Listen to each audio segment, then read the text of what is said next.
Okay. Yeah, we should. Yes, we're back in business. Okay, so I am just going to now go and get the kiddie winks. So let me just pop on my uh right, hang on, bear with me. Um, we're having a couple of being right, okay, so oh no, what is that weird pen thing I've got? I don't want that. Oh my goodness. Let's get rid of that. You can see Dylan like literally jumping 1 minute, jumping up and down. Okay, what am I looking for? I am looking for events, mind streaming and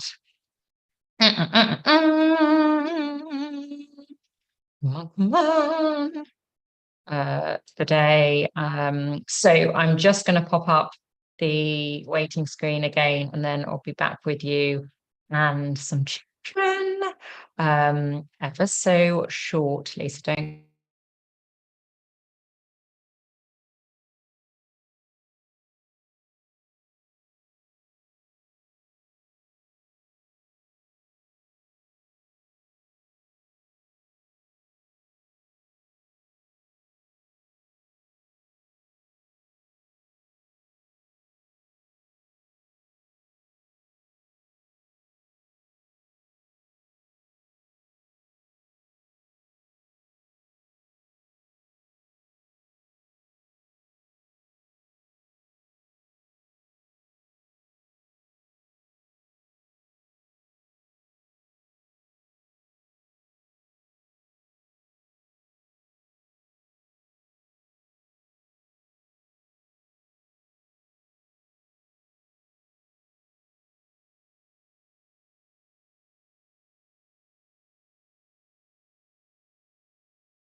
Okay, so right, let's do a What do I look like?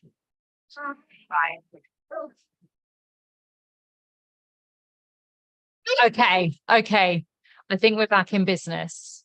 Back on Jordan. Okay, so right, let's do We're back in business, baby. let's just wait until mummy can see it.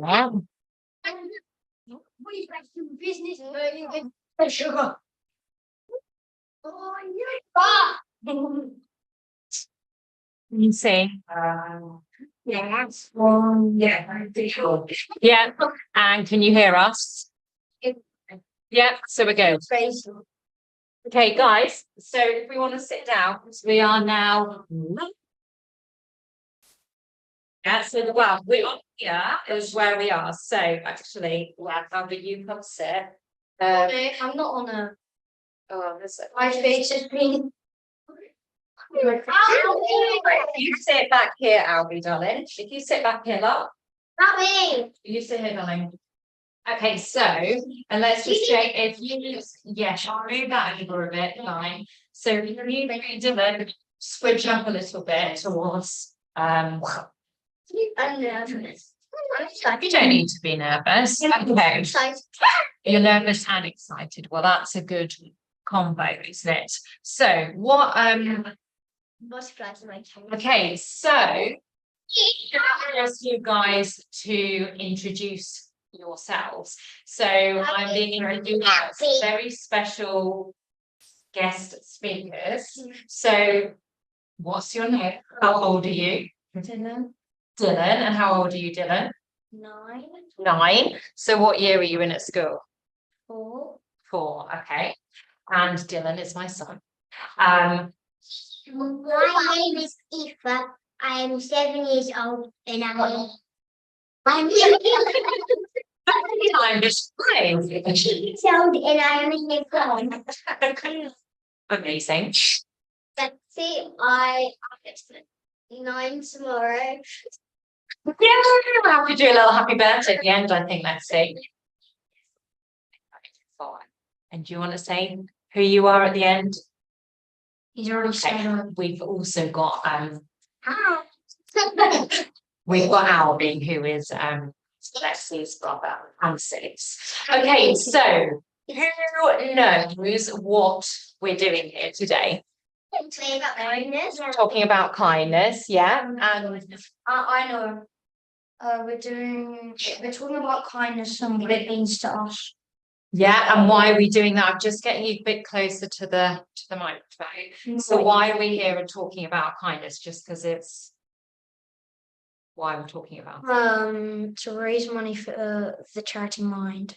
to raise money for Charity Mind. Brilliant. Obviously Dylan has had some, swatting up. And do we know what Mind charity what they're there for? Do they look after animals? I know. Well, hang on a minute, Dylan. I know. Girls? I know them. No, that's okay. Albie? Because it helps people who are poor that can't find a home in Lockwood. Well, that's an example of another charity, isn't it? So like shelter, like your school support. Hang on a minute, Dylan, that help people that maybe don't have homes and show kindness that way. Dylan, what were you going to say then?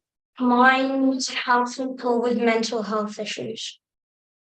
Awesome. Okay, so yes, and that's what we're doing today. We're raising money for Mind. Okay, so what then? And I'll start with the almost birthday girl, if that's okay, Lexi. So what do you think? What does kindness mean? So kindness, I think, very, very important thing. Because if everyone is kind, then there'll be no wars, no fighting, no killing animals, no killing habitats.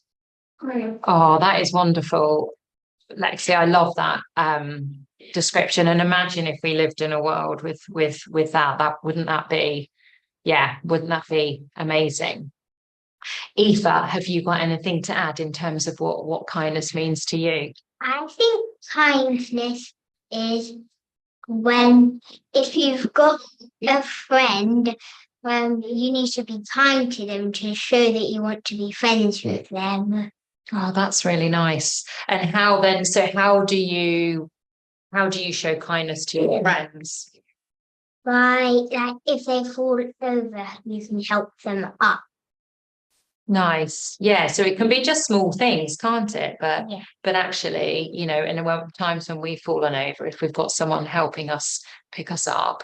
Wait 1 second, Albie. Another thing is like even if you just on like the streets and just smiling, someone is just really kind. Oh, yeah, that's so nice, isn't it? And actually, one of the speakers before that I had he's written a book and he talks actually about, yeah, just smiling at someone, you know, give them a smile, being really kind. Albie, what did you want to share something? In assembly yesterday, Mhm. Mr. Kant said he saw someone on the ground who fell off his bike and he had a bloody face. Oh dear. So Did he help him? And he forgot where he was going, so he called the hospital. Oh, so he maybe had a bit of if he banged his head or something, and had a bit of concussion. Oh well, that's nice. So that's the head teacher of the deputy head of their school. So Dylan, what then does kindness mean to you? It's kind of hard to explain, but kindness to me is being kind to others, giving a smile, and being friendly. Being friendly, yeah. Okay, so we've got lots of things that are being kind, and a lot of things about, you know, to others and helping other people. And then Lexi, I liked what you talked about in terms of actually if we have more of it, then you know we wouldn't have some of the wars or harming animals and those sorts of things. So okay, so Eva, you talked a little bit about it already in terms of how you show kindness to your friends. How else do you guys show kindness either to your friends or to your mummy, daddy, or to your teachers? How do you do that? Well, I think if I was being kind to my family, like if my sister was maybe struggling with something, I could help her. Oh, that's really kind. Yeah, so Eva's got a younger sister. Actually, yes, you've all got younger siblings, haven't you? So being able to help them, that's a really nice way of showing kindness. How about you, Lexi? Another way of showing kindness is just there's lots of different ways. And yeah, there's loads of different ones. Like maybe even just if there's someone who's a bit poor on the road or doesn't have enough money to buy something, maybe you could just give them a little bit. Yeah, nice. So if you're on the street, you might give them a bit of money or give them something to drink or eat or something. Yeah, that's a really good example. Dylan, how do you show kindness to people, your friends, or maybe me? Oh, sorry, now Etha's got a microphone for her head. Well, showing kindness to people is, as I said earlier, like giving a smile, being friendly, more things, but that covers quite a lot of it. Awesome. So thinking then about, so we've talked a lot about other people and how we can show kindness. So the next question, and it's one I've asked all of the speakers that have been on, and they've all been like, oh, that's quite tricky. So it's okay if you want to take a moment to think, but I would love to know about how you show yourself kindness. Yeah, I know. Has anyone got any thoughts? Oh, okay. So Dylan, you put your hand up first. Mental Lean hygiene. in. Sorry, darling. Hygiene. Hygiene. Okay, so yeah, you're looking after your body. Yeah. I think Lexi, your hand was next. I've got two. Yeah. So if you're like really, really not hungry, you have to put in front of you. Just eat as much as you can and don't force yourself to eat. And also, if it's like winter, staying warm is a good one. Or if it's summer, staying cool is a good one. Okay, so also thinking about, I guess, and actually the lady that had on before was talking about the importance of we eat and nutrition. So you're saying actually listen to your body in terms of, you know, how much you're going to eat, and I guess the types of food you eat, and also then thinking about, I guess what you say about whether you're too cold in winter or hot in summer is, I guess a lot of it is then about showing kindness to yourself through knowing how your body is feeling, isn't it? And yeah, nice. How about you, Eva? Have you got any thoughts? I think if you want to be kind to yourself, I think basically what Lexi says, you need to listen to your body. And if you really don't want to do something, you don't have to do it. That, you know, that's a really good one. And I think as adults, that's something that sometimes we're not very good at. And we might say yes to something or do something because we feel like, oh, we have to or we should. Whereas I think, you know, that's really great advice, Eva, in terms of, yeah, listen to your body and sort of go with that. Dylan, when we chatted yesterday, I know you had another idea about how you show your self-kindness. Can you remember? Not really. Or exercise. Yeah. What type of there's a couple of sports that you particularly like, aren't there? Like, I don't think you were on the camera, darling. Okay. Yeah, so what sports do you like? Football, Yeah. hockey, tennis, badminton, things like that. Yeah. Basically invasion games. Basically invasion games. Okay. And how about you, girls? Is there any sort of sports activities that you like doing? Gymnastics. I definitely do. Well, and I can vouch for the amazing cartwheel these two can do. It's quite incredible. I would like to think I could do it. So that's it.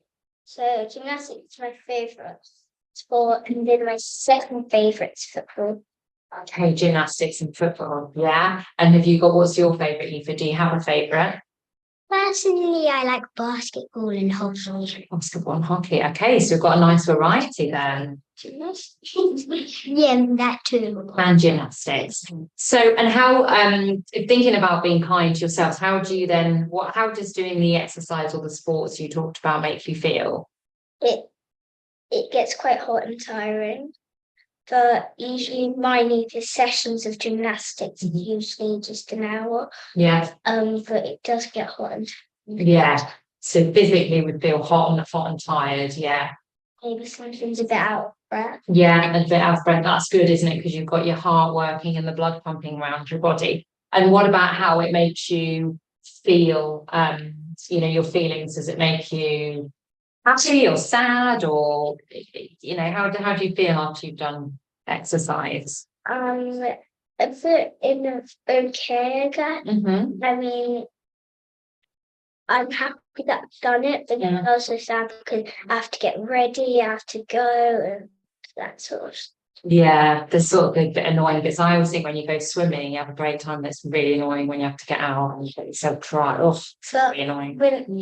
Yeah, I also do swimming, but I'm not really able to do it because I've got a football match. But when I do it, usually the pool is either hot or cold. Ah, yes. Which is very, very. And if it's hot at the beginning or even cold at the end, it's super, super hot. Yeah, they never seem to be quite the right temperature, do they? Yeah. Well, before we begin to wrap up and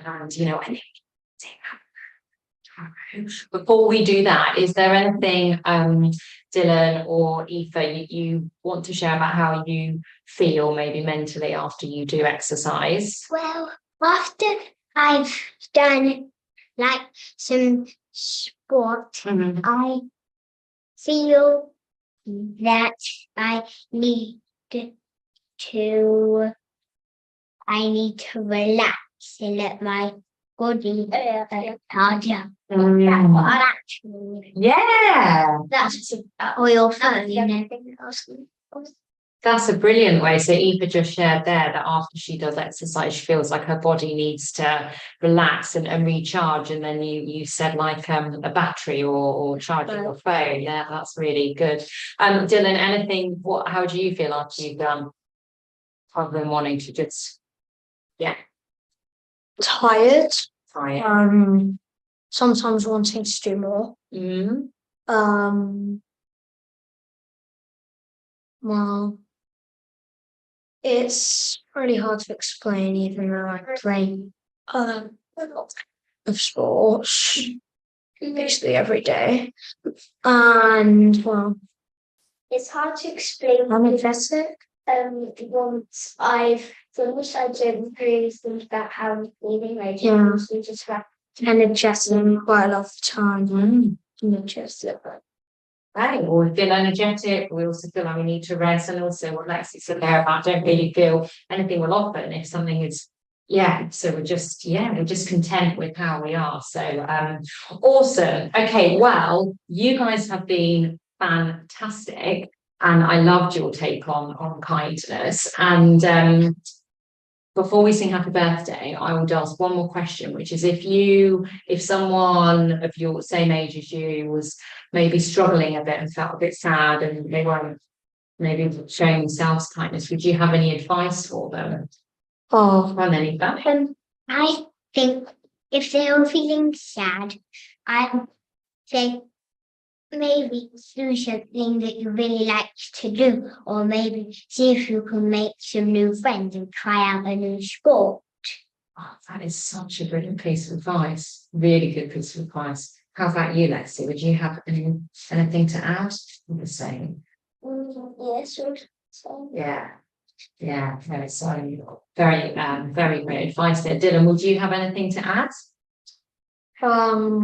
Probably if you wanted to be kind to yourself, exercise, What about you, Lexi?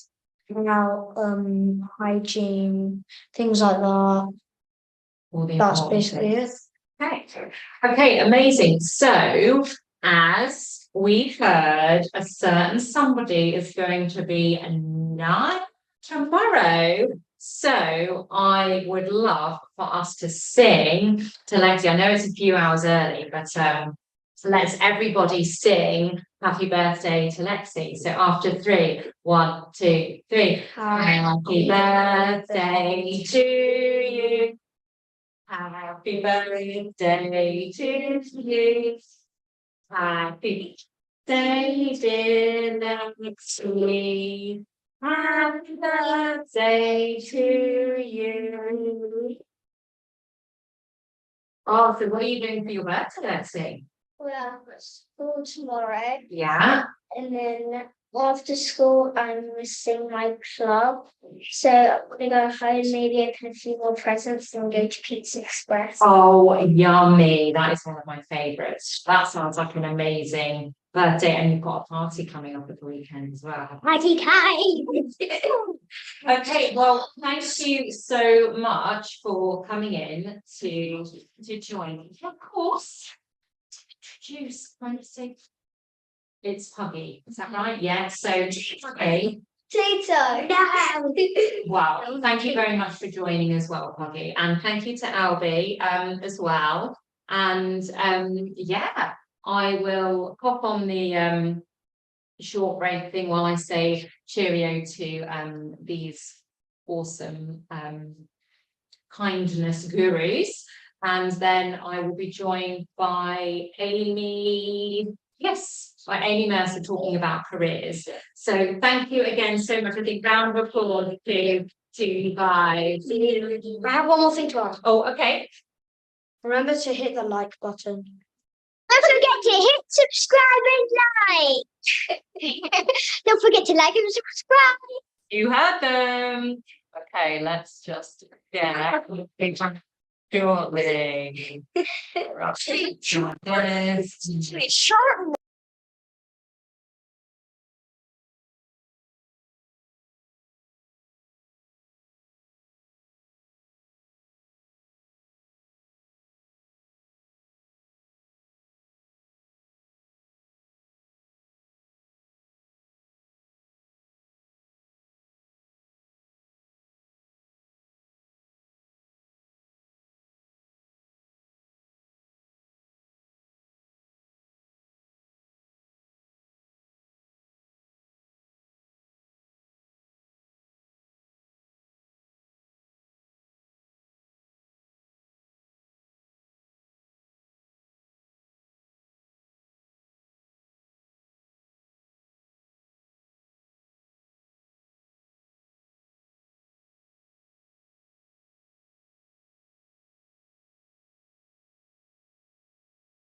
am back, and I'm going to be joined by Amy in a second. And I'm just going to check in. So basically, I had to stop the video and start a new one. Da-da-da. Da-da-da. Okay, I'm just gonna, should be the same Zoom link, but in case, I am just going to copy the invite link and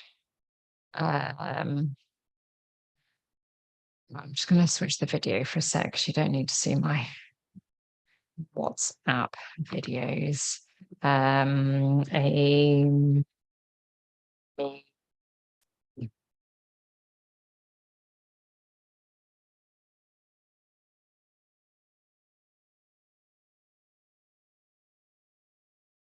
Oh, I don't think I did stop the video, so you probably saw it, but nothing secret on there. Okay. Yeah, so basically, as I found out last night, through, well, it was Jason, the awesome guy who has been helping me and will be forever my savior in terms of how to live stream, said make sure you check how long that you can stream for. And I was like, oh yeah. And then it was about 11 o'clock last night, and I checked, and you can do it for 12 hours. But I just thought, well, I better flip it a bit early, because otherwise I'll forget. Okay, let me just see if use what I shared above.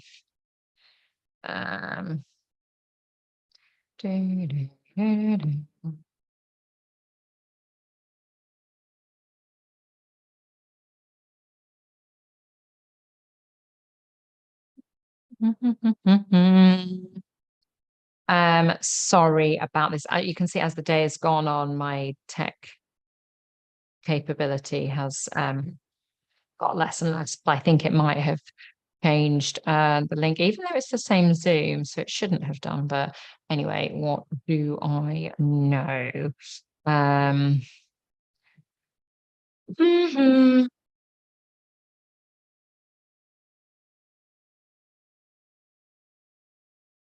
Yeah, that is the right one.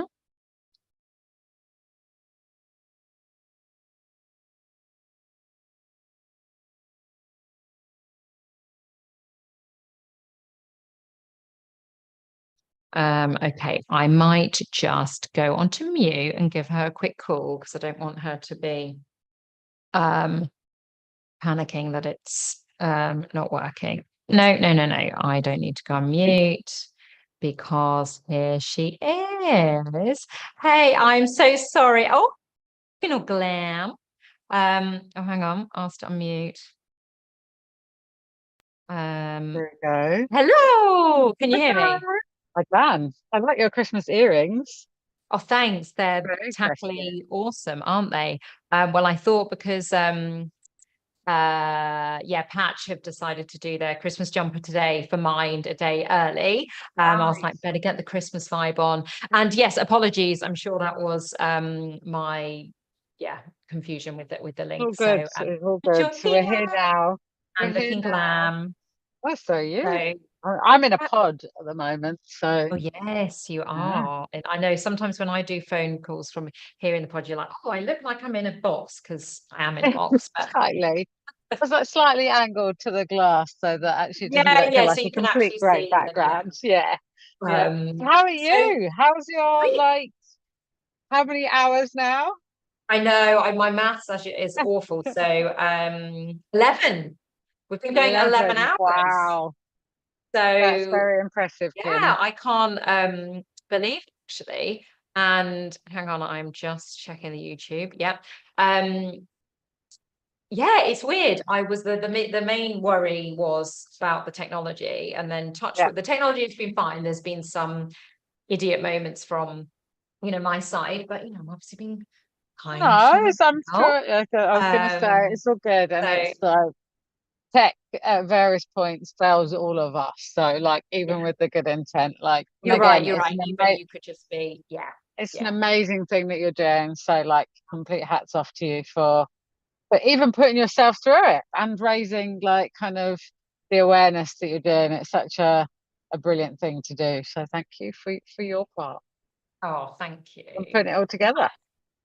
And well, thank you for joining. So, in terms of an initial intro, Amy and I met how 3 years ago, maybe Yeah, ish, I think two and a half. Yeah. 2.5, when we were both working at the same sort of, well, mobile games sort of tech space. And I was working in sort of leadership development and L&D, and Amy was in a people and culture sort of business partner in a role. And so we knew each other and worked together a little bit, didn't we? But not loads. And then when we both left there, you had obviously started up what was Uplift Her, but which is now Uplift Us, amazing Yep. community that I have the privilege of being an ambassador for. And then I guess, yeah, we've sort of just, our relationship has grown Blossom. stronger and stronger, blossomed. And Amy, yeah, well, I mean, so Amy invited me to do a speaking event at the HR technology conference back in April, and it was like, I think 2 weeks into Kindness for Success or something. And I remember a couple of people ringing to me like, oh, in business like 2 weeks, how are you like doing how are you speaking? Well, we might have something for next year. It's great. Oh, So I will keep you posted. oh, well, that would be awesome. That would be Yeah. awesome.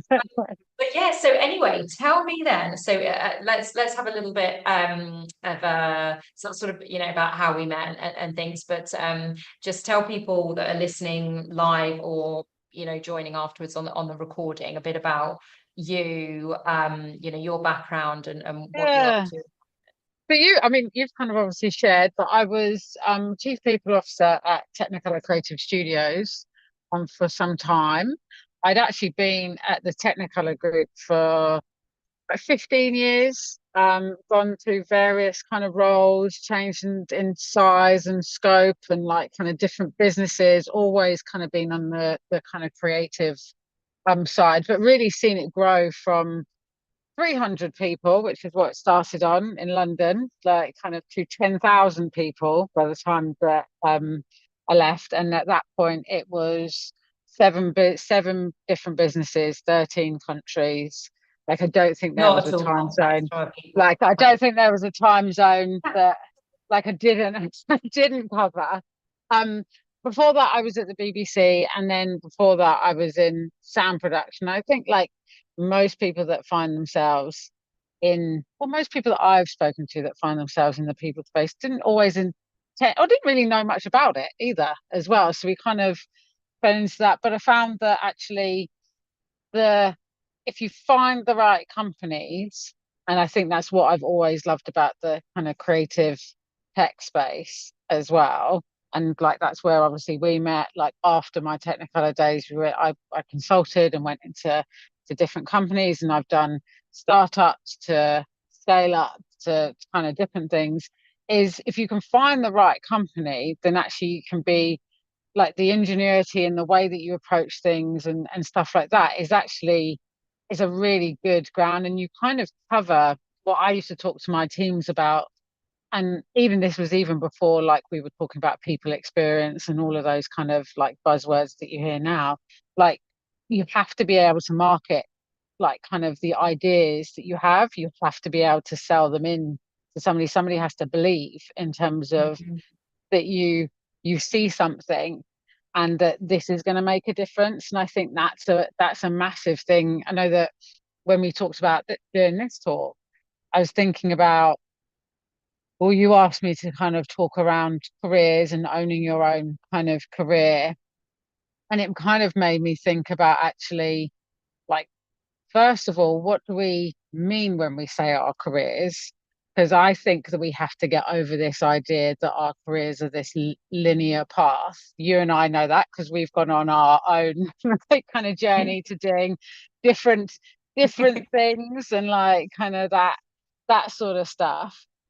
Really acknowledge that your kind of career is probably going to quite dramatically change at different stages, like that your life changes as well, and be okay, like kind of that. I don't think when you come out of doing your degree or being in education or kind of doing whatever, that we kind of have this fixed narrative of like, well, I'm going to go to work and then I'm going to find a job and I might move around, but my progression should be an upward trend. And actually, it's not. Like, the reality is that we kind of have to move around in lots of different ways, and the world of work is changing a lot. And actually, I think one of the things that comes with that is really figuring out like what you define as success as well, and not what society like kind of thinks of it as well.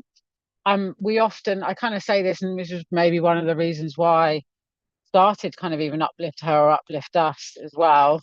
We kind of meet people and we're kind of trained to do, hi, I'm Amy and I do this, and we're like defined by these job titles, as much as other people, what do we say, we're not, like, effectively we do it all the time. Think about the next time you meet a person, or think about the next time you're just having a chin wag with somebody, and actually you go, so what do you do? Like, kind of, we instantly go to our jobs as the thing that defines us. And so I was thinking about this when it came to mental health, and how important it is for us to kind of take a moment to really think about that stuff, because I've certainly gone on my journey where, like I said, I was in a company for a long time, like kind of the idea, and left there, but like felt like I'd lost my identity as well through that. Felt like I'd put such a big part of my life into, and loved it for a long, long time. There were lots of changes that meant that it just wasn't the right place for me to be anymore. Lots of changes in like shareholders and stuff like that. That just meant our direction and strategy wasn't one that I necessarily wanted to go on that next path, and that was perfectly fine. But in leaving that, felt like I'd kind of had to rediscover who I was and go through that own. And I think I'm still doing it now. I still will spend my entire life like kind of doing it. I think it's fascinating how we get, particularly if we're in a workplace, you kind of get sucked into this idea that, like, even if people say job titles are like, they do become, and it's really about thinking about things every so often, like kind of to get you out of that space, because otherwise it becomes a real difficult thing for us to deal with. Like, something in our lives will change our careers, whether it's having kids, whether it's leaving a place, whether it's deciding to work differently, like you have as well. Like, and then if we're not prepared for that, if we don't think about our careers being different and part of how we augment our own lives, then it can become a really overwhelming like experience, and something that can be really difficult for us to navigate as well. So that's kind of where I started, was kind of getting everybody to really think about what do we mean? Like, what do we, when you say career, what is it that you actually mean? And being open to thinking about it differently and being challenged around that as well, and actively thinking about it, not just waiting, like, and I'm not saying it's setting the objective and doing the stuff, but like thinking about it, like in a more broader terms of how it intertwines with your life. Yeah. And I think I've just wrote down there, that was what you said about, thinking of our careers as a part of how we augment our lives. And I think what you were saying about, when we meet someone and it's sort of natural, I'm Kim, or I know, what do you do? We just automatically say it, don't we? And actually, I went to a reformer Pilates class, and I can drop that in because it was literally my third ever one. It's not. Sorry, I went to a yoga thing the other day and was like, I was like, oh my goodness, these machines look really scary, but actually it's really fun. But anyway, and I there was only one other woman there, and I said, oh, you know, again, I did that. Oh, what do you do? And she said, oh, I'm at the moment, I'm just, you know, Yeah, it's that I'm just just a like stay-at-home kind of, mum. And of course now, you know, and then you're like, what do you mean? Oh, that's so, you know, I'd swear that is the most difficult job, and hats off to people that do that. But I mean, there's so much wrapped up in that, isn't there, in terms of the, like, you know, you're almost like, oh, it's a bit like, oh, embarrassed, oh, I'm just like, yeah, definitely you're not, but also it's still that, I think sometimes you find, don't you, and people when they're, you know, women when they're out on maternity leave, or whether it's men that have taken a break for Mm. paternity or whatever, you that sense, if you haven't, if you're not a commercial director or a financial analyst or something, you're, well, what is your identity, who are yeah, you? um yeah. yeah. So I think with that then kind of comes with us thinking, like I said, it being a part of our life and how that fits in Mm. with other things. So even I would encourage everybody to ask different questions, like as well. You know what I mean? Not that thing of, oh, I'm going to go and meet somebody like for the first time, and I say, well, Mm. what do you do? Like we're we're reinforcing that idea that we are our jobs, and that's not Yeah. like actually who we are. That should be a part of it, and actually be much more open to the fact that you might be a head of director of blah blah, like kind of, but you also like kind of have other aspects of your life. But also in 2 years' time, you might be starting something from scratch that Mm. define, Mm. like doesn't define you or whatever, or you might be doing some other stuff, and that's all actually really interesting. It's not Mm. like kind of this thing, oh, the seniority is this kind of career path that you should go on, because it's absolutely not. Like, um, but yeah, one of the things that I did when you were asking this is I decided to crowdsource some like kind of career advice that people had heard from when we were having one of our Lift Us chats as well, because we do these on a Monday, and then nice get together and everybody shares stuff. So it's a lovely community to kind of be a part of, and that's obviously you're a big part of that. And so I was asking the team on this Monday, saying that we were having this talk, and what were some of their um, things that they had maybe been told, but also what they would give to others. And I Yeah. actually, one of our networking events, this was one of the questions that I think we had, and actually it was really interesting that a lot of the, because this was a women's like event, a lot of the women there had never had good career advice. And I was like, how sad is that? That Yeah. like kind of people haven't, we're not openly talking about things, and people felt like they haven't heard things that actually has helped them. But actually in that we also have a real opportunity to change that for the next people that we speak to, and the people that Yeah. we Yeah. are in contact with or manage or like kind of whatever, because actually I think everybody has some experiences that they can share and give. So some of the stuff that we kind of came up with was, well, one of them, and this I think is definitely, these all resonate with me because I wouldn't be saying them otherwise. Of course, like the ones you're like, no, don't agree with No, that on either side. nothing I don't think I did write down, but it was like I think so. The first one was like, understand that you're your own brand, like kind of, and that be again something that I don't think we're really taught how to do. Um, One of the things that I talk about is also knowing your elevator pitch as well. So knowing that you have 30 seconds, and again, not meaning to like be in conflict with what I said earlier. Your elevator pitch could be lots of different things, Mm. like kind of, but your energy, what you don't want to come across as is, oh, like you said, oh, I just do, or I just Yeah. like kind of, it's the energy that will kind of keep people connecting with you, and that's the biggest thing. So knowing your elevator pitch, whatever it is, whether it is your hobbies, whether it is you do part of things for work and you do part of things for like, and when we say work, I'm not also saying just paid work, and like think about it from a Mm. broader aspect. There's so many things that we do.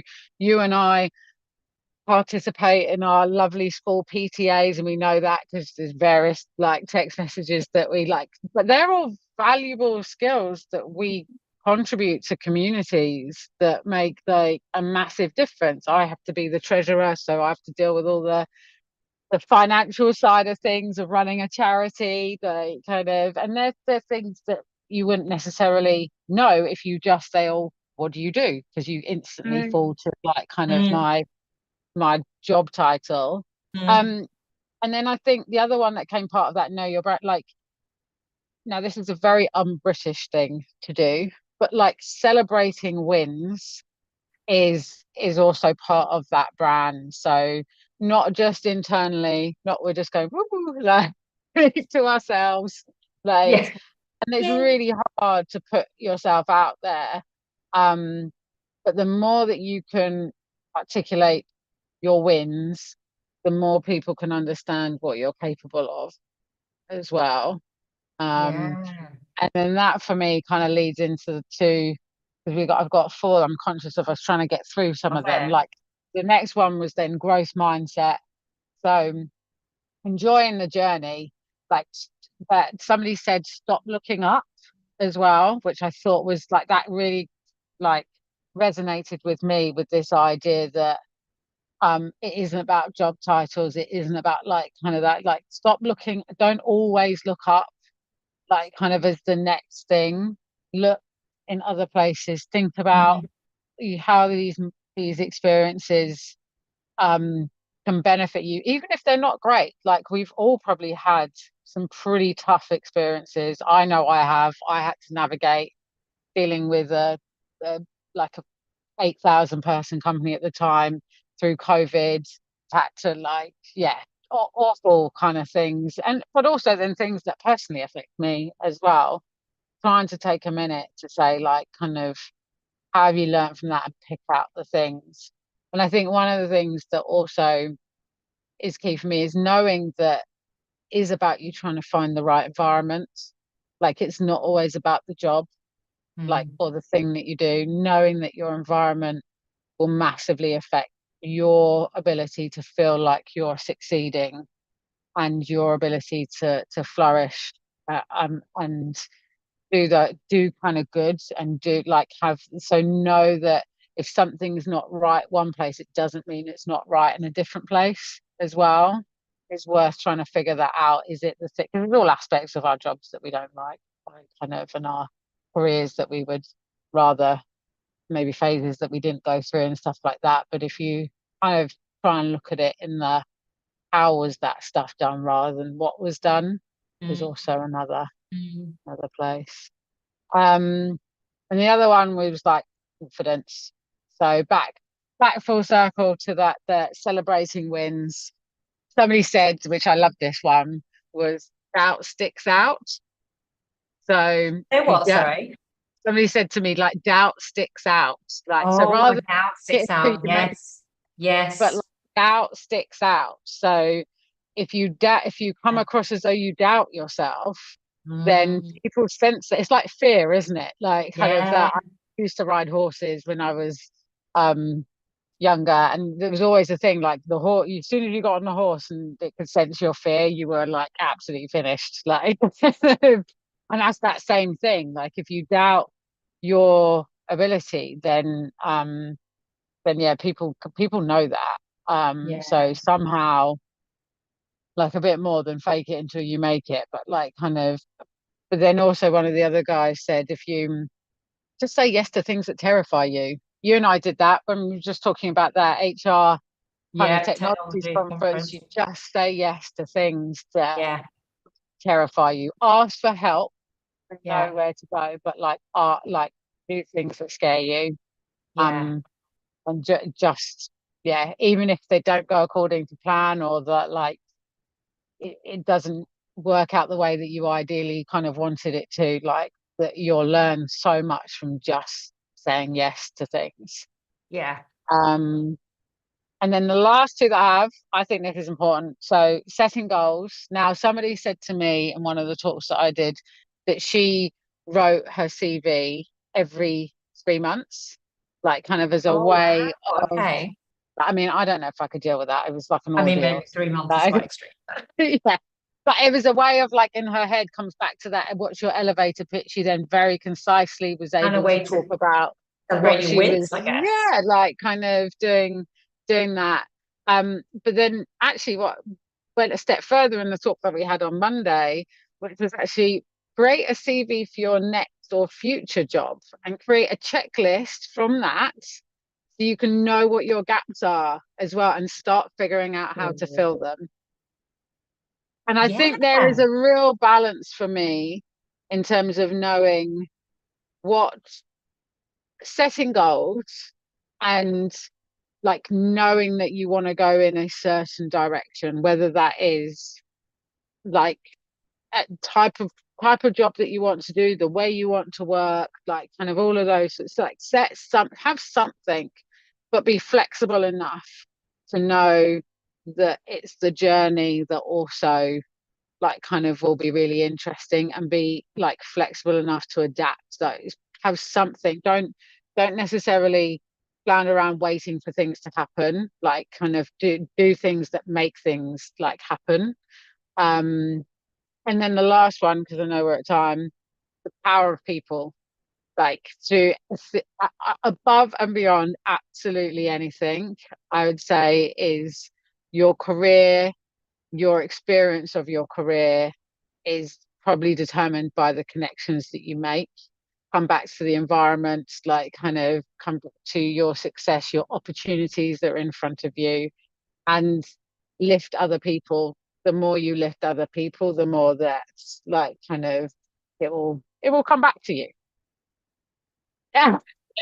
And Amy, that is, and for everyone watching, be like, yeah.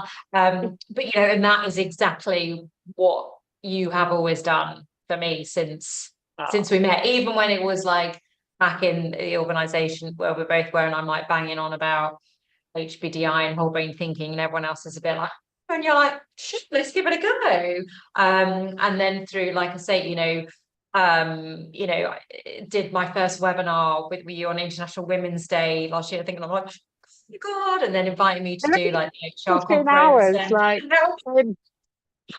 So no, and no, I'm smiling massively because I guess, in everything I think you have created with Uplift Us is so much around connections, and as Amy briefly touched upon, it's we meet, and again, like I haven't been able to make the past 3 or 4 ones, but people go through, it's like certain busy times, whatever, but okay. we meet, and then Amy, rather than just be like, oh, I like a chat, or how's your week going, puts forward there was one recently, it wasn't there, about sort of how like cultural differences, and how we can I guess be more inclusive within that, and then like I loved the Slack on Monday where you're like, right, I'm doing this talk with Kim as part of the fundraising for Mind and doing the crowdsource, and but I think you sort of epitomize that, the connection. So thanks for everything you do in terms of uplifting me, but also so many others.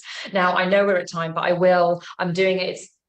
The next part is another pre-recorded, so just one more minute if I Glad can. you're having a break. Is what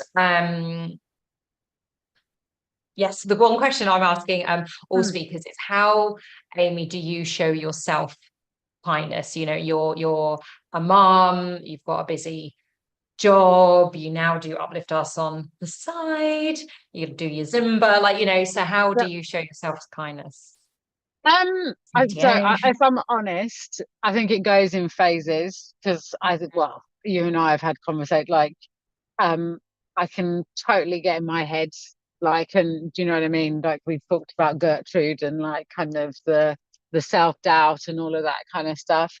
For me, I think is trying to surround myself by people that I think so much of our lives is determined, like whilst I'm not reliant on other people to make, like I also know that my like the energy can certainly affect, and so realizing when I'm in those phases of I need to be with other people to kind of take myself out of my own head, like kind of, and to to get that, because actually people will always remind you how great you are. Like kind of the people that you surround yourself with, and the people that matter the most will always like kind of do that, because actually that's why they're in your life. Apart from anything, Yeah.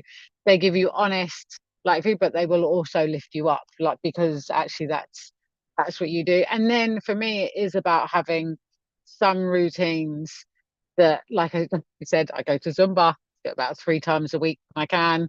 Like kind of, I go there because it's so fast, like kind of that I can't actually think about anything else. So that's a good like kind of Yeah.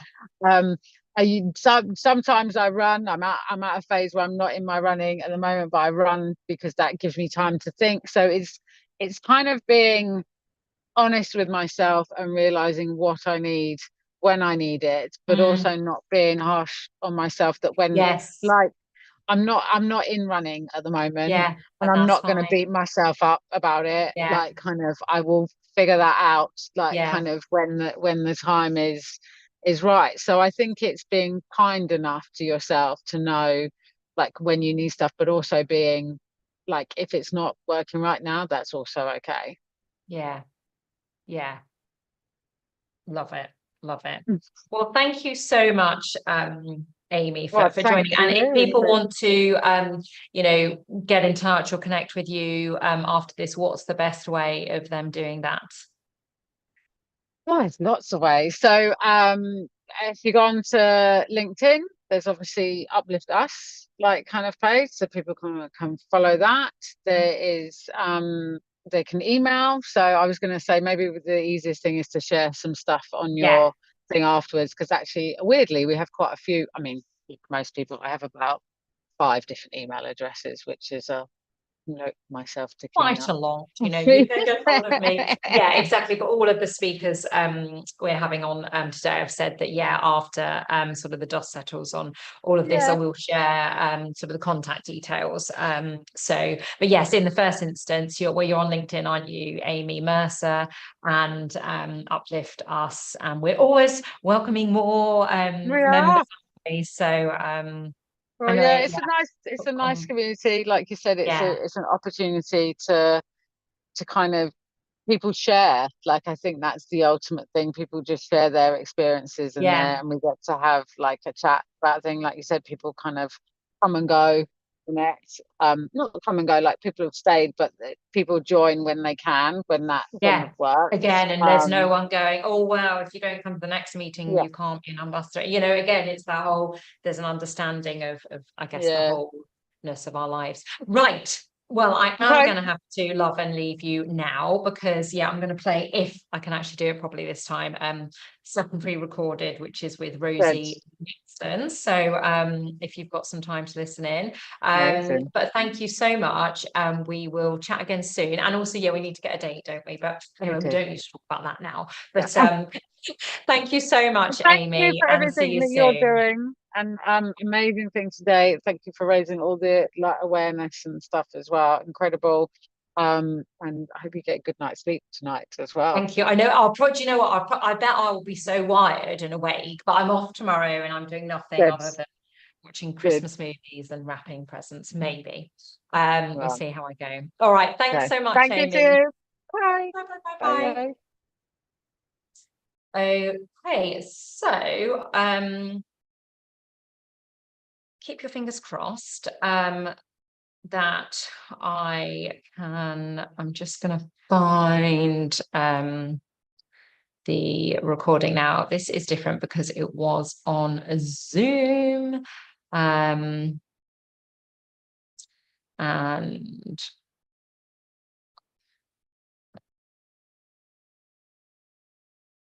bear with me.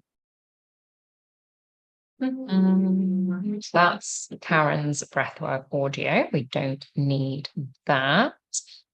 Did I save it in that part? Or okay, so just talk amongst yourselves for a moment. And what I am recording, so perhaps that could be the one video. Oh, yes. Okay, right. Let me press pause. Okay, so I am really happy to share now a pre-recording from Rosie Nixon. I won't give any more of an intro because we do that in the pre-recording. Rosie was super keen, but is traveling today. So without further ado, let me share this and enjoy, because it's an awesome discussion.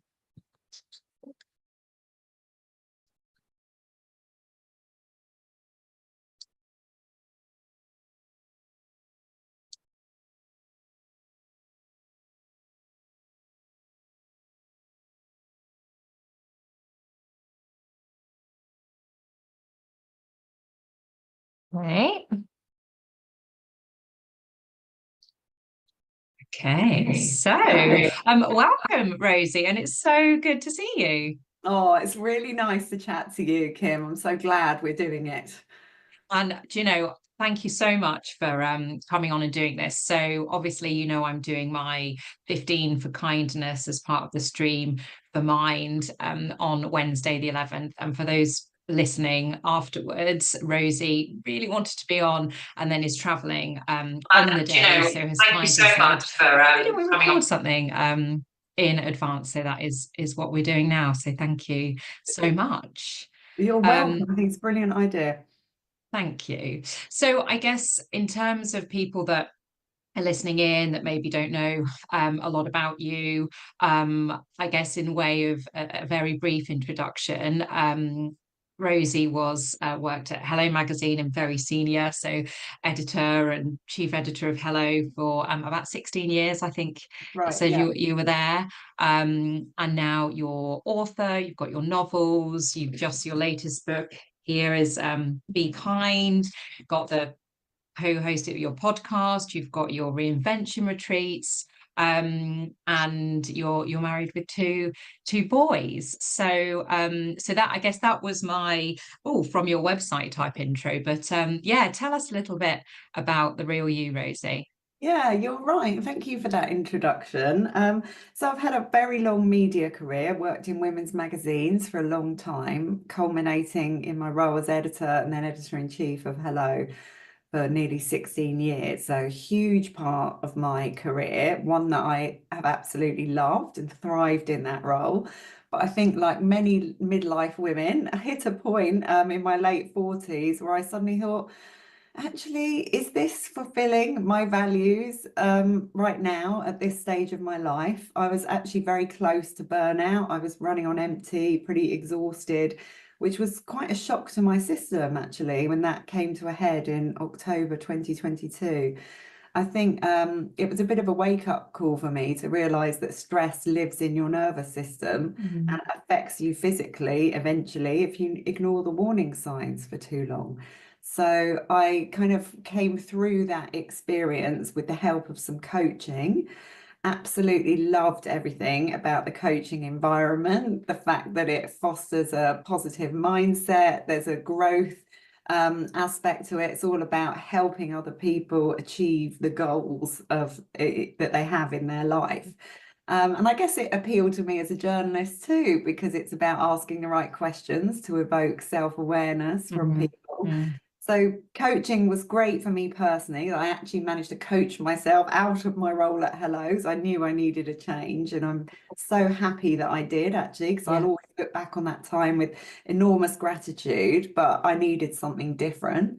And now I did a coaching qualification, which was fantastic, and now spend my time coaching some individuals, but putting my focus on group coaching sessions. So I help other midlife women to find their purpose. And for me, the purpose of that is right up here. I'm still trying to find a way to better monetize it as a business. Aren't we all, Rosie? Yeah, exactly. I'm lucky that I do that alongside other aspects of my career, which involves consulting for brands, doing some workshops for corporates as well, and my work as an author, which I absolutely love. So I've got the classic portfolio career now. Absolutely. And it really works for me. Yeah. Oh, thank you for sharing that. And I guess for, for your honesty, Rosie, in terms of the, coming almost near to burnout. And I think from I mean myself, included, when I sort of took the move to retrain as a coach, I was sort of in a similar-ish position. I'd been in corporate organizations in senior HR roles for sort of 15, 16 years. And yes, I think it's interesting what you say in terms of actually that the connection with our nervous system and sort of the stress. So what, Rosie, was it, I guess, that got you, I guess, realizing that, oh, hang on a minute, I need to do something because this isn't Well, right. I think, bringing it back to our theme today, a lot of it comes down to kindness, self-compassion, and first of all, sort of acknowledging those feelings. I have a program that those that attend my retreats sort of we work to, and all of the sessions are around the structure of Reinvent Like a Pro, which is pause, reflect, and organize. So that's what the PRO stands for. And that first aspect of just pausing, which is where the self-compassion comes in, and acknowledging your feelings and where you're at now, and where you've come from, but doing that with compassion in your heart, instead of being sort of angry that you've reached this point and you're stressed. And actually, it's happened for one reason or another, but you need to dig deep and be really compassionate to yourself in order to get through it.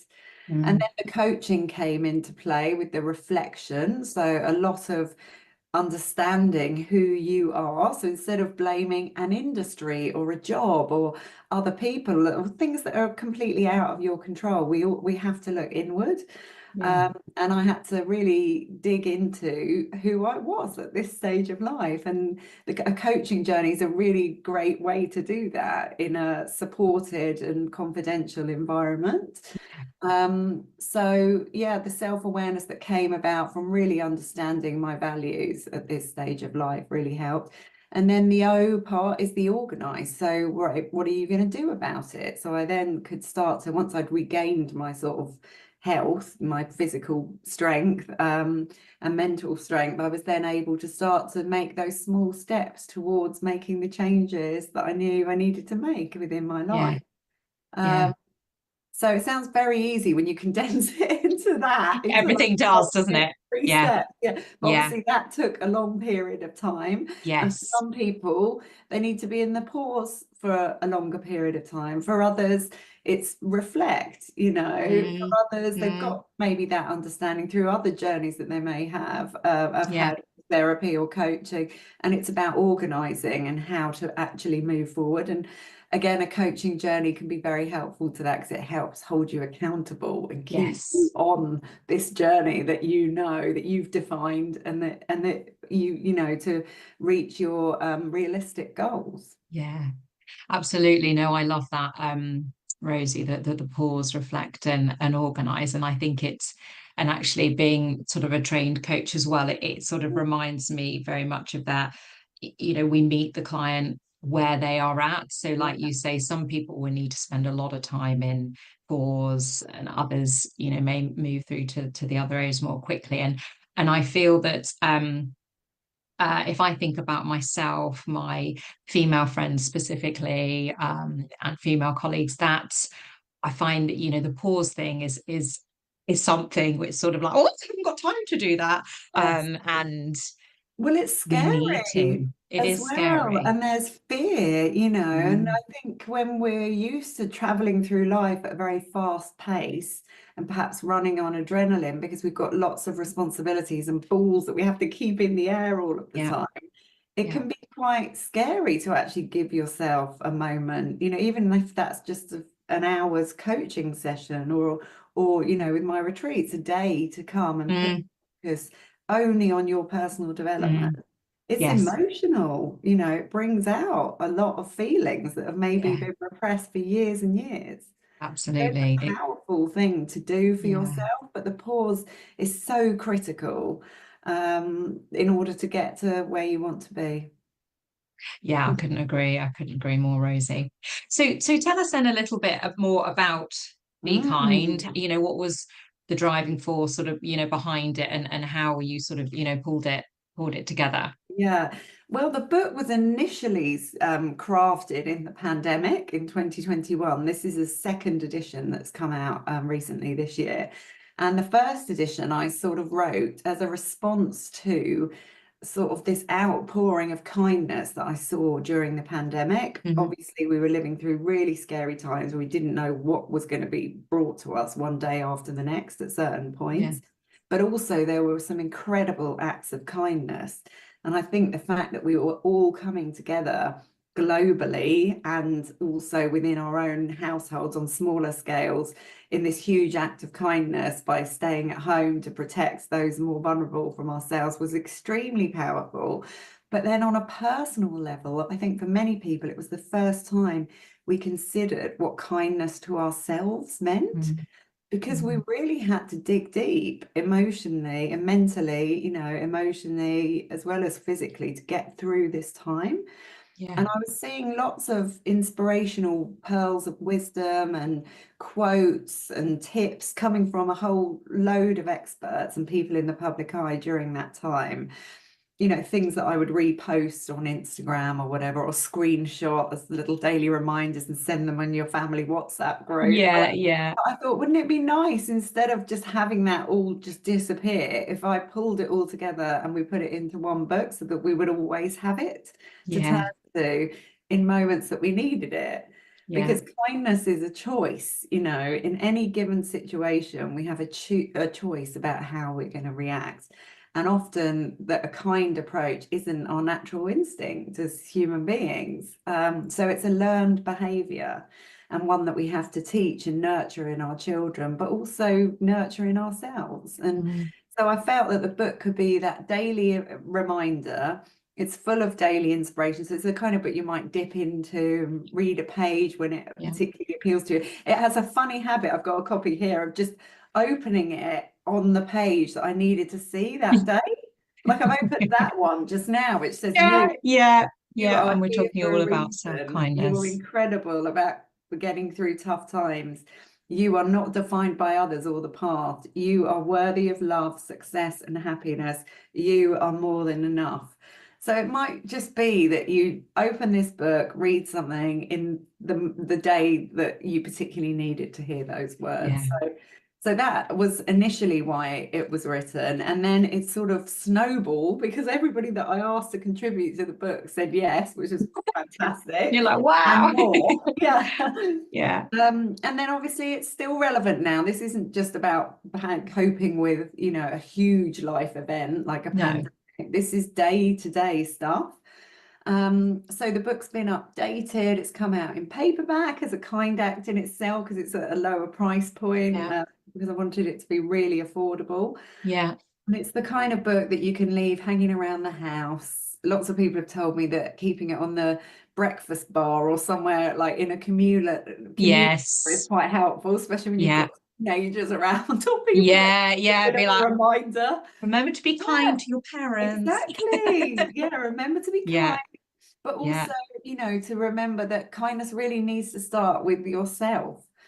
And if you don't 100%. know what that means, then the book is full of lots of practical tips on how you can do that. Because sometimes people think, what does it mean to be kind to myself? Does it mean I'll have an early night, or I'll run a bath, or light a candle? Well, it can mean all of those things, but there are lots of other techniques that you could use. So the book talks about how you use your internal voice, how you can build resilience. I know that lots of parents have found it useful for kids going through GCSEs and A levels as well, because we will all go through challenging periods in our lives. Maybe we just need to nurture ourselves that little bit more.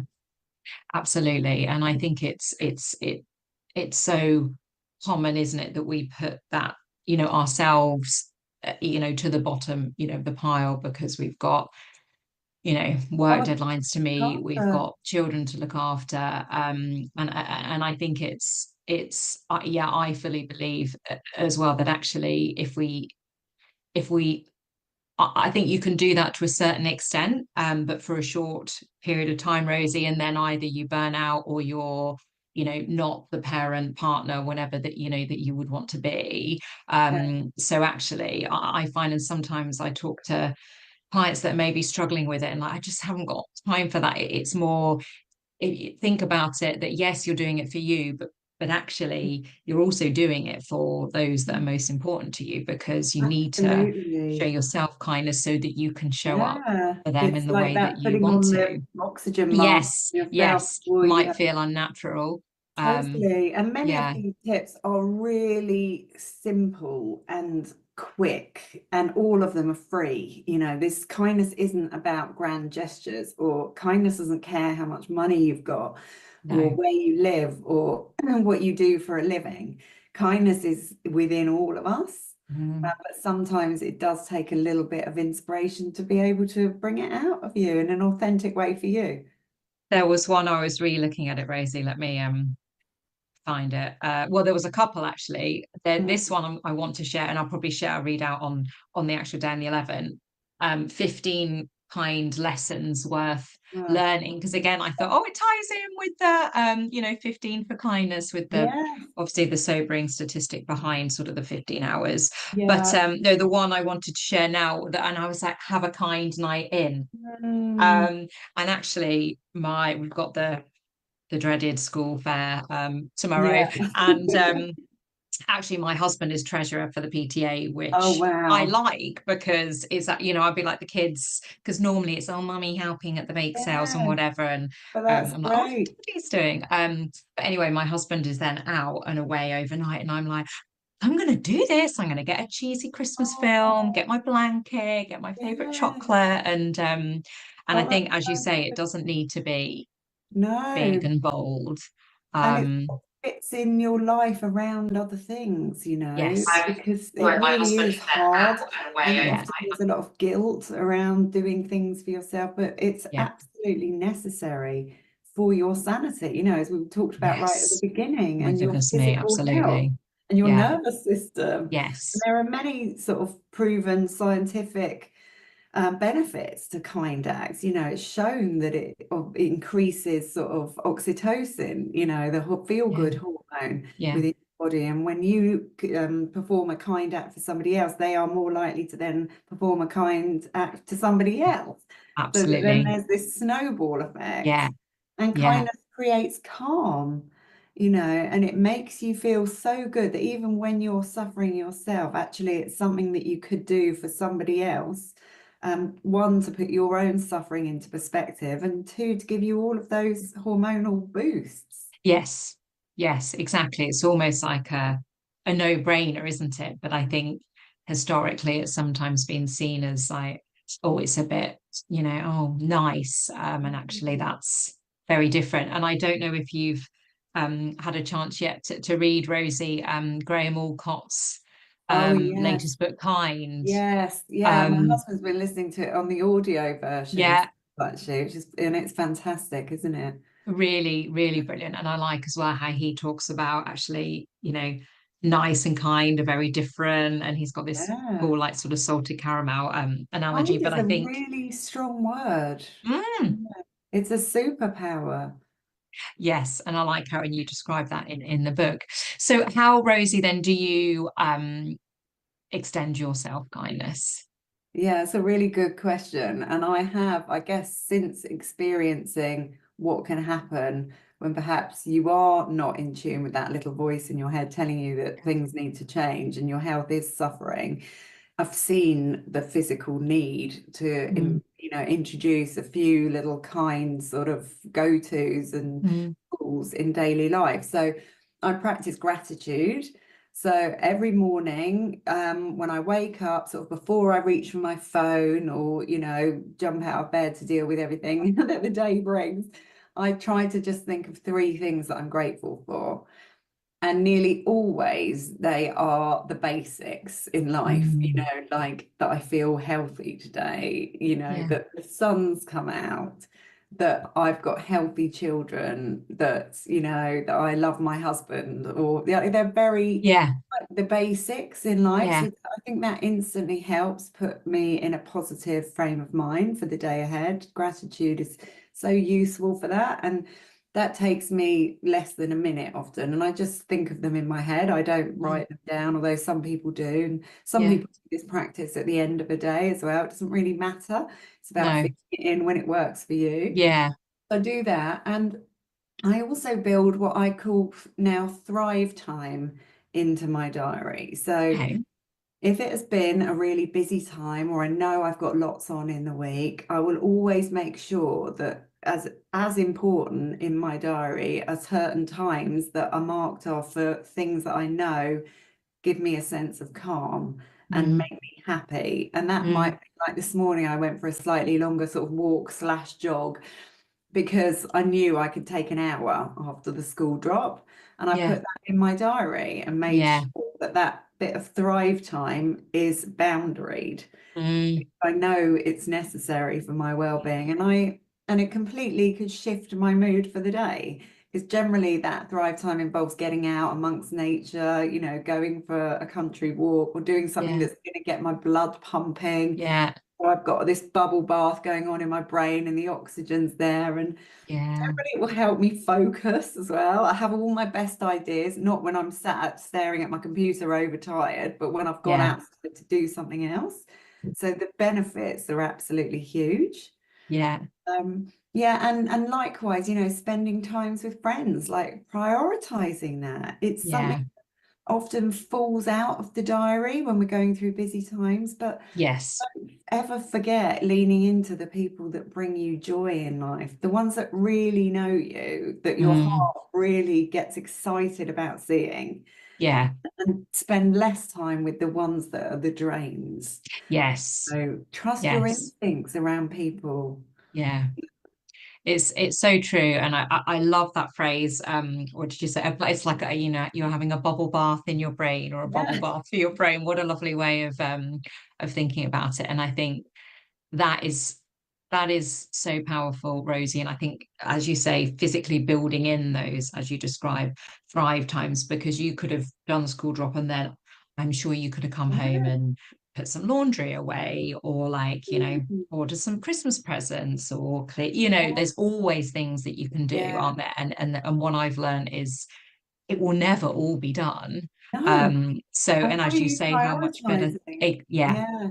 If you yeah, put, you know, in saying yes to all of those things that are sucking your energy that maybe you don't enjoy. I mean, there are always things obviously that we have to do, and I'll get back, yes, I'll get to tidying up and doing other bits and bobs later in the day, you know, but that Thrive time is mm, it's non-negotiable. yes, And that isn't yes. sort of being you know, selfish in any way. It's absolutely essential for your mental Yeah, health. well, and then you're showing up for everything else in your day. And Uh, I'll tell you what, I'll whiz Cool. through things at twice the speed then, yeah, because I'm Yeah, stuck up.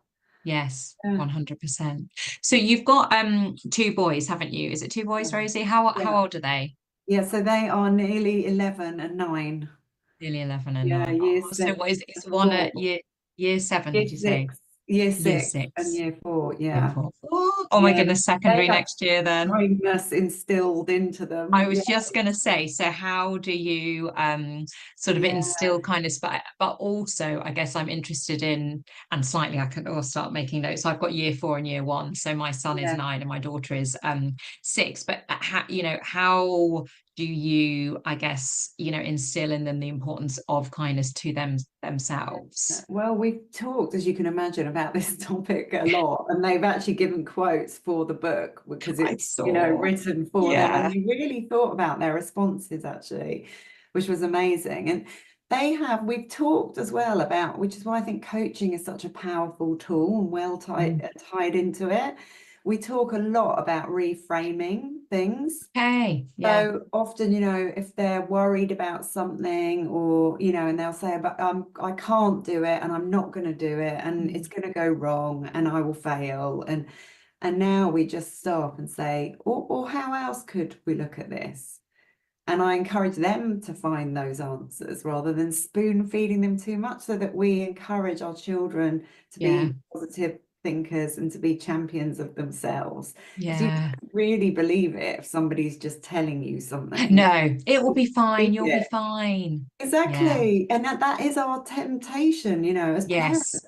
we want to make everything okay, and that Yeah. is really well intentioned, but does it, you know, lead to sort of empowering our young people Mm, and have the strength of character to make the right decisions for them as they move through life? yeah. So with my son, yeah, who was feeling very negative about something the other day, we actually, and he now says, oh, I could self-coach myself through that if he feels himself being negative again. And we said, Yeah. well, how else could you look at it? And he was like, well, I might succeed and it might go really well. And I could do the best that I could do. And we talked about how that would feel, you know, either way. And he said, well, Yeah. it would feel amazing and I'd feel so proud of myself. And then I said, so what are you going to do? And he said, well, I'm going to give it a go. I'm going to do it. And I said, you've just coached yourself again. And we were over the moon. Yeah. But also giving them that safe space to show those worries and that emotion that is human. And even Yeah. anger as well. We have like this other thing that we call it's like a form of therapy that if one of them's really angry as they can get now, you know, with all the raging Oh, sort the of hormones. Yeah. beginning, they can get so angry and we just whack a pillow on the bed and totally take it out in a safe way because it needs to come out. And I'll join in as well, which always makes him go, oh my God, mummy's whacking Probably a makes them pillow. And laugh, I'll say, yeah. I had a rubbish thing today and this didn't go right. And My anger is we more whack- than yours. yeah, and we work it out. And I'm not joking. Every single time when we do that, we end up cracking up in laughter. And we've let it Yeah. out and it's gone Yeah. and we know and it's okay. And then we end up having a really bonding moment where we're both in hysterics because we've just been throwing the pillow at the bed together. Yeah. And it's amazing to have that closeness, Yeah. to Oh, meet that's on their wonderful. level. Mm. Yeah, no, thank you for sharing that, Rosie. And I think it's, yeah, as a parent myself as well, it's sort of as you sort of get through keeping them alive from a, Yeah, don't touch that, it's hot, don't, busy yeah. road, the very physical, to like my son was upset about something that happened in the playground yesterday. And when you're like, oh no, I want to fix it. And then again, it's like, it's not my job to fix it, but actually, okay, great that he could come and talk to me about it, but also then, how we can support them in understanding their emotions and Coming up actually with how a they're, plan for what they could do. yeah, And that yeah, might be sometimes saying, well, mummy, could you speak to the teacher or something? And but then you're in that together as a team. yes, yes, yeah, The crucial exactly. difference.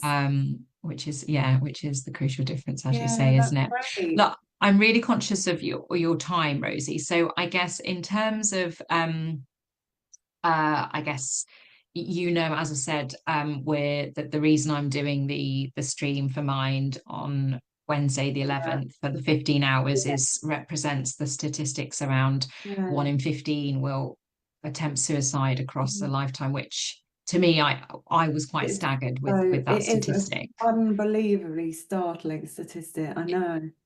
It just makes you think, doesn't it? Oh, hang on, the amount of people and yeah, and that is, I guess, on the increase in women of sort of, Yeah. I guess, perimenopause or menopausal Yeah. age. So I guess, and you've already spoken about how you extend kindness to yourself. I guess how, you, I guess, are like you say, you're in the public eye, you've got, you do speaking events, you do media stuff, you do consulting, you've got all of these things. So do you have any, I guess, sort of, parting tips or anything to share around how, when you're beginning to feel maybe that all overwhelmed, that you do to make sure you prioritize I'm you? a firm believer in the power of sharing our stories, which is why I felt it was really important.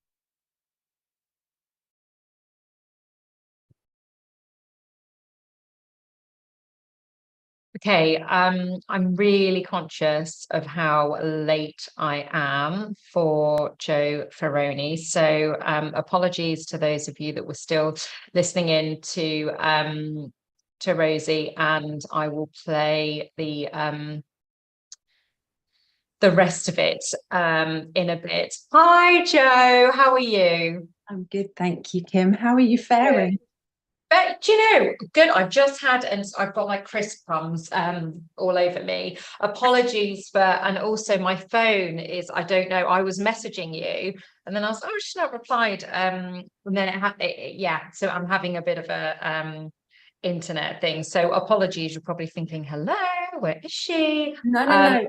So, I just kept checking your email, thinking I've done something wrong, and I no, always turn my phone off when I'm doing a podcast yes. or anything. No, So I very, apologise. very wise. So actually, even if it had gone through, you wouldn't have got it. But look, my do you have a hard stop at 6:30? Or are you okay? No, but you do, don't you? Well, no, so 6:30 to 7 is me sharing insights and reflections from the day. Okay. So I'm okay, perfect. Right, I just want to check that we're still okay sound-wise on YouTube. Got it. With my yeah. Okay, so thank you so much for being here today.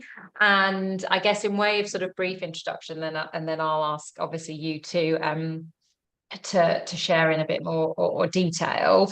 So Joe Ferroni, is that is that right? Perfect. Is speaker, a podcast host, network host. You've got How Does She Do It?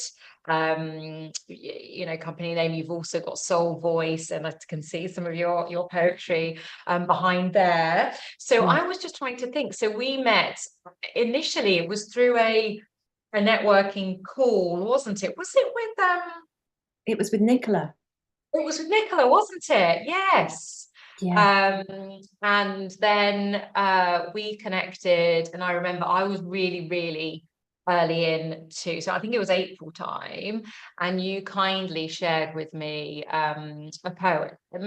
And then I was sort of looking at you after we connected, and then I listened to some of your the podcasts that at the time had sort of paused. And then because you took a break, which we can come to, and then you've recently restarted that, and then since I've come along to 2 of your How Does She Do It networking events, which have been wonderful, and I've met yet more fantastic women, and actually it was through that first one I came to that I discovered Koala Kids Parties, who got me out of a hole with my my youngest. Do you remember I was like, oh, I might need to talk to you about a party, and actually I did, and they came through, and they were amazing. So and actually they are now doing a party for a friend's child in Twickenham as we speak, which my youngest is at. So so yes, it was a networking,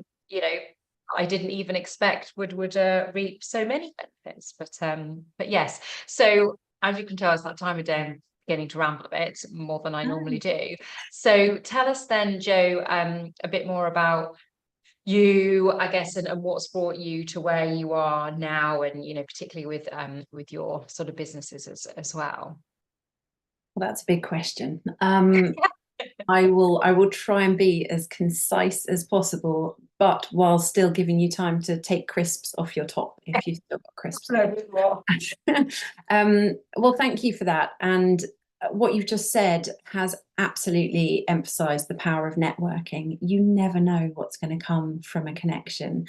And we were in a breakout room in that online networking event hosted by Nicola for a matter of minutes, 15 minutes perhaps, and the 3 of us got quite open, quite vulnerable, I would say. I hope you're all right for me to share that. Yeah.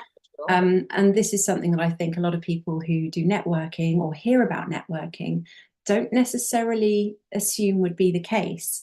And so to hear that that kind of flow of what came from that little conversation, and I felt really drawn to send you a specific poem, I think, didn't I, based on something you'd said. And I never for a minute thought that we would then continue to be connected, and you might come to my event. So thank you. But in a nutshell, now I've just waffled. In a nutshell, how does she do it? Was born of it was born of a need for me to have the opportunity to offer people networking events where they could bring children and babies along as well.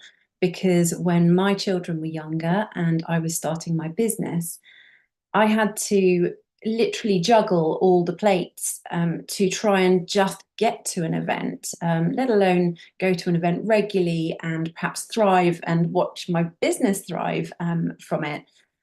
So it's kind of mad, really, because I've got a history of anxiety and nerves, and as you can tell, as I'm starting to talk about that, the honesty just jumps out, but I'm not afraid of sharing that anymore, actually, because I'd like to hope that someone might relate to it. So part of me thought I was mad thinking that I'd start my own events, but another part of me thought, well, if I can offer something to other people that I didn't have, and if I can have an opportunity to jump out of my comfort zone whilst doing that, what is there to lose? It had to be done. And so essentially at the moment, how does she do it? It looks like networking events and the podcast that you kindly mentioned. And as you also said, I've had a pause, and the pause lasted 2 years. And it's not because I didn't like what I did. It's not because I fell out of love with my business. But what I did recognize was that there was something else inside of me that I really wanted to attempt to fulfill. I didn't know whether that was going to work or whether it wasn't going to work. And that was about exploring my creativity and working a lot more fully on writing a book. And so the decision came 2 years ago, probably to the day. I announced at my last networking event of the year, out of the blue to them, that I was going to take a pause on the business and the podcast. And they were surprised, mildly horrified. And they said, but how long? And that's when I really felt I stepped into my power, actually. And this is not something that I'm quite a good girl. I'm quite a people-pleasing personality, which I'm trying to think more me and less everyone else these days without wanting to sound selfish. No, that's what today is all about. Well, yeah, exactly, which is, one of the reasons I wanted to share it. So when they said, when are you going to be back? And I said, well, it could be January, but it might not be at all, actually. And I really, really meant that, because I didn't know. And for once I thought, I'm not going to feel I have to be held accountable by everyone else ahead of me making my own decision based on my situation, my mental health. And they completely accepted that. Women support women, and it was an opportunity for them to celebrate me and to give me that grace. And I didn't know if I was going to come back to it, because I put a lot into my events. I put so much of me, so much of my energy and my heart into my events, which is recognized by people. And I have the most beautiful testimonials that I just can't get over how many amazing testimonials I've got. And that's very, very, very heartening for me. But I decided to come back, and I feel that what I gained. So I took time out to write. I haven't finished writing the book, but I'm loving writing it. Thank you. But what I did was I did really focus on myself during that time. And that when I say focus on myself, I focused on getting quiet enough to really listen to what that voice inside of me was saying. What was I in need of? What was I craving? And so I got myself a little part-time job, which was customer facing, and I love serving customers, which is just another way of serving, I guess, from what I was doing with How Does She Do It. Had a lot of success there and didn't realize quite how much joy that would bring me. And as well as the part-time job and the writing, I was able to really focus in on what I needed for my mental health, because I think it had taken a dip. I've struggled a lot in the past from the age of 15, and I think that the pandemic in some ways was brilliant, and I think a lot of introverts talk about this.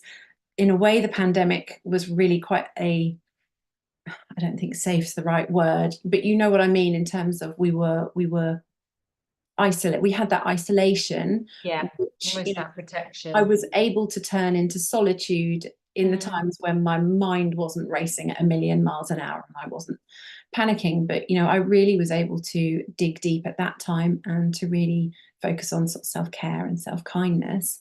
And I feel that during this two-year pause, as I'm calling it, I reverted to some of that again as well. And I think it did me so much good. Yeah. Well, thank you for sharing that. And so honestly, Jo, and also, that you've experienced sort of, I guess, mental health challenges since, the age of 15. And, as you know, the reason why we're all here today is to raise money for Mind, and specifically everyone that I've invited on today has been around, either educating or reminding us of ways to, extend ourselves kindness, because as you say, for some reason we find it quite difficult, or when we do, we feel, it's a bit, or is it a bit self-indulgent or guilty. And what I guess I'm hearing is that actually when you had that last networking session, when you shared with people that you were going to be taking, that was going to be your last one for some time, am I correct in hearing that that was a massive thing for you to say, actually it could be January, but it could be never?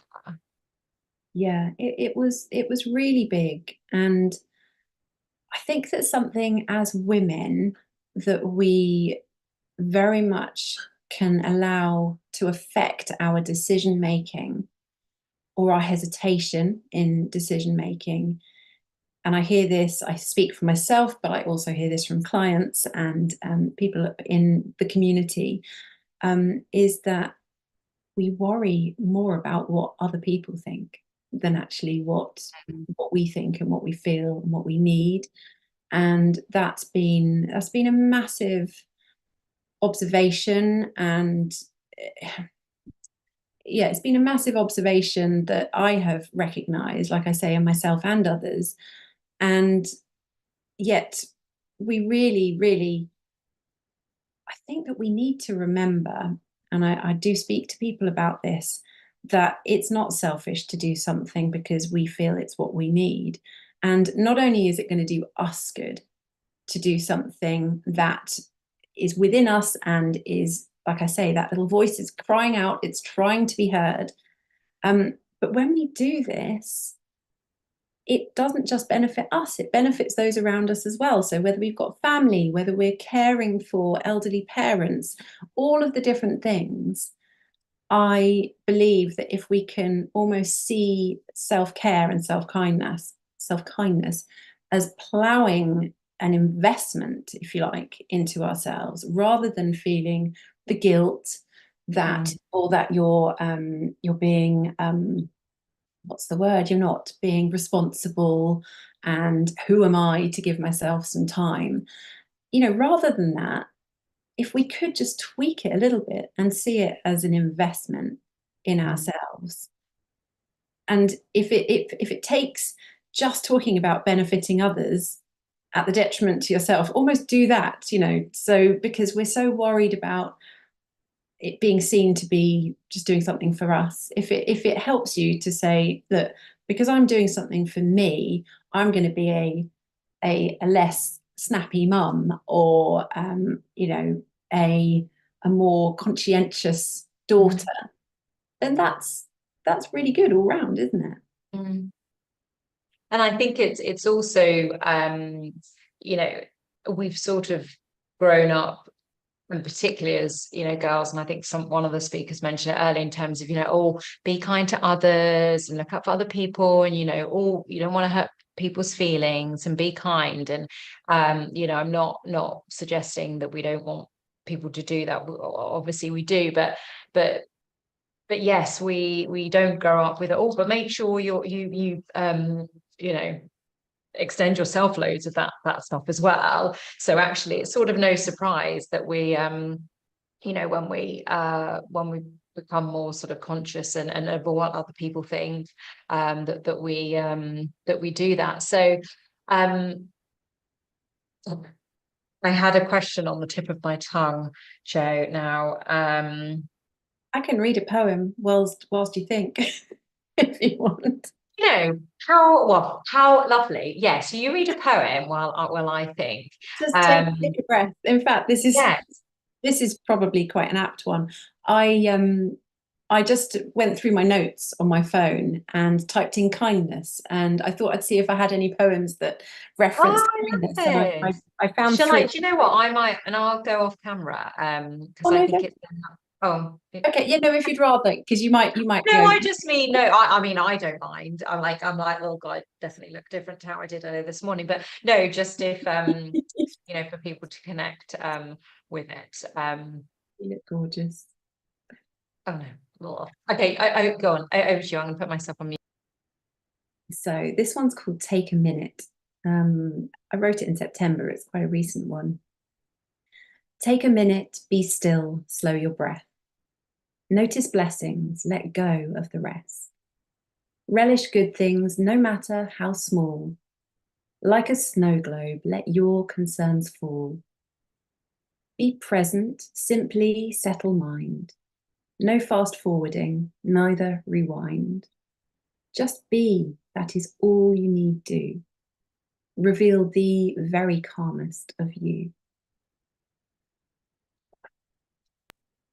Oh, I feel like give you a round of applause for that. How wonderful. I love that, but I wrote down the no matter how small. I can't remember the line that came Relish right good. No relish matter. good things. That's it. Relish good things, no matter how small. And do you know, for me, I think it often is those things that A, can sometimes have the biggest impact, but B, almost it doesn't feel like the pressure of, okay, right, I need to book a spa weekend with my girlfriends. And obviously we all love those sorts of things. But actually, if it's, and you know, I know we're both with our businesses, you know, often on the wonder that is social media. And I shared yesterday that it sort of struck me by surprise, but I had a bit of a wobble yesterday morning, and I was like, I'd done a tech test that hadn't gone as I'd hoped. And then I'd got a very generous donation that made me feel all teary, and I hadn't slept very well the night before because kittens or Snickers, our kitten, was and about. Anyway, the point is that I then, I guess to your point, I paused and I went to, I just to be, and I sat in a cafe and I had a cup of tea, just me, and that I really well relished it at the time, but also afterwards what it then gave me for the rest of the day. So tell me, or tell us, Jo, how, so you mentioned obviously that you're, you know, you've been writing your book, and I won't share, but myself and the individuals that went to your networking, it was last week, wasn't it? Last Tuesday, were fortunate enough to hear like a little sneak preview title and also a bit about it, so that's very exciting. In terms of your, I guess, poetry, is that, because I know you mentioned in your 2-year sort of pause, you know, you did a lot in the creative space, so was that sort of Pete, the poetry thing, was that sort of born then, or was that something you've always done? No, I've always, since I was about 13, I used to songwrite a lot.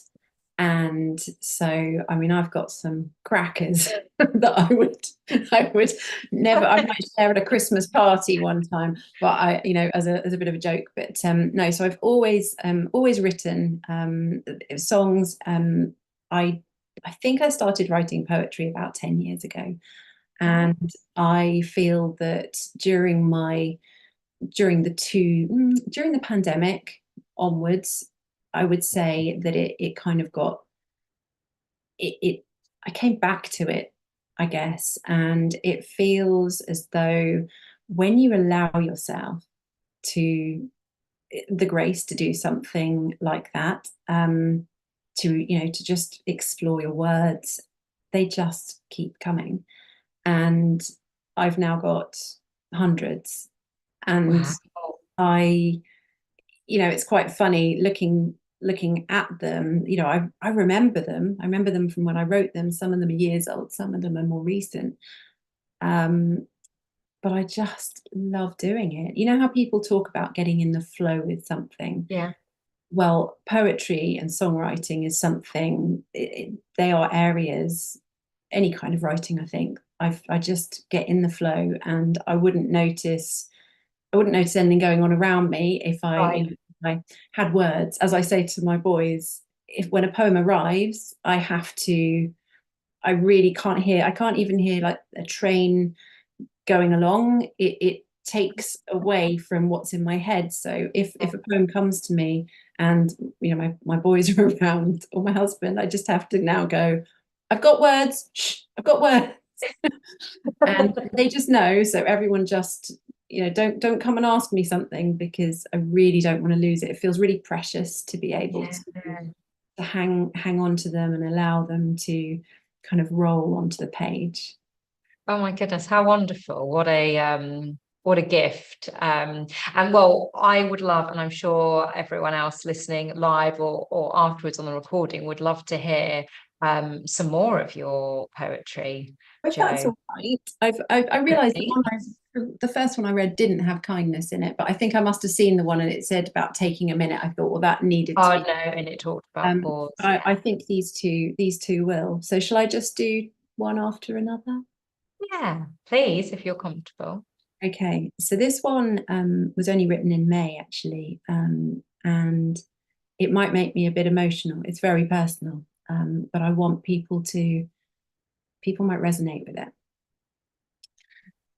It's called I Accept Who I Am. I accept who I am. I accept who I've been. I am open to all that will come. I believe. I believe that I'm bringing some good to this world. It might not be groundbreaking, but things will unfurl. I'll unfurl my wings, allow my heart to share.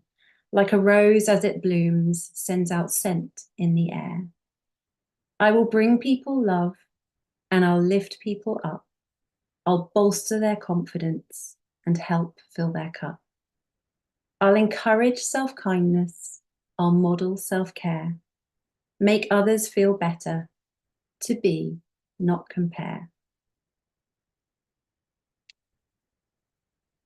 Oh, thank you, Jo. I'm going to give you a little Oh, thank you. I didn't cry. That's quite good. well, we don't, tears are good too. I would let them. Beautifully read as well. Thank you. And you have another I'm not nervous today, so this is credit to you. Great. This is Oh, credit to you, Kim. I could hold my paper here and it wouldn't be shaking, but I will keep it out of it. This next one is called The Kindness of Our Hearts. And this was written in 2022, actually.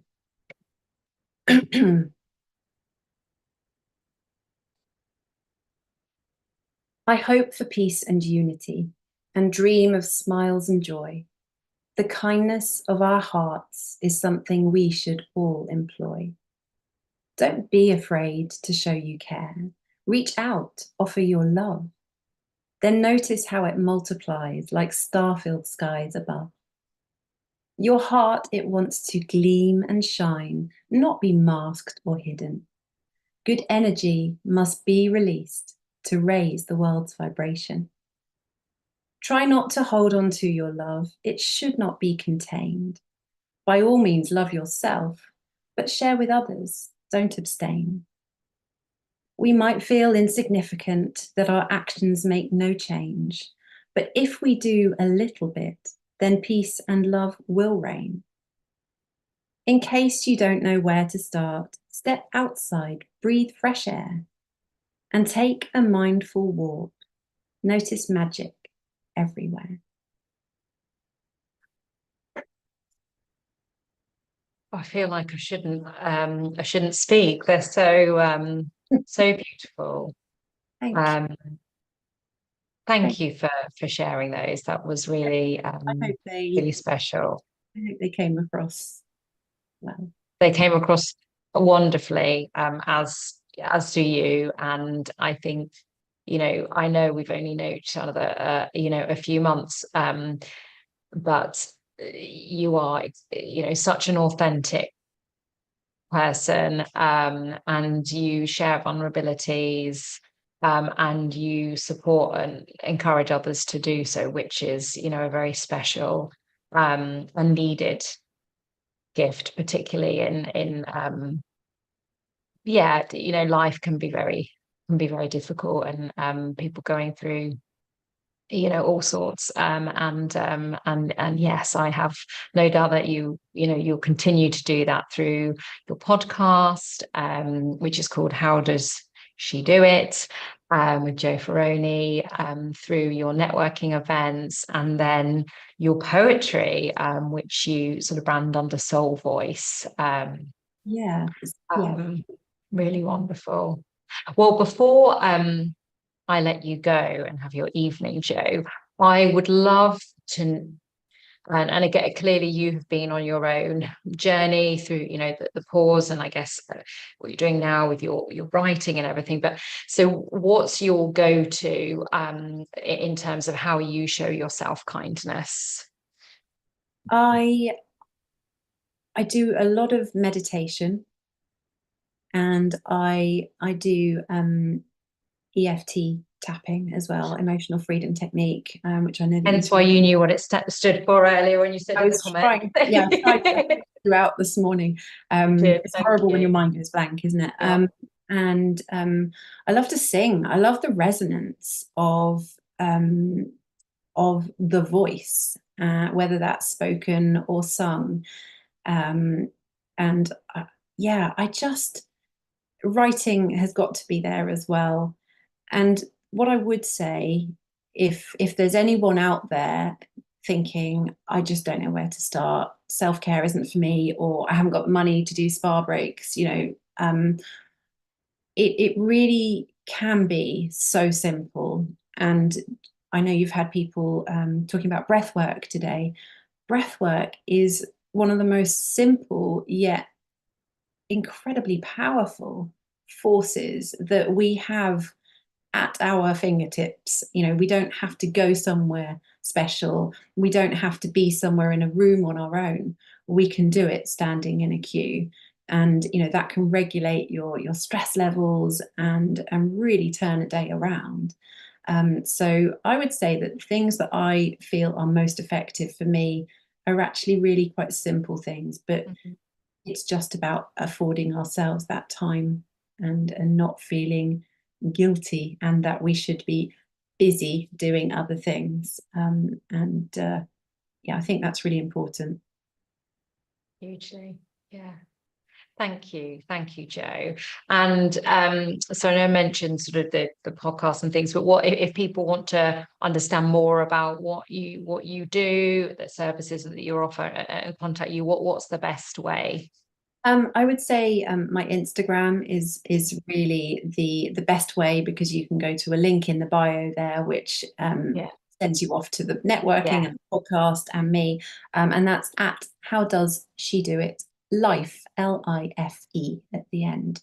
And if you wanted to check out my poems, which I'd be so grateful for, because it's so new bringing them out into the world, It's Soul Voice by Joe Ferroni, which you can kind of see. Yeah. And No, there that's are awesome. rated ones, I've got typed ones in there, and yeah, there's always something to connect with somebody. Yeah. Yeah. Oh, well, thank you so much for joining me today. I'm Yeah, like I say, it's been awesome, and to listen to your poetry as well. And I think as well for me at this, it's sort of coming towards obviously the end of, well, not the end, but some awesome things still to come. But actually in terms of, we've been going 12 and a half hours now, and that was a really sort of calming section. So thank you so much. And yeah, I'll look forward to chatting with you again soon, seeing at your network events, and following your podcast. So thank you so much, Joe. And I just wanted to say that instead of sending cards this year, I am directing money to your donation to your. I don't know Thank what you so much. and I really hope that other people will as well. Oh, that's amazing. And yeah, I haven't done a check-in for a while. Actually, I might do it in a minute. But when I last looked a few hours ago, we were over the 1,000 mark. I know, which is just I just think, yeah, well, everybody knows that Mind is such an amazing charity, and we all struggle with mental health, whether it's ourselves or someone we know. And so I just think it's amazing the sort of love and the kindness that has been shown by people. So but thank you. That's wonderful. That's wonderful. Oh, thank you. Just hit leave now, and yes, if you leave, then I'm going to show the last couple of minutes of Rosie, and then I'm going to do a bit of learnings and reflections, and then I'm going to be joined at 7 by Julie Smith, who is author of Coach Yourself Confident. She's awesome, and I know it's going to be a really good session. So if you're able to join live or listen to the recording afterwards, highly recommend. I'm going to tune in. Thank you again, Kim. Good luck. Thanks so much, Joe. Thank you. See you later. Bye. Okay, so yes, as I said, I am going to what am I going to do? I am going to share the remainder of Rosie Nixon. I think there was just a couple of minutes left, but I was really conscious that I was overrunning for Joe. So I'm going to do, I'm going to press. Ta-da.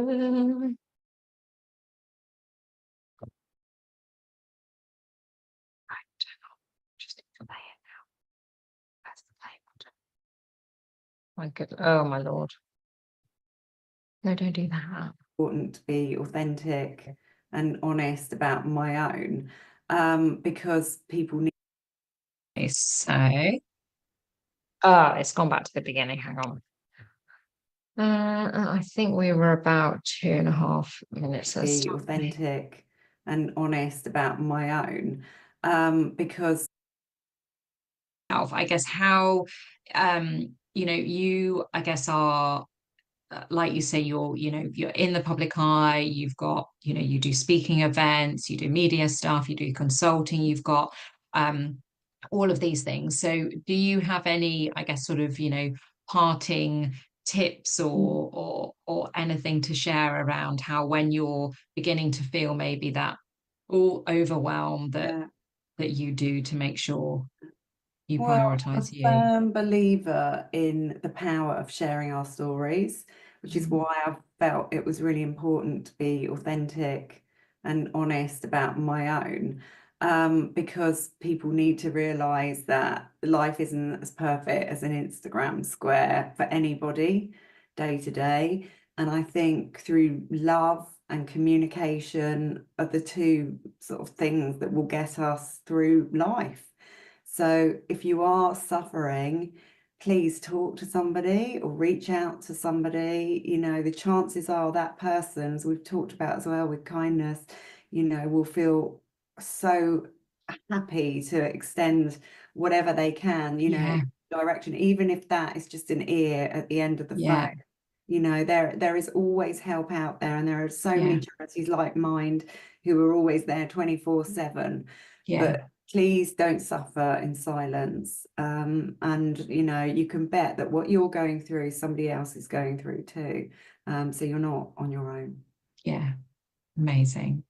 Thank you so much. Well, Rosie, it has been an absolute pleasure. And thank you so much for extending me kindness to come on well, and of do course. this.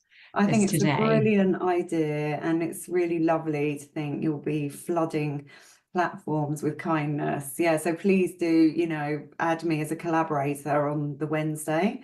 Amazing, I will do. Tips of this and Yes. stuff. Yeah. Yes. And then I can will. go I and will for amplify sure. it. I will do Yeah. that. Well, then let me do the standard selfie Oh now. yes. Oh yeah, I'll do one as well. I know. I always do like I never know I where need to just do it from my look. computer, don't I? Yeah, let me do one as well. You do one too. Oh, amazing. Oh, well, look, it's been a real pleasure. Oh, you're And very welcome, and best of luck on Wednesday. thank you your so much. And I'll marathon. definitely tag you. Yeah, And I'm yeah, sure I know it'll I'm be not brilliant. Yeah, well, I'm traveling all that day. Yeah, so I will try and watch what I can. Yeah, when I've got Thank signals you. and stuff. But Yeah, I'll keep you glad posted. we could get this in. Thanks Yes, for no, the me slot. too. It's Me literally the too. only one. It's mad. It's brilliant, Yeah. brilliant. So have a Oh. brilliant rest of your Thank day, you. I weekend, will. and You safe too. travels. Yeah, And stay in good luck for touch. next week. It's really good to have Thank you. connected. And you take care, Bye. Rosie. Thanks so much. Kim. Bye. Bye. Bye. Bye.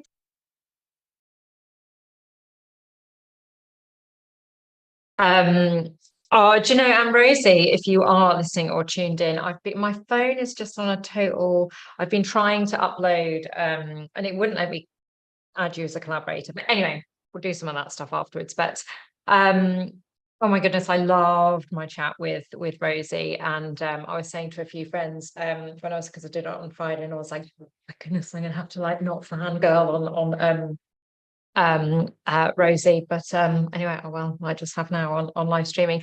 Anyway, Rosie is this is the book that she was talking about and referred to. And for this next section, so I'm going to be joined by Julie Smith in 15 minutes, which is awesome. So this point I have got insights, learnings, and a donation update from Kim Stokes. So I will look at the donation, but what I'm going to do, hang on, have I got the sound? I'm going to be joined by, yeah, sorry. Oh, why do we always not like the sound of our own voices? What I am going to read is an extract from Rosie's book, 15 kind lessons worth learning, because this is 15 for kindness. So how could I not? This is where I need Joe Ferroni's nice, calming voice. So I'll do my best. So 15 kind lessons worth learning. Number 1, there's a certain ebb and flow to life.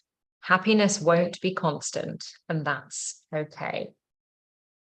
People's lives aren't always as perfect as their social media suggests. Friendships come and go. It's okay to take a sick day for your mental health. Trust your gut, it's usually right. Make time for your hobbies. We all need to ask for help sometimes. It's human nature to make mistakes. How you speak to yourself matters. Stand up for the things you believe in. You are stronger than you think. Comparing yourself to others won't lead to happiness. Even the most confident people struggle with insecurity. Embrace change as opportunity. All you can do is your best, and your best is truly enough. So that was yeah, page 58 in Be Kind book. And it's a really nice sort of, you know, Christmas is around the corner, nice little stocking filler, you know, or to friends, or even to children, or, you know, if you're a manager or leader and you're like, oh, don't know what to get, buy a copy of this. Okay, so thank you to Rosie. So in terms of this next part, I have actually, well, those of you that know me well, I'm a note maker, and I've managed to write 14 pages of notes. Now, whether I can make any sense of them or not is another thing. Or you can see it starts really neat, and then, so anyway, what I'm going to attempt to do is share just some of my takeaways from the speakers so far today. So we kicked off with Karen Farrell and breath work, and something that I sort of took from this is, when we breathe in, thinking about breathing in confidence, love, joy, abundance, and successes. And then on that out breath, letting go of anything that isn't serving you. And I thought, yeah, that's a really nice thing, and something you can sort of just tune and connect into. Oh, and I must make sure I don't. Do you know what? I'm such a geek. Like I've got my schedule, and I've been like ticking people off. I don't want to miss anybody out.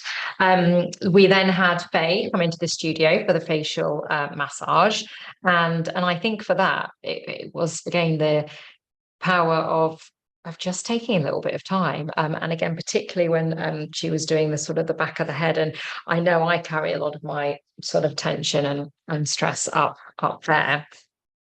We then had Bernadette Thomas come, and she talked to us about menopause, and I guess, you know, some of her experience so far, and also the development of Moxie Coach app.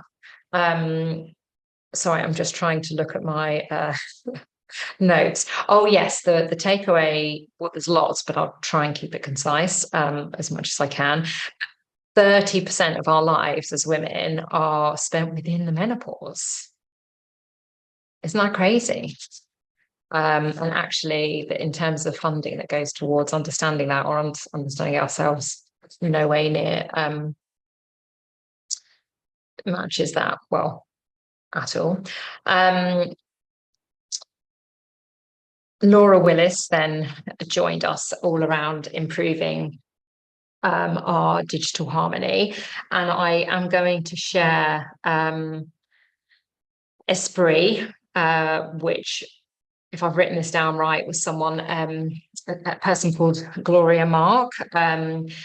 And in terms of this is something for us to think about in terms of building healthy habits to role model, you know, specifically, I guess, with our children. So the E stands for example setting. So, you know, having intentionality around when we're going to use our phones. Sleep. So Laura shared that, you know, they have no phones, you know, in the bedrooms, or no sort of screens, etc. P is for public viewing. So actually, and she was sharing that her eldest has just recently got a phone, and actually, you know, anything that they're on should be, you know, when they're sort of around as a family, or someone's there, you know, in case there is something that, you know, that is not appropriate, I guess. And then R is for relationships. What have I written here? When starting to be positive. Well, I think, and again, if you're listening, or you're like, no, that's totally not it. Hopefully I'm getting sort of the right gist of it. But yeah, I guess, I mean, you know, you're starting having a healthy relationship with, you know, with your phone. And actually, yes, Laura mentioned that, you know, her and her family's phones, they live in sort of the tea and coffee cupboard, and she will take it out when, you know, she's got a particular time that she's going to be using it. I is instructional apps. So what I thought was great is it wasn't a case of Laura saying like, oh, digital is bad and we need to you know, cut it out and all those sorts of things. Absolutely not. It's embracing it, but in a way that it's not controlling us, it's, you know, serving us. So she mentioned apps that, you know, I guess, you know, creativity ones, or, you know, mindfulness ones, or I guess sometimes, you know, with kids it might be, you know, a lot of, like my eldest, his son, for goodness me, his homework is often, you know, online, and times tables, rock stars, and all that sort of stuff. And then finally, T is time limits. So having that, you know, having that time. And another tip she shared, which I thought was really good, was if you've got apps that you, you know, maybe scroll or just waste time on, you know, maybe take them off your phone, put them on your PC, but then be like, oh, I'm going to have a little bit of a binge on, you know, whatever it is. So that was Laura. And then we had Nikki Lowe. Again, I've written loads of things down here, so I need to speed up actually. Yes, what I have written here, I mean, again, so many good things. But every contact leaves a trace. And Nikki talked about that in terms of, you know, that's something that she shares with sort of the leaders and things that she works with from a sort of you know, coaching point of view, but also in terms of, you know, role modeling self-kindness, and I guess the impact that has on people, and therefore the culture. We then had Abby and Claire in from Patch, who and they talked a little bit about who Patch are, why they kindly sponsored me today, as well as a little bit about their own journeys and how they share kindness. So big shout out to them and to all of the team at Patch. We then were joined by Nicole Ratcliffe, so expert advice on sleep. And if you were listening, Nicole does that from, you know, sort of babies all the way, you know, all the way through. And I guess, what, you know, if I'm pushed to say one thing that stood out in some of the research that's done and led by Nicole, from a business case point of view, just in the UK, lack of sleep is costing the economy £1,035 per person. I mean, wow, that is pretty significant, isn't it? We then had our EFT sort of tapping taster with Lucinda Peyton-Jones, and yeah, for me, I loved that. I really didn't know much about it at all, and I certainly hadn't done any of it before. And again, so many great things there, but one, if again I'm going to pick one. So tapping uses, we tap on the same points used in acupuncture, but it's just fingers versus needles, and it does unblocking in a safe and controllable way. And by unblocking, she means Lucinda talked about, you know, any trauma or anxiety or stress or worries that we may be feeling. We then had DJ Melody Kane and Sophie Aishi come into the studio. For me, that was a very, that was a really vulnerable session, because it was an hour. The three of us were in the studio together, and they were both sharing their experiences with their own mental health and bereavements of people close to them. So I really thank them for their vulnerability with that. And I know when we spoke in prep for the session, it was very much around, you know, the key takeaway that they wanted people to have was the importance of being aware of your own mental health. So thank you for that. I was then joined by Belinda Batt on motherhood guilt, and Belinda is currently writing her first book that is coming out in 2025, and it is all around challenging that guilt. And the thing that really stood out for me on Belinda's piece is is thinking about healthy guilt, which can actually support us to maybe change a behavior, and unhealthy guilt that can lead to shame, which is then a very different I guess emotion. So yeah, that was a really interesting session. And you mentioned Kirsten Neff, as did Nikki Lowe. So I'm looking forward to learning a little bit more about her. We then had Andrew McCurry coming, and he talked about men and mental health, his own journey, and also that he has set up I Am Living, where he is supporting clients. But on the side of his job, he also shared some of the reasons around his journey. He has had he had burnout, significant. I remember he said he'd lost a third of his blood. He had been so, I guess, stressed that he'd had a huge stomach ulcer that had burst. And the one thing I guess I will share about that section is he and I talked about showing him self-kindness, and he talked about rhythm and routine, and that was from actually James Clear, who's the author of Atomic Habits. And yeah, I think Julie's waiting in the wings, so I'll just be a couple of minutes, Julie. And then we had Tracy Butcher came on, and that was the session where I went and had a walk, so I showed myself some kindness. But Tracy took you all through sort of some of the origins and benefits of mindfulness and a life practice. And I know, and I saw from the comments that that went down really, really well, and I'm looking forward to watching that one back myself. Then at 3:30, I rather what's the word? Amateurly, that's not a word, but hopefully we know what I mean.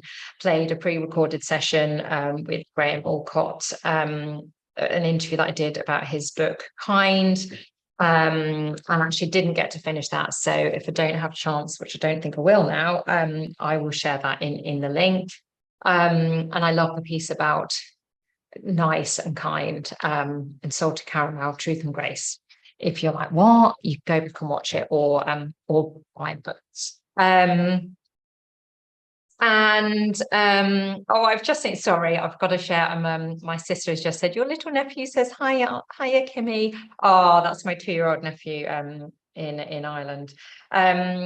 We then had Nudrat of Nourished by Nudrat, and she talked about the link between nutrition and our mental well-being, and specifically around women. And one thing from that is I did not realize that 90% of our serotonin is produced in our gut.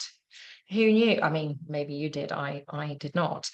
Amy Mercer then joined us, and we talked about career, and she'd sort of crowdsourced from the Uplift Us community. But one of the things I just loved it. I think it was one of the first things she said was how we can think about our careers of a part of how we augment our lives.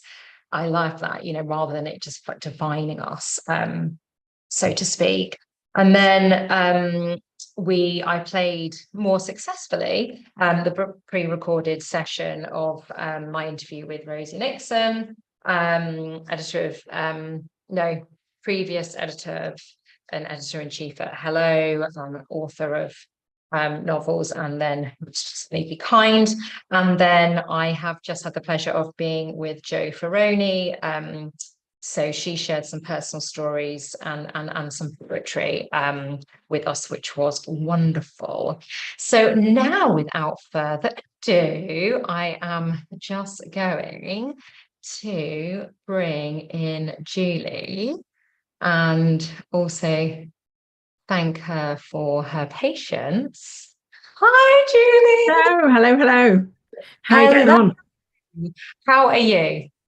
I'm all right, thank you. I'm probably slightly brighter and breezier than you are after 13 hours or whatever we're up to. Probably. Well, do you know what? It is crazy because now I'm like, wow, it has been going for 13 hours. I'm like, it's only 2 hours left. Maybe I should have gone for the 24. Oh my goodness. No, I definitely don't. But yeah, it's funny actually because when you're doing a Zoom or something, and then you can see yourself on the screen, and it's always a bit disconcerting. But through the morning, I'm like, hey, maybe put some lipstick and on, and then I'm like, oh yeah, I could have probably done it with a bit of top up, but never mind.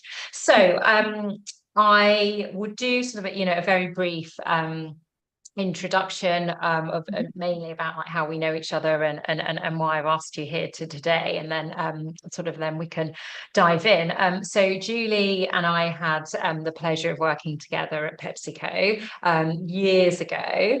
And well, I have to say, like, you probably don't know at the time, but you were someone who always really, I guess, inspired me because I was earlier into my career, and you were a lot more senior than me, and I can remember, oh wow, she like knows what she's talking about, and like, oh my goodness, and like she's a mum, and like blah, and then I think I was still there when you left, and then you went on to found your business, Talent Sprout, and our coach, exec coach, and now award-winning author of Indeed. Coach Yourself Confident, which I have my copy, or one of my copies, over on the table there, which I will grab so we can get in the photo. But that I guess is a bit of a blur after 13 hours of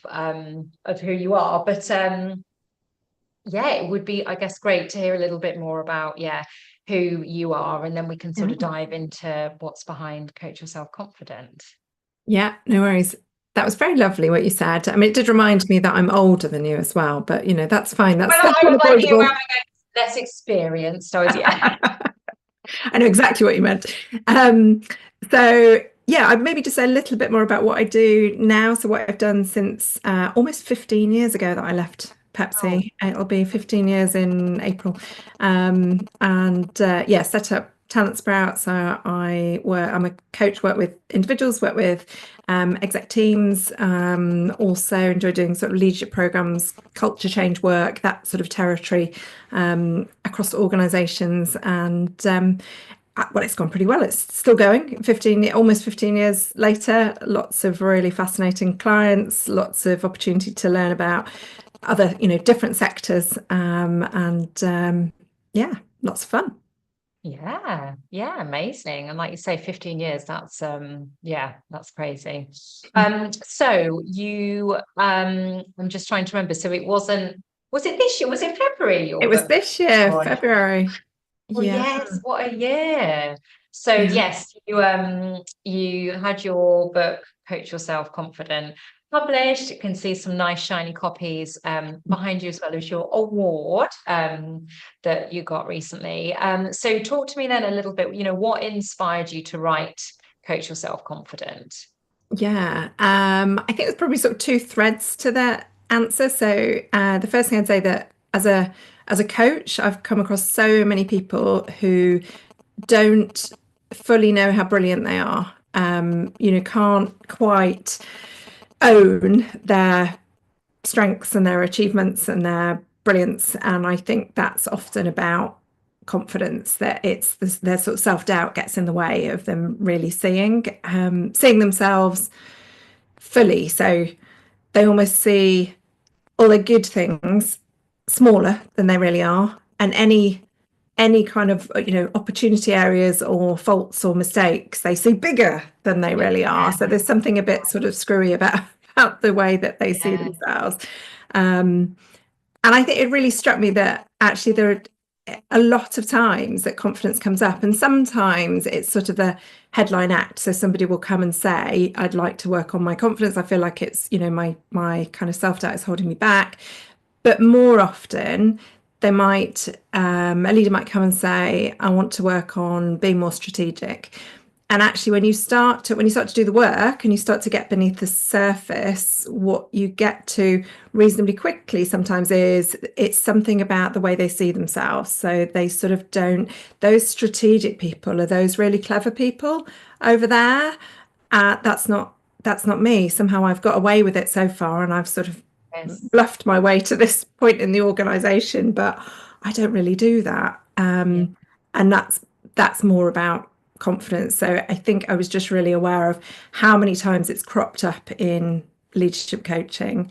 So that's one thread. And I guess the thing I'd add to that actually is that I feel really good about the way that I've supported individuals. I can think of, many, many individuals who I've supported as a coach, but it's quite, coaching is quite exclusive. Exec coaching in particular is quite exclusive. And so, that's a small number of people who are fortunate enough to be supported by their organizations, to pay to have an exec coach. And there's something about making it more available. So they sort of, my starting concept was, could you put some of the usefulness of coaching on this topic within the pages of a book, and then that's much more accessible to more people. So that was one thread. And then the other thing I'd say is that there was a phrase my friend and fellow author Becky Hall says to me, which is, you write the book you need to read. And I think that's really true. So there's definitely a sort of personal thread for me that, interesting, back in those Pepsi days when your sense was, I knew what I was talking about. I probably had quite a big chat going on in my head that was suggesting otherwise. I think I did, well, I know I paid quite a lot for what I call the self-doubt tax. We might come on to that, but so I definitely, the book is not about me, because that would be, I feel like that'd be quite self-indulgent, possibly quite dull. But it's certainly informed by a sort of, I know the topic from the inside out, as well as from what I've observed in others and what I've researched, etc., etc. Yeah. Oh, thank you. And that's to see, like you say, those different angles of how it came about. And I think, there's, I think there's so many books and so many, whether it's growth and, development books, or what people might call business books or whatever, that, you buy, and even then you're like, oh yeah, we'll read it. And then it sort of goes on, on the shelf. But I found that yours was, really accessible. And perhaps as well, it's because I, have always struggled, confidence wise, and again, it's that sort of ongoing up and down. But so I actually thought you were going to say something different then, Kim, when I was smiling. I thought you were going to say that you know me, so it's a bit different. So I, what was going on in my head was you were probably predisposed to find it easy to read and enjoy it, but because it's a bit more of a personal experience, I think, when you know the author. Though that's true. That's so true. There's maybe that as well as perhaps exactly. So all of these multi angles. Yes, right. Because I think as well it is then, and also some of the people, like Ben and that feature in the book. I'm like, it's my manager, and so you can sort of picture and put it into context. And I remember actually it was I was on, my husband and I went to Brussels in January. It was my Christmas present to him, because I wanted to go away basically. And I sent, a photo, or I think I put it on LinkedIn or something like, oh my goodness, I think it's my first time the book's gone out of the UK.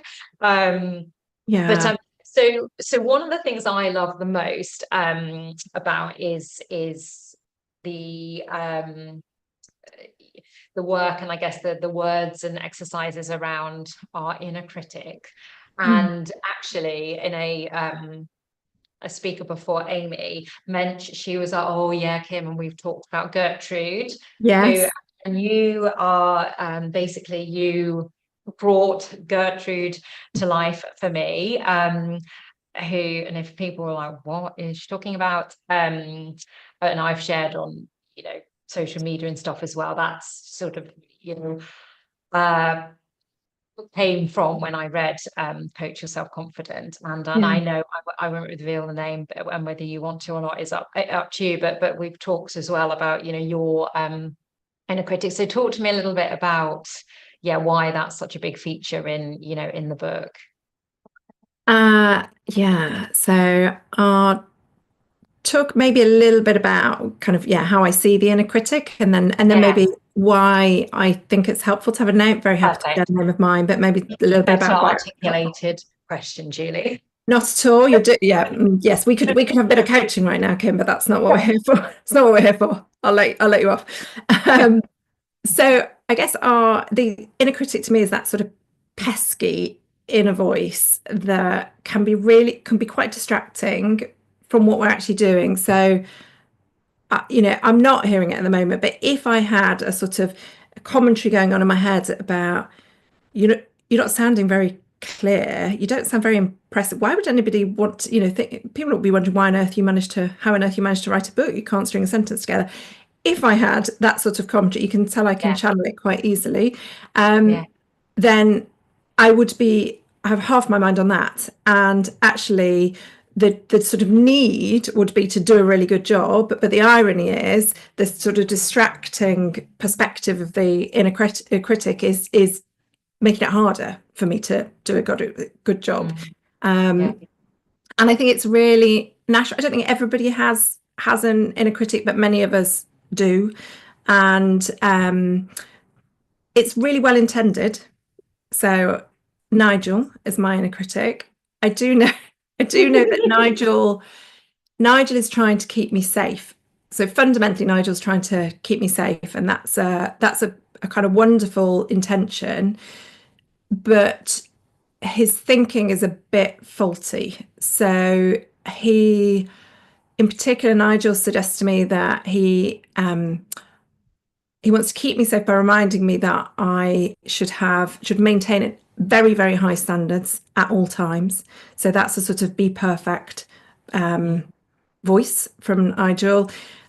He also will suggest that I can keep myself safe by putting others' needs first. So that, you know, please be a people pleaser, please others kind of suggestion. He might also want to keep me safe by sort of this idea that your worth is tied up in your achievements. And so keep going, keep achieving, do more, work faster, work harder.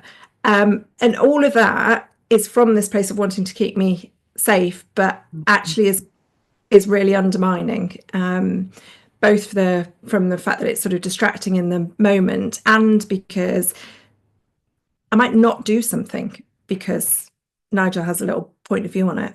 He might say, don't put your hand up for that, you'd be rubbish at it.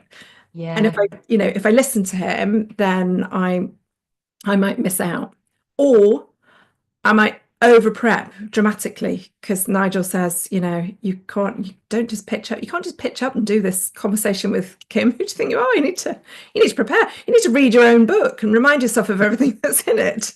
That kind of thing. On every single page, be able to parrot fashion it back to me. Yeah, all of that. So it's fundamentally undermine, the inner critic undermines our trust in ourselves, and that's what I really like as a sort of definition of confidence. It's about self-trust, and it's sort of self-trust, I guess, almost as the counterpoint to self-doubt.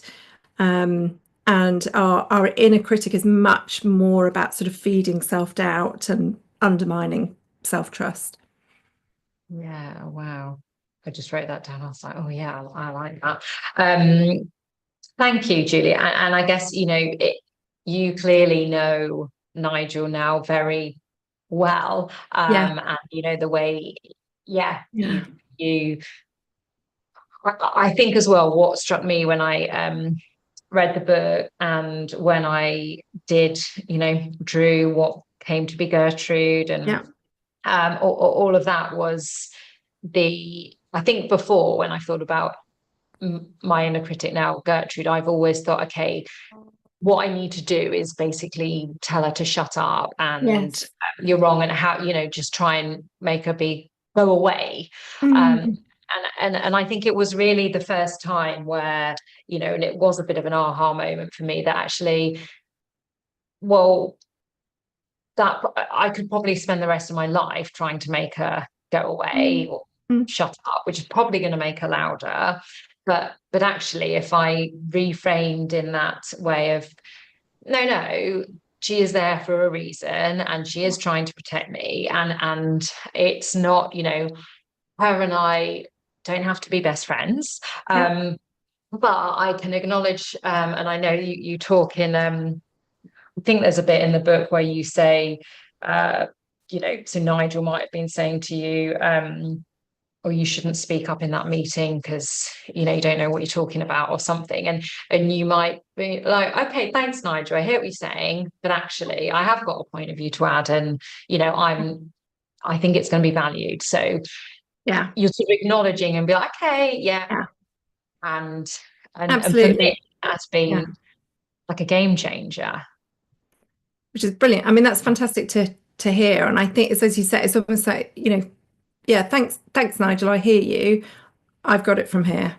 It's like just, and that's partly why that idea of naming the inner critic is that there's something about putting a little bit of distance between those messages that Gertrude or Nigel have for us and ourselves. So of course it's part of me. Like Nigel's not a sort of separate person, it's part of me. But giving him a little identity just makes it easier for it's like it acts as a reminder for me that I don't have to believe what he says, and that he's well intended, but sometimes he's really unhelpful. Most of the time he's really unhelpful. So I can kind of hear his voice, and I mean, I often do this when I talk about it. I'm sort of holding my hand out there. Which I can just kind of go, okay, I can hear what you're saying, and I can look at it and I can think, is that true? And most of the time, it's not true. So, you know, it might be catastrophizing, or it might be saying, Kim is currently thinking you are just dribbling on and talking absolute nonsense. And if I ask myself, is that true? Well, at minimum, I don't know. Is the only answer I can possibly give. I can't. It can't be true because I don't know what's in your head, and Nigel doesn't know what's in your head. No. Yeah, there's something about just a little bit of distance by naming. For some people, it really helps to picture as well, to draw the him, her, it, however it like, you know, appears for them. No, for sure. And I think it's something actually I shared with my kids, and I think to begin with they're a bit like, oh my god, like what is Mummy talking about? But and then actually we ended up talking about what would, you know, the opposite be. Well, what I thought was lovely actually was they both were like, I don't know what you're talking about. This was probably about a year ago, so they were just 8 and just 5 at the time, and because I guess kids do, you know, they have that, you know, they'll be like, oh, I'm ace, you know, I'm ace at football and I'm great at making friends, and I'm so I thought, oh, that's brilliant. But then you know, we were talking about, oh, who could almost a cheerleader be. So I think it was, I was going to say Professor Green. It wasn't Professor Green, it was Professor something, and we drew almost like a different like character or something like that. But yes, I think it's well, as I said, it's really helped. I love that idea of maybe we should channel more often our 5-year-old self who says, I'm brilliant at gymnastics, I'm the best at public speaking, I'm the best, you know, because I think there's something wonderful about the belief, and there's something really, it feels really sad. Maybe it's just part of life and it's unavoidable that we become over time as kids grow up, you see them become that a bit more self-conscious. And maybe then, you know, particularly in sort of teenage phase, get more likely to say, I'm rubbish at that. I'm rubbish, I don't want to do that anymore. And it's such a shame. I mean, though, I guess you don't want them to grow up, you know, thinking they're brilliant at everything. I mean, there's danger in that, but and again, I guess like with a lot of things, there's a fine line, isn't there? But I think as well, and again, you know, we sort of, you know, growing up, it would, you know, you'd be like, oh, no one likes to know it all, or no one likes to show off. And, yeah, it's I think that's sometimes in there for, I think I referenced that in the book, that for some people who find it hard to own their strengths, so you know, to really see and be able to say the things they are genuinely good at, so not the equivalent of I'm brilliant at gymnastics, but the things they are genuinely good at, and they find it hard to take ownership for those things. And I think sometimes in the mix is some parental voices saying, you know, nobody, don't blow your own trumpet, don't get Yes. your boots, don't get, you know, all of these wonderful English sayings that are quite, yeah, they're sort of, I'm sure they're well meant, and there's something, you know, I do get the kind of point about being appropriately humble, but they're a bit diminishing. They're a bit sort of like, Yes. just And over time as well, like you say, it's not maliciously intended or meant to be, but you know, Not if at all. you hear that enough times, and Yeah. particularly at a, you know, let's say, I don't know, if you just won an award for gymnastics or whatever, and Yeah. you're told, you then I shouldn't celebrate my success then, you know, and Yeah. yeah, that becomes what you lock away as a memory. So I went then because, and I know we're sort of going off script, which I knew we would, and All good. blah blah blah. You mentioned the word humble then, and another thing that you talk about in the book is humble confidence. I wonder if you can share about that too. Yeah, of course. So so the idea of humble confidence is really simply that it's a level of confidence that matches your capabilities. So when there's a lack of confidence, obviously it's where the kind of confidence lags behind what you're truly capable of. So that's the sort of not being able to see how brilliant you are.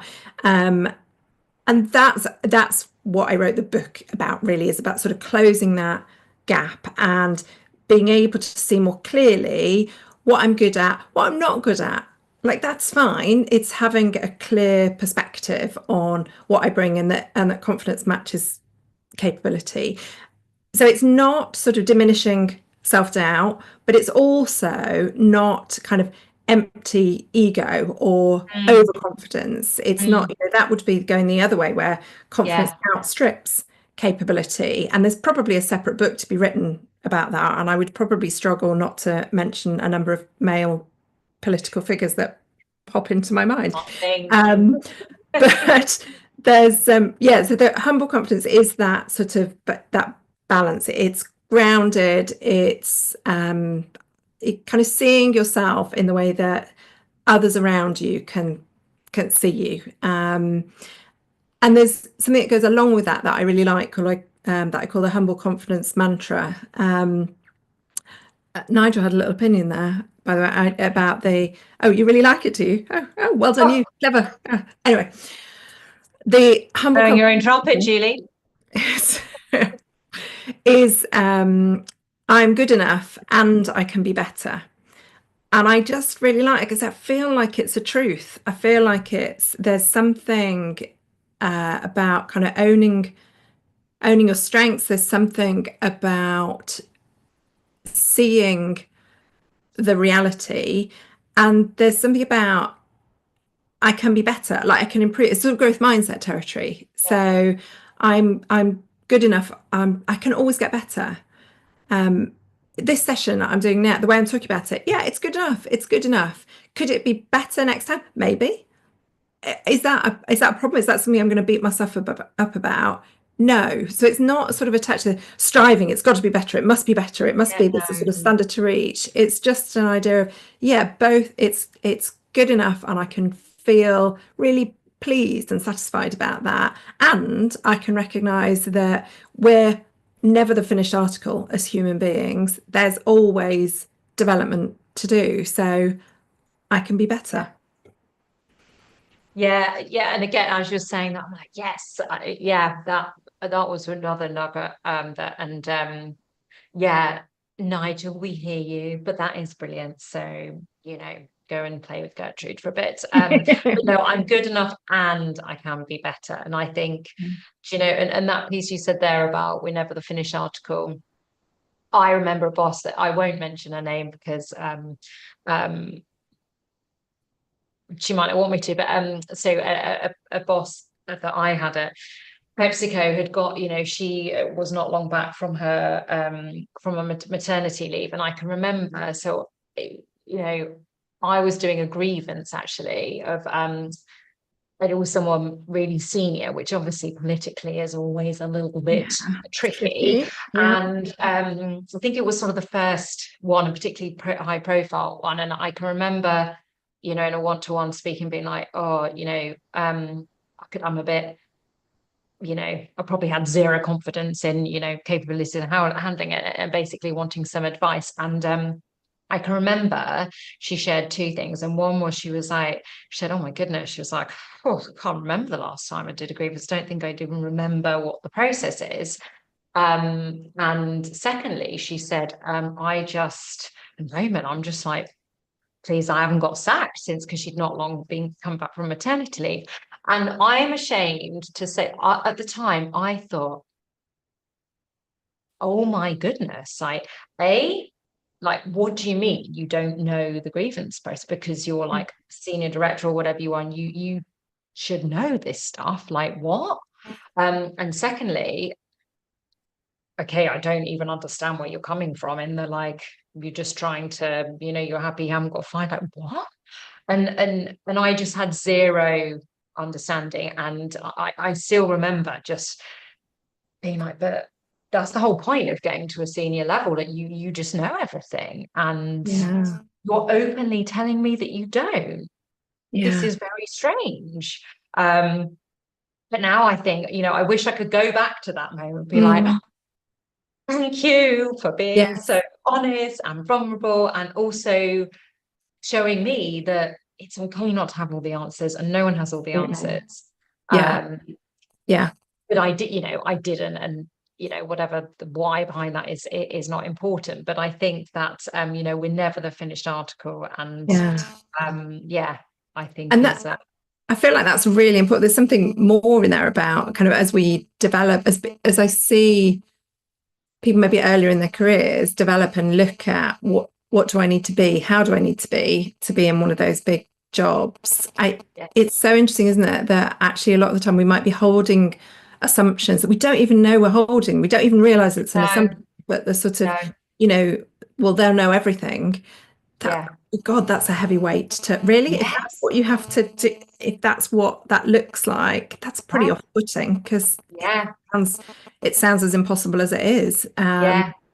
So absolutely. how many, you know, and I wonder how many other things that we just I know, yes, you're right. Yeah, you're right. And I think it's almost, in terms of the senior people, we're putting them on this pedestal of, you know, they basically have to be perfect and know everything. But also it's, well, hang on, if we, like I say, we're a much more inexperienced place in our career, then what with that, you know, we're thinking, wow, I have to get, by the time I'm that, I need to know everything. And but so many assumptions. Another one comes to mind that, you know, I can share it now, so I'm doing it in a sort of apologetic way, but I can remember as well, you know, so this was back, you know, when I was single, I didn't have children, like I loved my work, you know, really passionate about it, you know, loved studying, was a bit of a geek probably, I could say, and so, you know, I would be in the office at whatever, you know, early doors, and I had quite a commute, and then I remember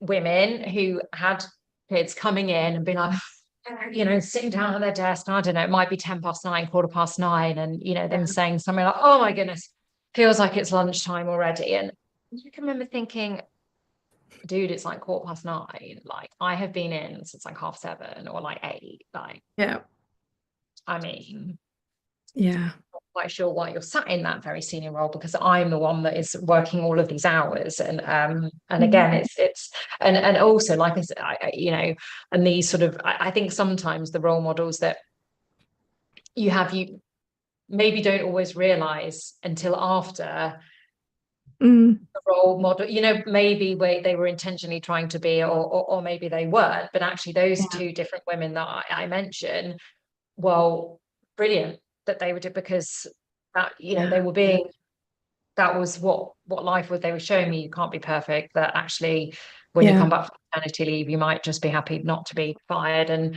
when you're a working mum or dad, when you come in at just Yeah. gone 9, yes, you very much can feel like it's, well, a bedtime, let alone Yes. Yeah. But I think that's part of why I found transition after maternity leave hard. And this is going back quite a long time now. My son's nearly 17.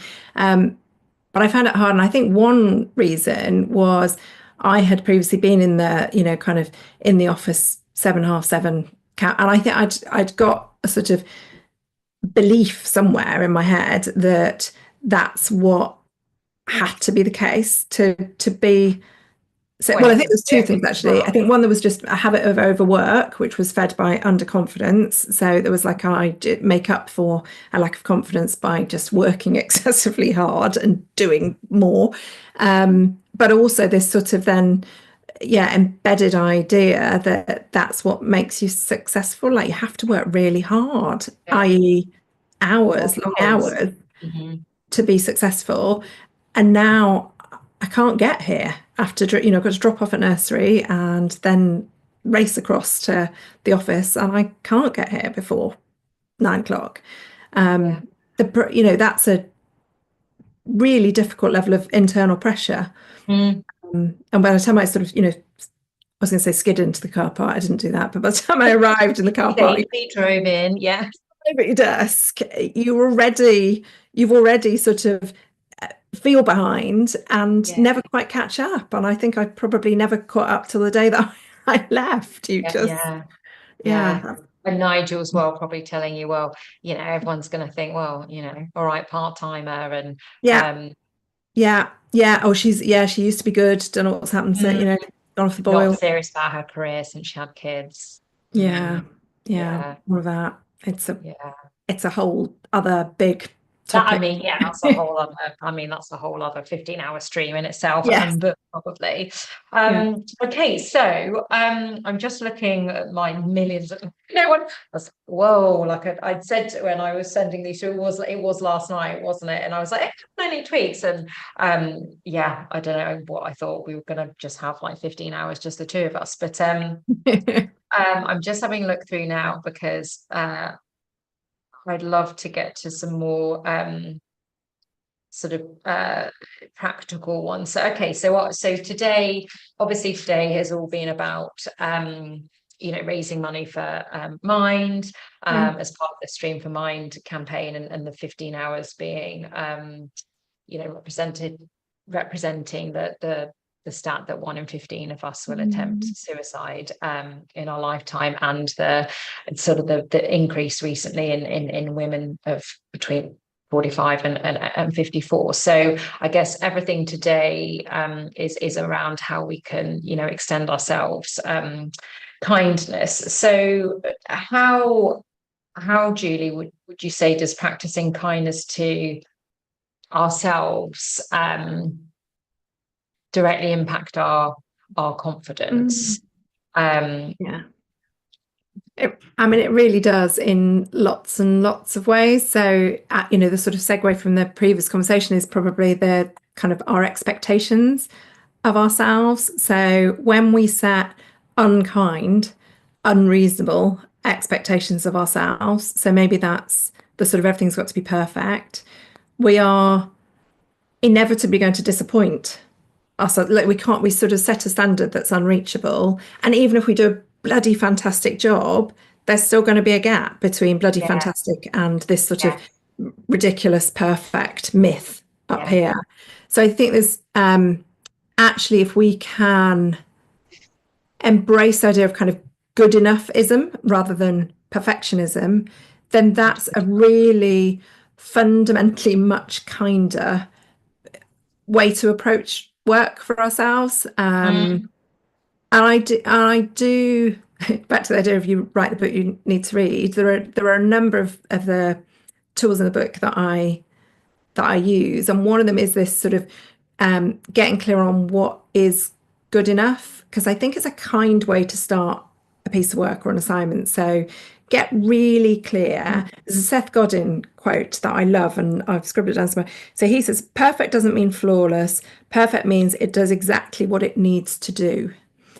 And for me, the good enough thing is getting clear on what does it need to do? What's the fit for purpose version, not the highly polished, perfectionist tinged, Julie Smith special version. What's actually what the client needs, fit for purpose version. And I think that's an act of self-kindness. The other thing that comes to mind is I found myself talking about this one quite a lot, and I've been to my daughter's school a couple of times as well, and this is one of the things that I've talked about with it's a girls' school, and I've talked to a couple of year groups now, and just seeing they also loved drawing their inner critic, but they liked this as an idea because it's so simple, and it's fundamentally about self-kindness. So we probably, if we were brought up in the UK, heard the sort of golden rule, which is treat others as you would like to be treated. So that is, I know I heard that a lot, and it's very well sort of, accepted. Whether it's always acted on is a separate debate, but it's kind of there. It's established. And my suggestion is kind of introduce another one alongside that is treat yourself as you would treat others. And I think it's particularly in those moments when maybe it's the moment when Gertrude's been a bit mouthy and she's kind of stepped into the spotlight, and you notice that as an act of self-kindness is to pause, breathe, and then ask yourself, if it was a friend who found themselves in this situation, whatever it is that's the situation right now, what would I say to them? And really try and lead into that, because you would know, I mean, I know about this about you definitely, Kim, as a human, and I think most people, we find it easier sometimes to be kind to other people than we do to ourselves. So if we can really channel that, what would I say to somebody else? What would I say to somebody else who I care about if they found themselves in this situation? And then really try and hear that for yourself. It's a real shift. Yeah, no, it is. I can, and I can see how, as you say, it's a real shift, but it is a real simple concept, and I can see how, particularly with teenage girls' confidence, how that would really go. I'm just, and I hope Nigel was not thinking, oh, Kim's bored, because I was slightly distracted, but I've got someone coming in and they're waiting outside, and I don't want to leave them in the cold because they're in at the 8 o'clock. So I'm just going to nip and let her in, because I forgot. I'm like, why has no one let you in? I'm like, oh yeah, it's 20 to 8, so everybody has. Nobody's here. Yeah. So bear with me.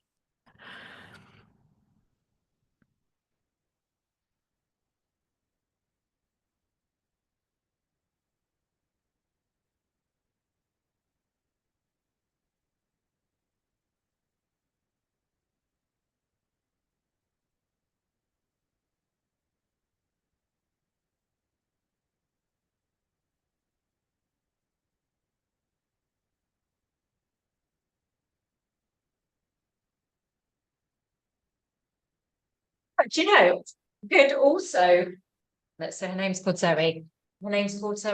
I forgot she was coming in, which I'm like, oh, that's nice. See another human. Yeah, nice. So yes, and I think it's that treat yourself as you would others, and I fundamentally believe that 9 times out of 10, and maybe more, we do find being kind to ourselves so much more difficult than being kind to and I think, I mean, part of that is I guess my hope is that, the more conversations and things that people have, and the more honest we can be, and therefore kinder to ourselves, then these, the statistics that come through state of mind, will shift. And again, there's obviously a long way to go, but I think some of the conversations that have been had today, I think even like when I was a school, you didn't talk about mental No, health. I probably no. never even heard of like the term, and and Mm. boys certainly don't cry, or you don't air your laundry or whatever, you air your Yeah. dirty washing in public, and all of those sorts of things. So what I guess how do you, I guess, then thinking again about our sort of theme today, how do you show yourself, Julie? Yeah, so I try and do the things that I've just talked about. The other very practical thing I did, well, there's two things come to mind. One really practical sort of work related thing that I started since I came across it when I was researching the book, and I find it really, really useful, is doing a done list. I don't necessarily do it at the end of every day, but I find it very settling. I think therein lies the kindness. I find it very settling, and I find it easier to get up from my desk and leave. And this is my house, so I find it easier to sort of leave work here for the next day. So it's really simple. That I'm a big list addict, so I'll definitely have a to-do list, and usually it's a really, really unreasonable and overly optimistic to-do list. And the idea of the done list is at the end of the day or at the end of a week, write down what have I done. And one of the things that's really important is it's not only the things that were on your to-do list, it's the other things that popped up and you dealt with. And I find it, I almost think it's physically settling, because I can go, okay, yeah, no, that's pretty good. And rather than focusing on the gaps, if I just look at my over optimistic to-do list and everything that's not been ticked off, I feel disappointed. Worse, I feel disappointed in myself that somehow I should have been asked more, or God, why am I so bad at writing realistic lists, or whatever. There'll be some version of criticism in there, whereas the done list has a very different sort of feeling attached to it, I find, because it's much more about the sort of satisfaction of, yeah, I did that, and I did that, and I hadn't anticipated that would happen, but I handled that quite well, or whatever it might be. And I also very deliberately, and people do it differently, I guess, but I very deliberately put home things on there as well, because I think that's another way that I can be really unkind to myself, is expect that I can do at least 100% work and 100%, like there's just, it doesn't add up. So there's something about being recognizing the home things that I do as well, because they're equally important, and they take time, and they take mental energy, etc.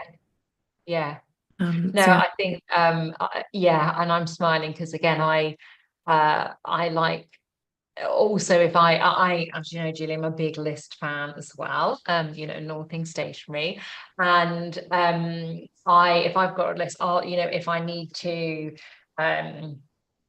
book one of the kids into a club, or order a birthday present, or take something to the post office, I mean, I don't write down empty the dishwasher or put the washing on, maybe I should sometimes.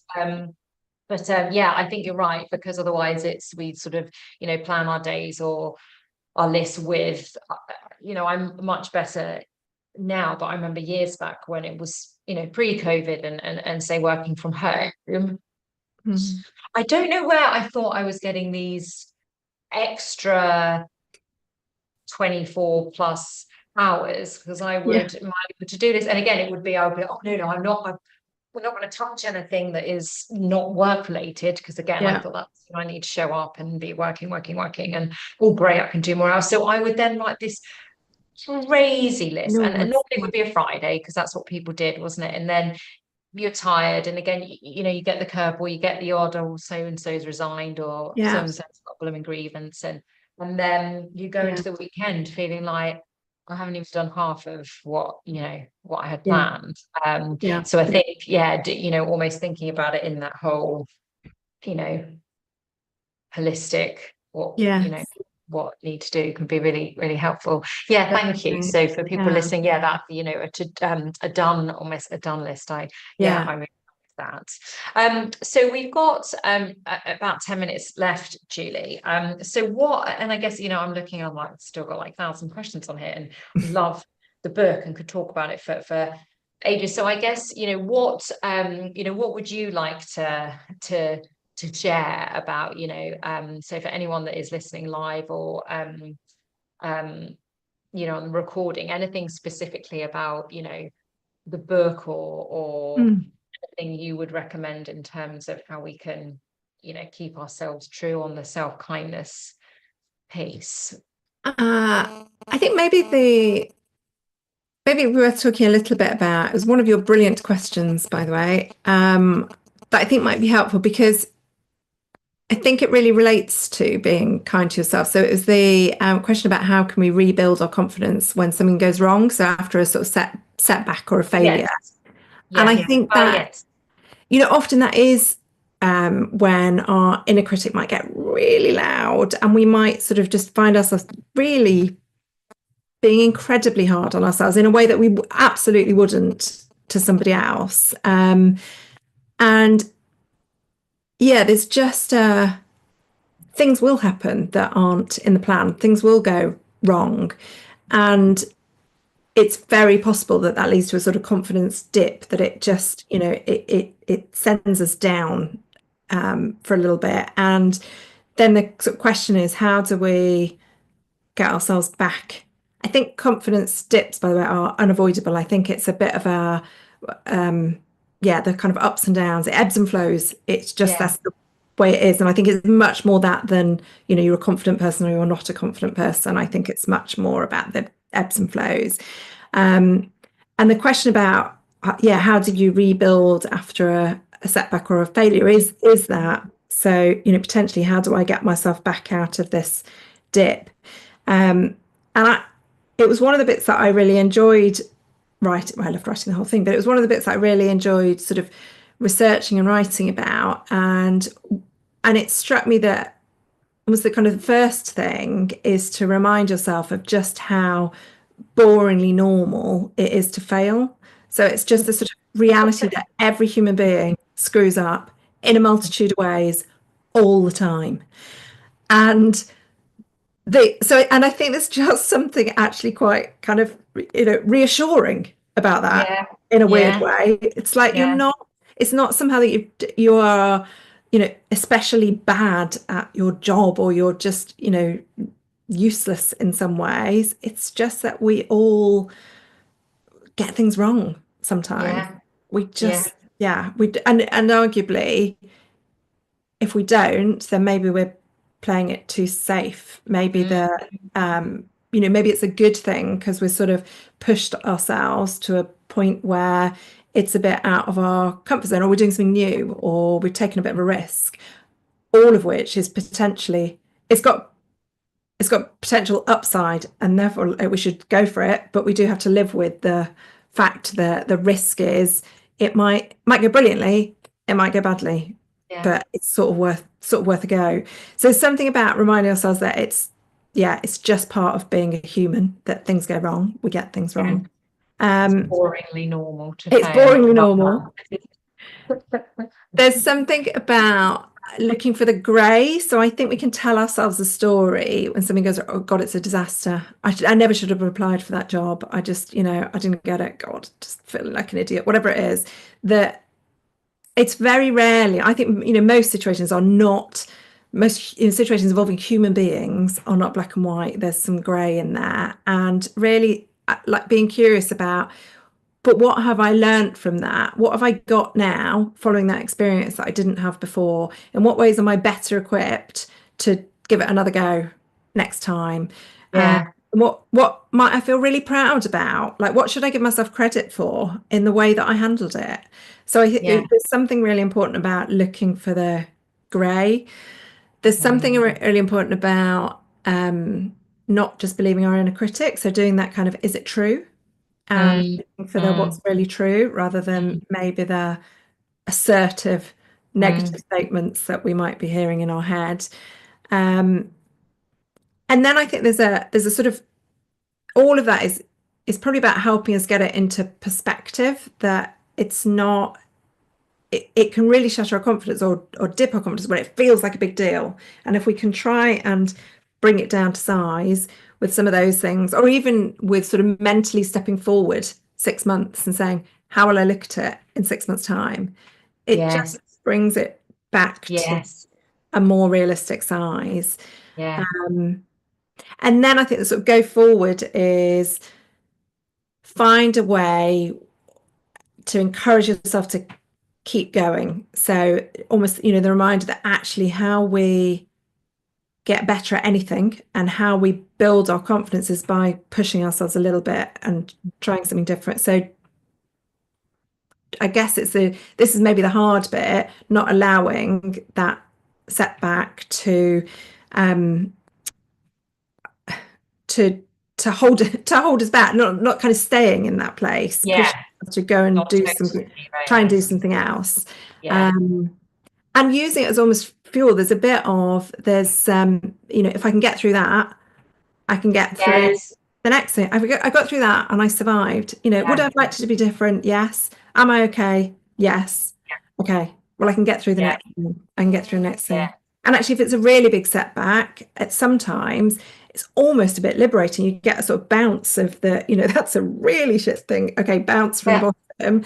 If I can get through that, I can get through anything. Yeah. And then you get something that's a bit crap and you're like, whatever. Yeah. Yeah. So that was perhaps longer than anticipated, Kim, but no. I think, but like I say, there are so many real nuggets of wisdom and but practicality as well, which I think is so important. And I love I guess it sort of does what it says on the tin in terms of and I bought your book for a couple of my good friends, and it coach yourself confident. And I shared with you and a couple of others I'd had I have, like us all, have confidence wobbles. And yes, and I know actually, because you said you were like, oh, maybe I could ask you a question about my confidence in and I guess two things. One, I know you shared about sort of the lead up in today, but also I think, and when I first asked you about this, so I've been full-time in building kindness for success since April. I have to say the first sort of 6 months I feel like I just was flying in it, like I was just loving it, and I was just so energized and so motivated, and like I want to do X, didn't do X because I I can do give that permission. exactly. And I think I don't believe I was naive enough to think, oh, this is what it'll always be like. But I, hit a real confidence it probably about a month ago. And actually, I'd sort of registered, I'd hit the link on, oh, I fancy doing that Stream for Mind thing. And then I nearly was like, oh, Gertrude's like, oh my God, what, here you go. Sneers into it. But I just was like, what's happening? Like, I still am enjoying what I'm doing, but now suddenly I'm like, who do you think you are, starting your own business and like calling yourself like a coach? Like, oh, okay, you've got a bit of paper, well done.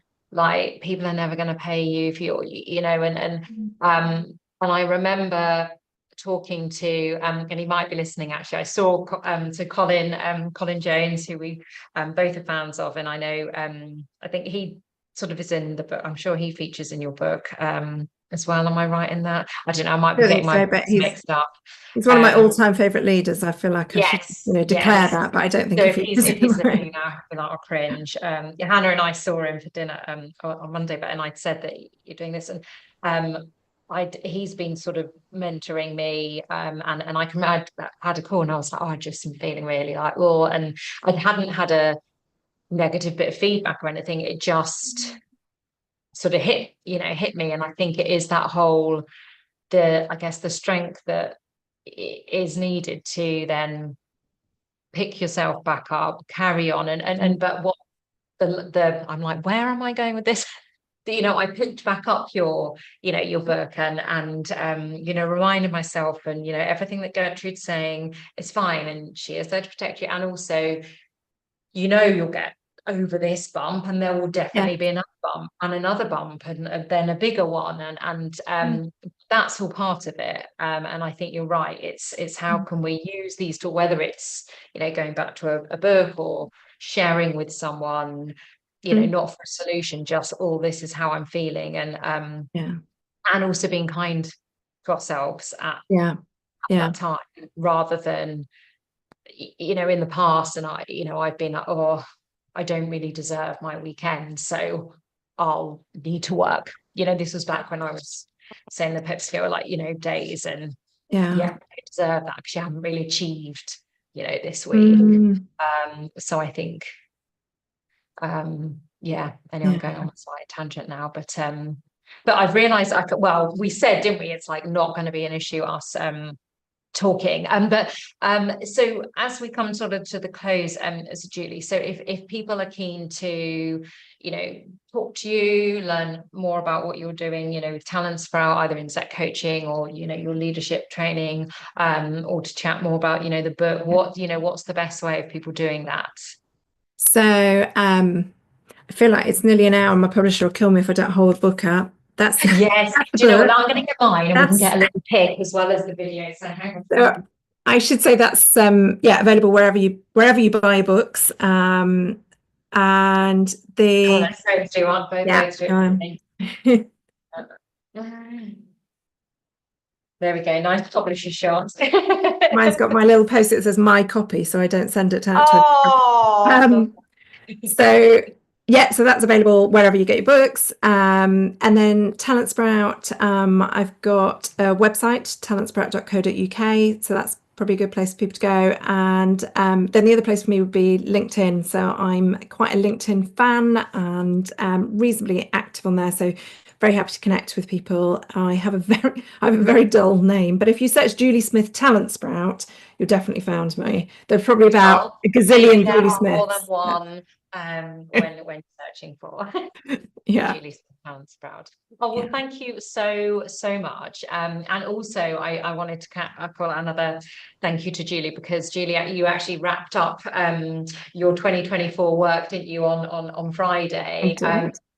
But you agreed and wanted to come and do the session today. So thank you so much for doing that. And just buy the book if you don't have it. Get it on your Christmas list. There is still time.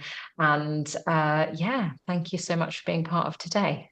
Oh, you're very, very welcome. You're an absolute superstar for doing this. I can't believe you're now 14 hours in and still incredibly energetic and articulate and everything else. It's brilliant. Maybe not articulate, but you know. And I'm going to go and check the numbers now and make my donation. And yes, thank you. Do you know, I'm not. Yeah, I'm going to see. Zoe's going to come for half an hour, and then I've got Susie joining me, who stepped in for my poor sister, who is poorly. So I'm going to wait until the end, and then do it. So I can't believe there's an hour to go. Like, I'm a bit like nearly there. We're just sitting here rocking or something on my. All right, thank you so much, Julie, and have a wonderful Christmas and New Year, and we'll pick up back up. Take care. Thanks, see you later. Bye. Bye. Okay, right. As I go and get Zoe, let me put on my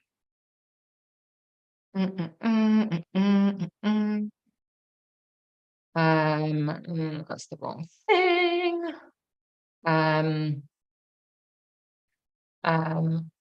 Virgo. Right. I wonder what the other ones are. I haven't even done that.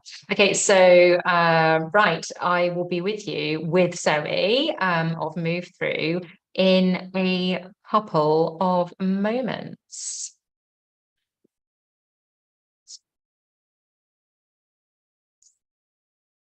Yeah, the wheels are starting to fall. Right, hang on. Gosh, no, I'm fine. The screen's still on. Doesn't matter. See you shortly.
Yeah.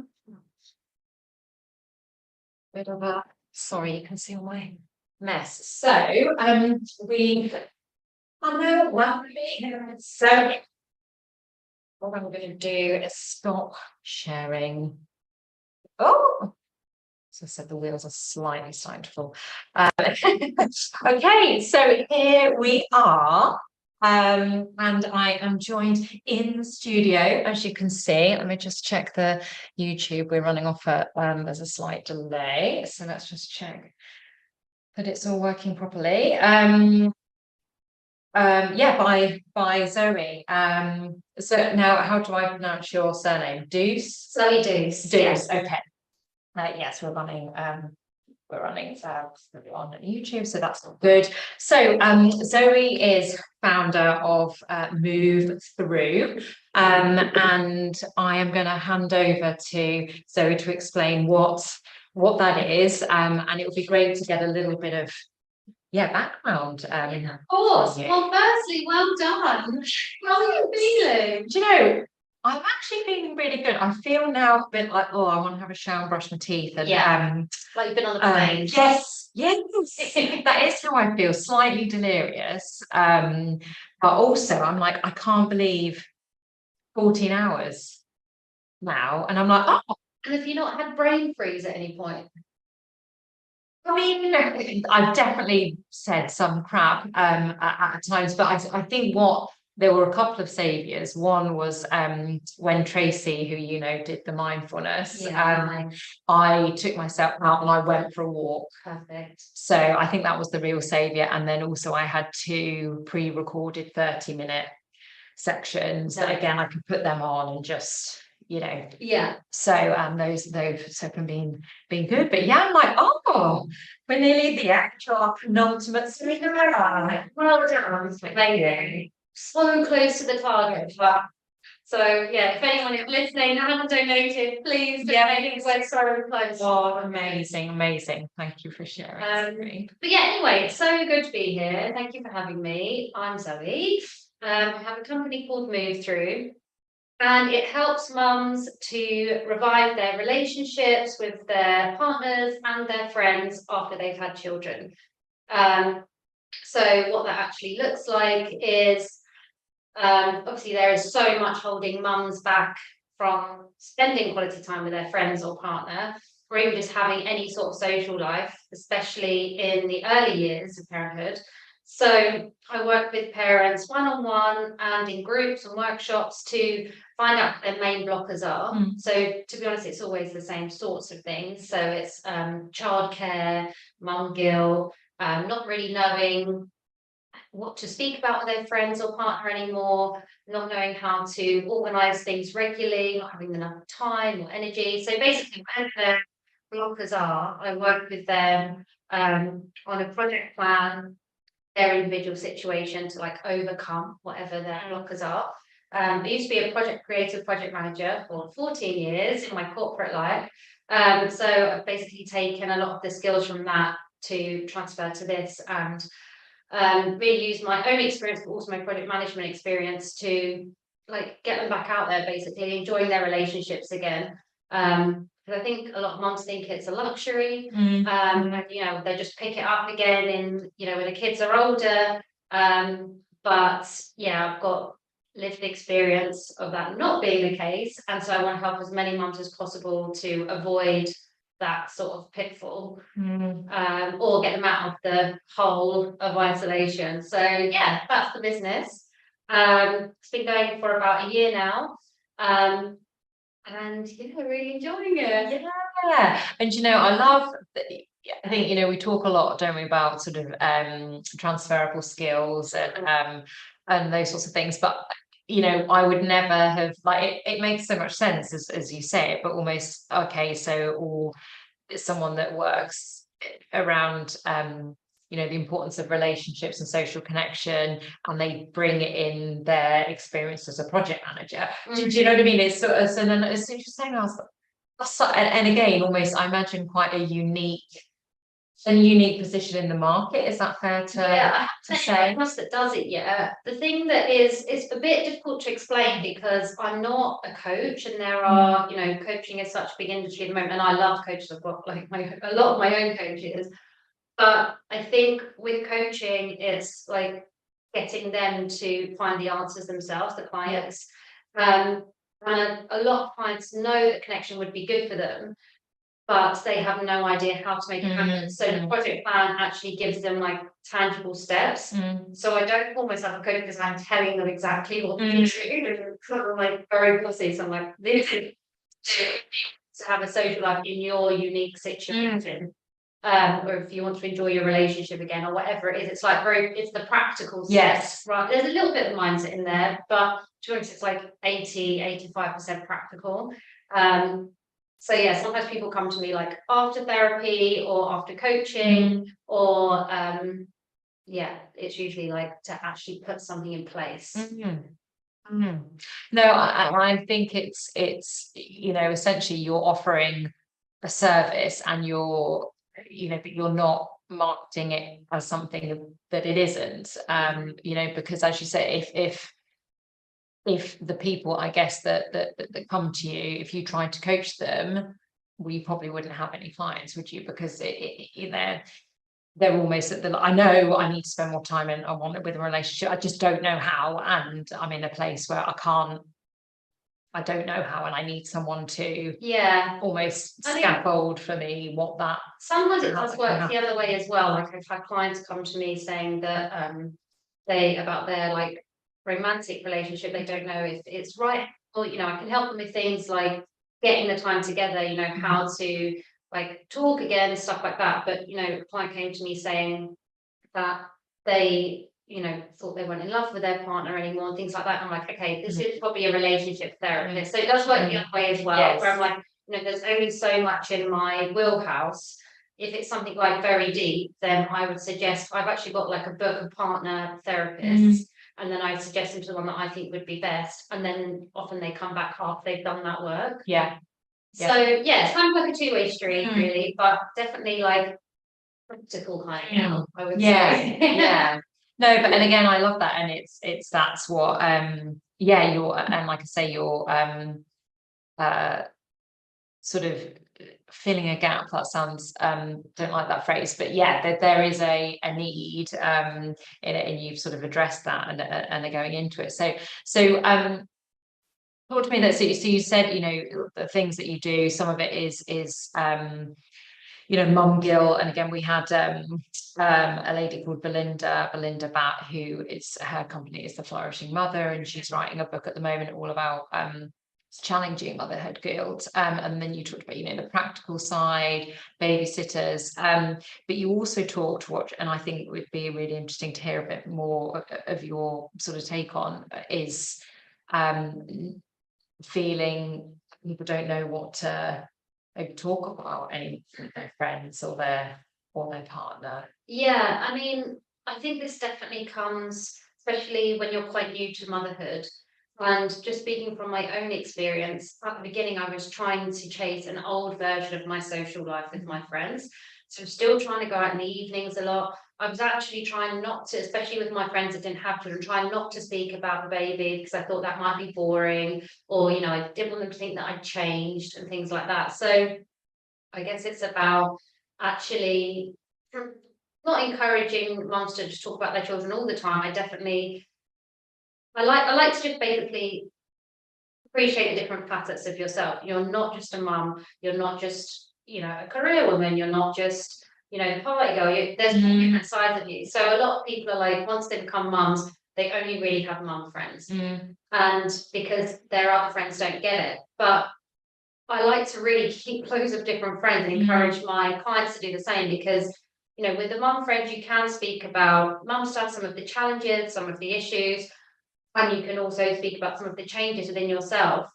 But then with your friends who maybe don't have experience of that, you can still talk to them about how you've changed, but they actually have no idea about what's going on, but see that as a positive, because they're just seeing you for you as a person. They're not thinking like, oh, like, I wonder how good she is at breastfeeding. They have no idea about any of that. So they're like, you know, what is keeping you up at night, like, not the baby, but like your mind. What are you thinking about? What are you excited about in the moment? What are you whatever? So it's more like bringing out different sides of your personality, and different friends can do that. And that's what I really try to encourage with people. So, you know, local friends are great, and the mum groups are great, and all of that, but you know, nothing beats an old friend that you've known forever, who really knows all the different sides of you, has been through all the breakups with you, all the promotions with you, all the lows with you. So yeah, it's about like embracing, I guess, a bit of a spectrum of friends. And then with your partner, the thing that I really like to encourage, so with your partner, when you have a child, you both change a lot. Everyone focuses on all the changes with the mom through matrescence and all of those, you know, physical, hormonal, all of those sorts of changes. But the dad does really change as well. So what I try to encourage there is to actually talk about the changes that you're both going through, so that it's not a competition, and then you can grow in a new direction together, rather than you're both changing anyway and then you would change apart. So if you change together, then you can actually go in a new direction together. So what that might look like in practical terms is doing things with your partner that you have never done before. So, you know, before you might have been like the drinking couple, you know, always, this is me and my partner, always out, you know, we've lived in London and New York, we both had very fast-paced jobs, out all the time. And then now we do things like we meditate together, you know, we go on like family runs. We've never been that, but this is such a good crossroads in your relationship to try new things together. And it is a good chance for you as well to try new things as a person. Like, it's a good reinvention point, but why not do that with your partner or even with your friends? So sorry, I'm really just going into it, but that's No, I love it. And also I'm like, so he's talking a lot, which is great. Glaze. So another I guess talk around this sort of conversation is about some of your old friends as well, who might not have children. So, you know, a couple of different things have happened recently with my old friends that have highlighted this even more. But, you know, one friend is an old friend from, you know, when I was 18, always, you know, been a big drinking guy. He's always lived abroad. So every time he comes back, you know, it's a big party. We're all in Soho, all the rest of it. He's actually going to move back next year. So I said, you know, well, maybe, you know, this was in Soho at one of these like things back, everyone's around, very popular. Maybe once you're back, we could start to, you know, meet up a bit more, but like, you know, go to the gym together or something like that. And he's like, yeah, great. He's like, sorry, don't do this. He's like, I never ever go out anymore. Like, I just do this when I come back. Like, I just come around for a cup of tea. And there was me in my head thinking, oh, you know, he's out every night. Like, now he's back. Am I just going to be like, I can only see him if we're drinking? He never ever goes out. But that was I thought he was still like the 18-year-old version of us. So I guess that's the other thing to realize, is that our friends are changing too, even our friends without children. You know, everyone is so much more wellness focused nowadays. They're not really, you're thinking, oh, they won't want to go out with me if I'm not like out till, you know, midnight or 1 or 2 o'clock, or they won't want to go out with me if I'm not drinking. But everyone is changing now, even if you have children or not. So, you know, don't think people will think you're boring, or that you suggesting something different that you've never done before, they'll think it's weird, because they're probably either doing those things with other people or on their own anyway, or they're actually really open to a reinvention in their relationship. So I'd say don't write people off that once you become parents that you're like, oh god, they just think we're so boring nowadays, because everyone is just changing. So I guess just approach it, be brave, and approach something new with them, and usually it will be embraced. And I think it's almost that, it's almost like you say, usually it will be embraced, and actually you know, if it isn't, then is that person then, is that, you know, I'm not saying cut them out of your lives, but it might be actually then this is a bit cheesy, but you know, sometimes we have seasons of things, and sometimes seasons of friendships, and friendships change and evolve, and arguably, you know, a true friend will, wants you to be the version of you that is right for you. Exactly. And I think, you know, we've talked sort of throughout the day, obviously with the theme being around how can we extend kindness to ourselves. And I think, you know, one of the ways what I'm hearing, Zoe, is almost, like you said, leaning into, you know, it's not, you don't have to pretend to be now like the couple that just always go out and get drunk. And okay, does it mean you never do that? No. And you know, it's still fun, but not every weekend. And but yes, stepping in to show, we go for family runs and we meditate, and almost not being apologetic for that. And I guess, you know, having the courage to suggest that, because, you know, it usually if I think a lot of the people listening to this will be similar to us, in that, you know, if you think happen, do it yourself. So you'll have to be the one to suggest that. So I don't think that probably your friends are going to come to you necessarily and be like, oh, instead of, you know, going out and getting battered on a Tuesday night, do you fancy going to a spin class instead? It probably will have to come from you. So I think just that courage to be a bit brave and suggest something. And I mean, there are obviously clever ways you can do it. You can, I'd always talk about the with or without you energy. So, you know, if you're a bit scared to either invite someone to something or make a new friend, then you can say that you're going to do something and you're going to be doing it anyway. Would they like to join you? So, you know, Tuesday night, I'm actually going to go to this spin class. I've been before. It's so fun. I think you would actually really like it. So do you want to meet me there on Tuesday? Like I said, I'm going anyway. Up to you. And then if they say yes, fantastic. You've got like a new thing to do together. If no, it takes the sting away, because you're going to be doing it anyway. You've not changed your plans. So if you're like nervous about suggesting new things or like meeting up with new friends, then that's just one like way to soften it a little bit. Works really well when you're trying to like make a new like friend in the park or something like that. You know, if you've been eyeing up another mum and you're like, you know, she looks a bit of me, like her outfit or whatever, that's usually my way. And I'm like, just get a quick coffee if you fancy it. And then she says, oh no, you know, sorry, I'm doing something else. Totally fine, because Just anyway. So that's a little. Oh, do you know, I really like that. And also I think, you know, for some people, they will be, you know, like that example you gave, like that other mum or dad or nan or whoever it is might just be like, oh my God, like, thank you. You know, they might not say it, but they might have been having a crap day or whatever. And like you say, it's a very, as you say, safe over, oh, I'm going to grab a coffee. Did you want to join? And then if they're like, no, that's fine. It's different to be like, oh, hello, would you? I'm Zoe. Would you like to get a coffee together? And then it is a bit like, steer clear of that one. No, that's a nice way to think of it, with, you know, with or without me. So in terms of I guess your clients, do you find so do you work with couples or do you work predominantly with mums? Like, how does that work? So at the moment I work with mums, just because I find that they are the ones who struggle to prioritize their relationships the most. I mean, that might be unfair, but I suppose I just speak to mums the most, so I can see that they're like, oh, well, when I was doing my market research, you know, the beginning of the year of this business, a lot of mums were saying to me like, well, I'll pick that up in a few years when the kids are older, you know, my relationship or my social life, or, you know, someone even said to me recently, a client, they've been with their partner, you know, since they were 17, I think, so however many years that is now. And so she's like, I've actually said when my child was born, I'm going to put our relationship on the back burner for a bit. And I felt like I could do that because I had so many years in the bank.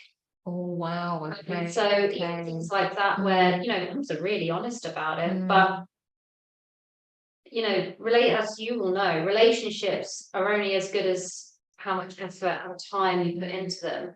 And I know as mums, there is so much that we have to do, but there are also ways that we can still put in and get out energy and love from our relationships without like breaking us and without adding another thing on our plate. So, you know, kind of similar to the with or without you energy, if someone says like I just have no time to see my friends, to spend with my partner, you know, I say, well, what are your non-negotiables for the week? And you know, people usually like work, I work out, I look after my kids, whatever. And I'm like, okay, cool. Is there any days that you can co-work with someone? You know, that's just a really easy win-win situation. In your breaks, you can have a laugh, you know. Can you commute either to the office or nursery with somebody, with your partner or with a friend? Or can you ring a partner or your friend on your commute? Can you do a joint workout with somebody? You know, think about your non-negotiables and then invite somebody to one or two of those things each week.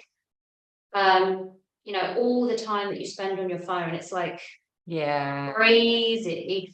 Can't remember. 17 hours is the UK average on social media. So a week. Wow. Yeah. So Wow. even if I'm not, and you know, I love Instagram, you know, I'm a bit of a scroller. Even if you replace 10% of that, you know, with a phone call or an hour with your, you know, partner or a meal or whatever it is. The other one that I like to do is now, because I am a bit of a scroller, I put breaks in my day. So I just have 2 half-an-hour slots to check my phone. And I usually always finish then a little bit earlier. So my favourite one, I've seen you do this actually, is quickly before the nursery run, grab a quick drink with my partner. Yeah. You know, and you feel like a bit naughty. Yeah. But it's so fun. It's like Yeah. an hour. Yeah. It's just like such a big boost. And that's what I try and say as well when my clients just say they're so tired, they don't want to spend time with their partner or their friends because they're so tired. I'm like, this like connection gives you energy, positive energy, you know, and you think that watching TV or social media is giving you energy, but it's as soon as you put it down, it's actually draining you. Whereas the connection, even if you had half an hour, 10 minutes, like a funny joke or a chat with your friend, that will actually boost you honestly for days, like 4 days or something. You just keep thinking about that funny conversation or that joke or, you know, that snog with your partner, whatever it is, it can go on for ages. The social media, you know, it's only good once you're there. Yeah, it's that immediacy. So energy is a really my favorite benefit of connection as a mum. I think I need energy the most. Is from connection.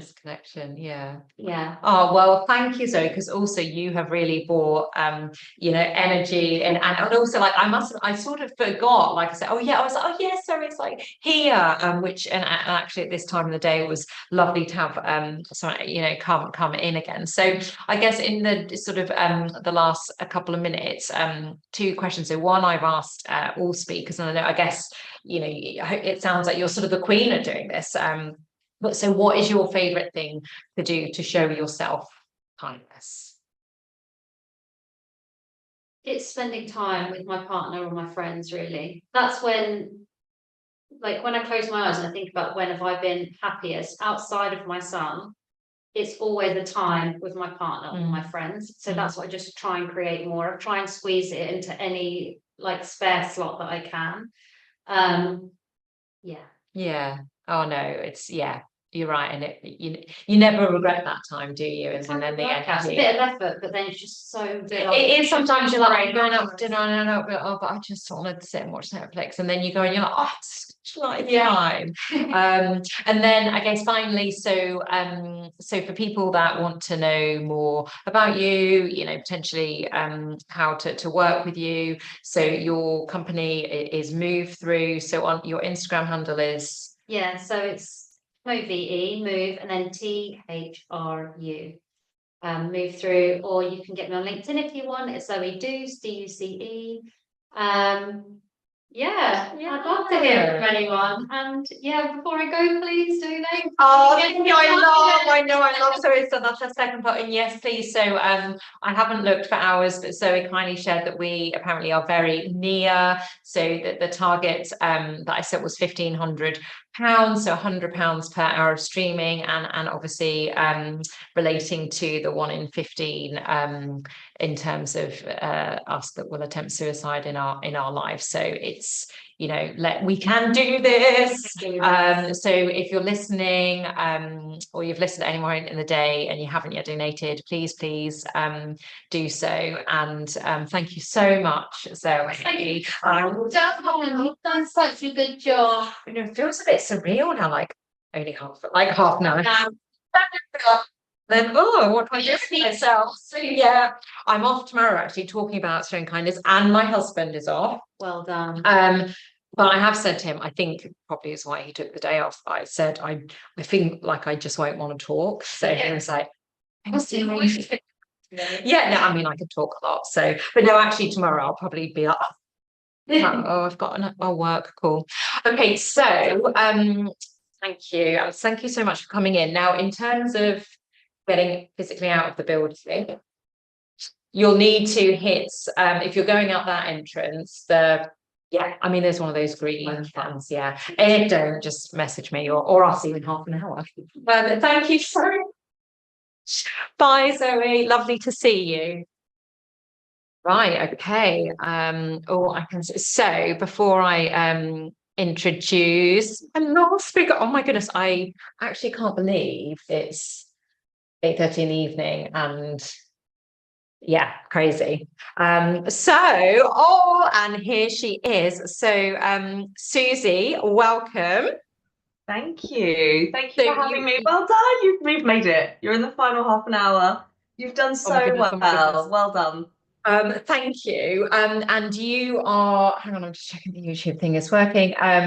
You are special in so many ways, but a special guest today in for two things. One, thank you for stepping in. So my poor sister, who Nikki Branner-Schmidt, who is press.pause on Instagram, was going to finish off the day with a gentle sort of, meditation. And bless her, she's got flu. My nephew's like really poorly as well. Yesterday I was like, I could just talk crap for the last half hour, or could maybe have another amazing speaker on. And Susie had kindly, before, when she knew I was doing this, and we were like, if you need anyone, X, Y, Z. So literally yesterday I was like, hey, so what do you think? And immediately you were like, yes. So that is one reason. And yeah, the second is that you are the last speaker of this 15 for Kindness 15-hour stream. I feel very honoured. I can't believe how awake you look, how you still have a voice.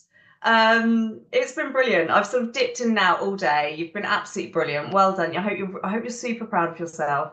Oh, thank you. I think it will. That will probably come. I think at the moment there's just a lot of adrenaline, but I just feel I've loved it actually, and I thought I probably would. I thought it would probably be let's get through this and out the other side, because I was worried about the tech and all of those sorts of things. But no, amazing speakers, great conversations, yes. So let's make the most of this last half an hour. So Susie and I met. I mean, not that at all. Not that long ago. No. No.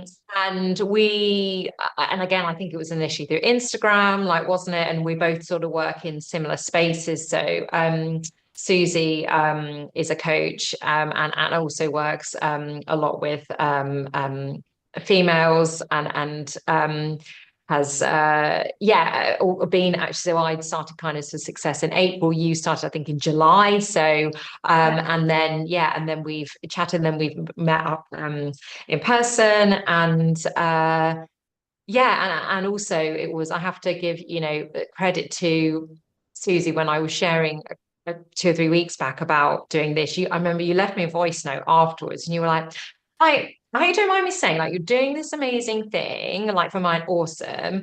Also, like, you know, that's got so much rich content, and like, what can you think about how, afterwards, what again, almost the kindness that can keep giving and stuff. So anyway, not to share about that now, but lots of ideas that sort of then pinged from there. So and obviously you've got your commercial background. So anyway, tell us then, like I say, my Cilla Black moment that I'm sure all 80s babies on here will get, and other people will be like, what are you talking about? Oh, who's Cilla Black? Yeah. So who you are, where'd you come from, what brings you to what you're doing now? So I am Susie Powis, and I worked my way up in buying and moved on to commercial management, which is a support function in the retail world, where you support the buyers with their big kind of supply negotiations, and you would evaluate all of their suppliers and look for efficiencies and profit within those relationships. I've worked for massive retailers that, just some of the biggest on the high street, really. And then I moved over, I became head of commercial for a fintech startup. So slightly different, but a bit more of the procurement and just carrying on with the negotiations, but on a broader reach. Whilst I was commercial manager, I had 2 babies and had a dreadful time returning to work for both of them. So I worked for a company that everyone would think would be amazing for their employees. However, I think most people realize that it really comes down to the manager and not the policies. So unfortunately, I was a little unlucky there, but I thank him to this day, because that is why I've created Hi Ho Coaching, because it was coaching that got me through that return to work journey and made me value myself, regain my confidence, understood what it was to be me again in the workplace. So I'm eternally grateful to the coach I worked with then. And I've always loved coaching and mentoring within the corporate world. I've always done it sort of on the side. But having been made redundant in July, I was like, right, it is now or never. I feel so passionately about helping parents return to work smoothly, but I also feel really passionately about the corporates, getting them to recognise what they can do better to support people in their return to work. So I'm trying to reach out to as many corporates as possible to get paternity, maternity coaching on their benefit package, because the ROI is incredible. You get retention, you get people coming back to work that are enthusiastic, confident, ready to go, rather than these parents who are complete shells of themselves. So it's a win-win for everyone, it feels like to me. So I feel very passionately about helping them all. Yeah, no, absolutely. And I think as well, like you say, there's so much ROI, and not to mention that the then sort of the employer can't think of my words, not branding, employer of choice, sort of EVP type stuff, and the, like you say, that the loyalty that can then come with the returners, and also just that, oh wow, okay, because there's been some report, there's a report, and I think we've talked about it before, Jess Hagren, apologies Jess if you've tuned in at some point, because I'm pronouncing your surname wrong, I think, but she was behind the report called careers after babies, the uncomfortable truth, I think is what it is, and she talks about I'm not going to say figures and stats because I'll probably get it wrong, but I guess the amount of females that return from maternity leave and exit that organization within 2 years, and the majority, and the overriding reason is for not feeling supported. So no, amazing what you're doing and already achieving in Hi Ho Coaching. So how then how do you feel kindness, and I guess kindness to ourselves, plays a piece in what you do with your clients and with the corporates you're hoping to work with? Yeah, I think it's at the core. You know, I'm yet to meet a parent who returns to work feeling confident, empowered, and happy. And I've spent a lot of time thinking about why that is, and I think we've probably discussed this at length as well. But I think it is about the constant, every day is a new day with a small baby. You know, you're on maternity leave and you know, oh God, they weren't doing that yesterday. Or you think you're into a routine and the next minute you're not. And it is constant, like you're in battle mode the whole time. And so when it comes to going back to work, you forget that actually, in comparison, it was a really easy job. No matter what you do, like in comparison to trying to look after a new baby that you've never experienced before, you have no training in. And I think lots of people would think, well, I don't want to think about returning to work because I don't want to rush back to work. I want to enjoy every moment of my parental leave.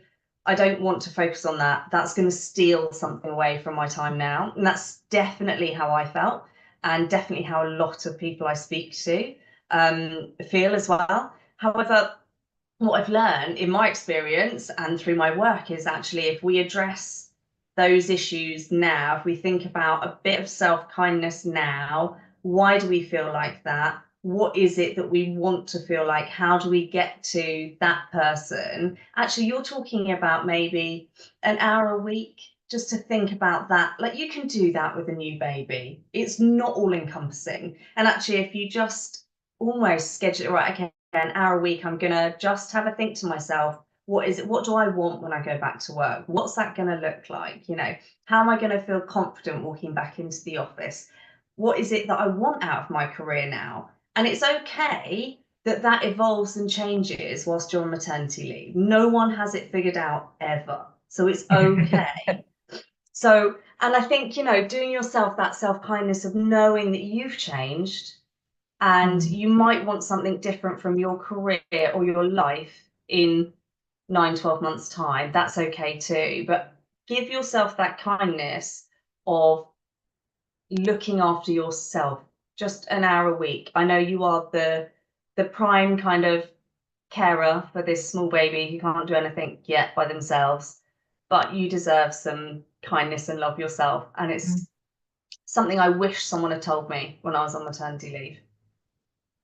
Yeah, and thank you for sharing that, Susie. And I think it's, as you say, it's almost, we can be so no, this is really precious, and that will almost be encroaching on it, and that's my other life, and you've got this, well, you physically have a new life, but this is me now. And I think I wonder, and it'd be good to get your thoughts. I wonder if there's almost something in it that actually we then, it becomes an even bigger thing, because we've almost sort of tried to put it in a box and shut it away, and no, I don't want to think, no, I'm not going to think about that, and it becomes then this, oh, it's only 3 months till I go back. Oh, it's only 2 months. Oh, I've only got 4 more baby sensories, or maybe you do start counting down those moments without a doubt. But you're absolutely right. You put these, let's say, 5 or 6 little things in a box. The more you ignore them, the more they grow and grow. And actually, if you just peeked inside the box and started to work and deal with those issues, like, I'm a coach, I'm not a therapist, but it is a similar kind of motion of going through and unpicking your feelings and unpicking your thoughts and your goals to get to where you want to be. So without a doubt, don't, it's the same with any emotion, isn't it? You bottle it up, it becomes unmanageable. There's only so long that you can do it for, and then it's that sort of Pandora's box.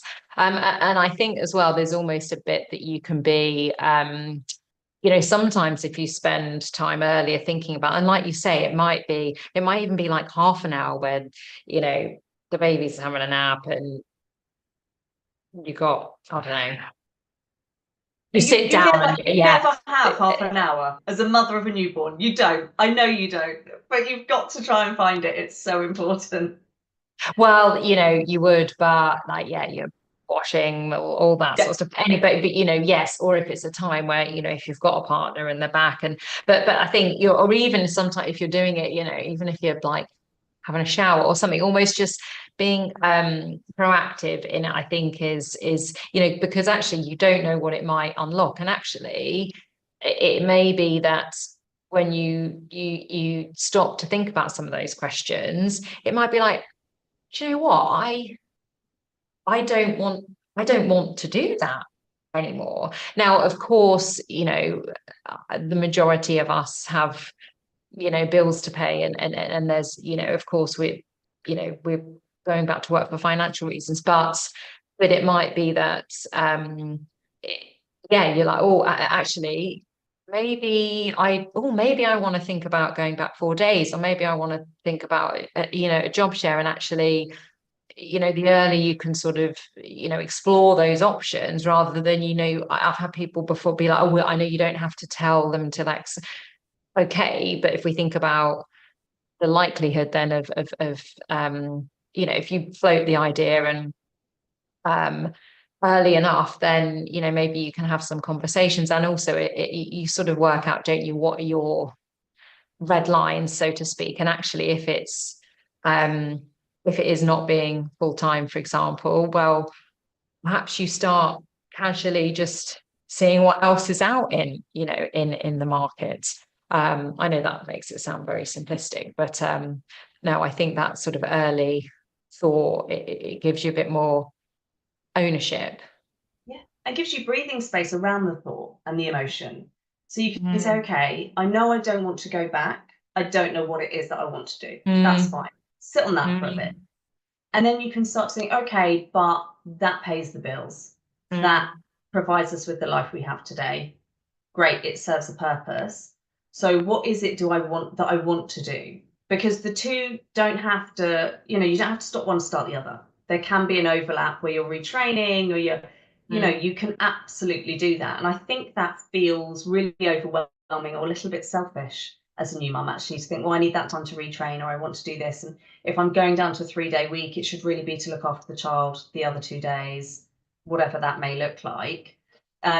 But actually, if you've got a long-term vision of what you want to do, and there's a plan to get there, and that end goal creates the life that your family all desires, then the steps you're taking to get there are no longer selfish. Yeah. And actually, like you said, there's almost a strategic element but behind it, and also that purpose. And I imagine as well, it could potentially mitigate some of that guilt, because you're like, well, I'm not doing this because I don't want to be with little Johnny or whatever. It actually, I'm retraining because it will give the lifestyle that we want as a family unit, but also, I really love it and I get a lot from it, and I feel fulfilled. So therefore, I know that I'm showing up as a better parent, as a better partner, as a better friend, and all of those sorts of things. Exactly. So tell me then, Susie, so you mentioned obviously you're doing your work with your one-on-one clients, and you said you've been looking at sort of moving more into, not more into, but into corporates, and particularly in, actually having, sort of maternity, paternity, sort of transition coaching, essentially on organizational benefits packages. So what does 2025 hold in store for HiHo coaching?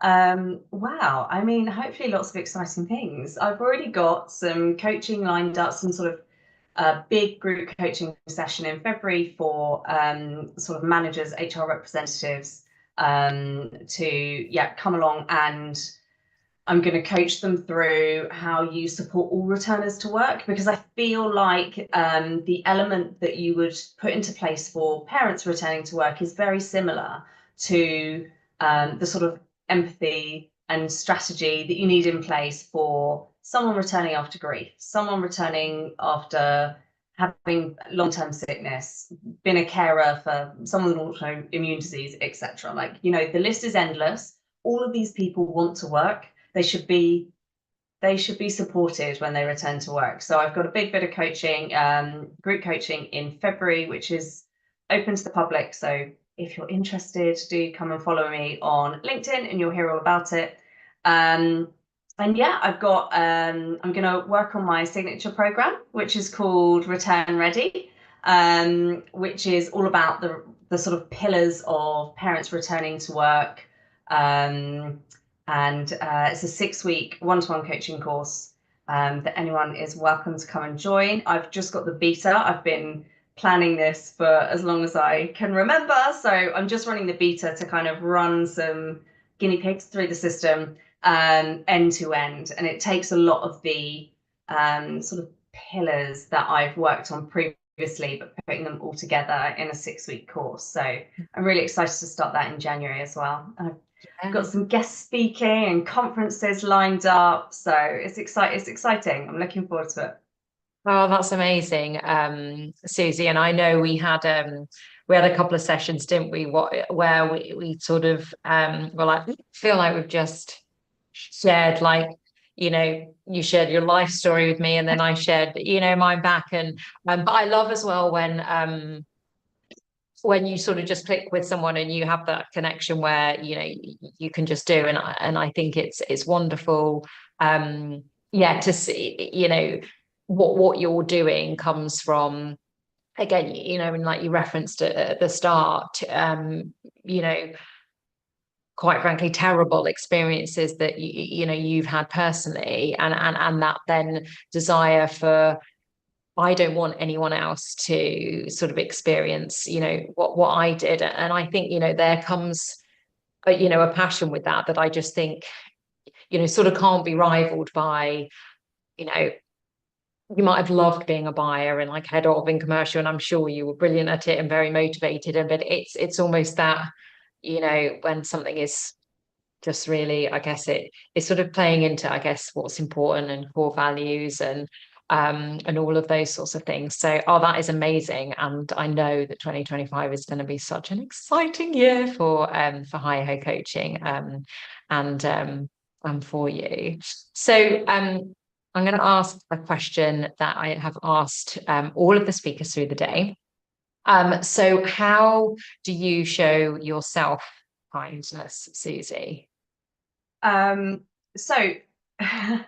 I was going to answer this, but yeah, am I going to share this? Sure. So I've known for a long time that exercise is really important to me. So I will show myself kindness by taking myself off and running or going to a dance class, or, you know, even if I don't fancy it, I know I need that. And it's not just self-kindness, that's kindness to my family as well, let's face it.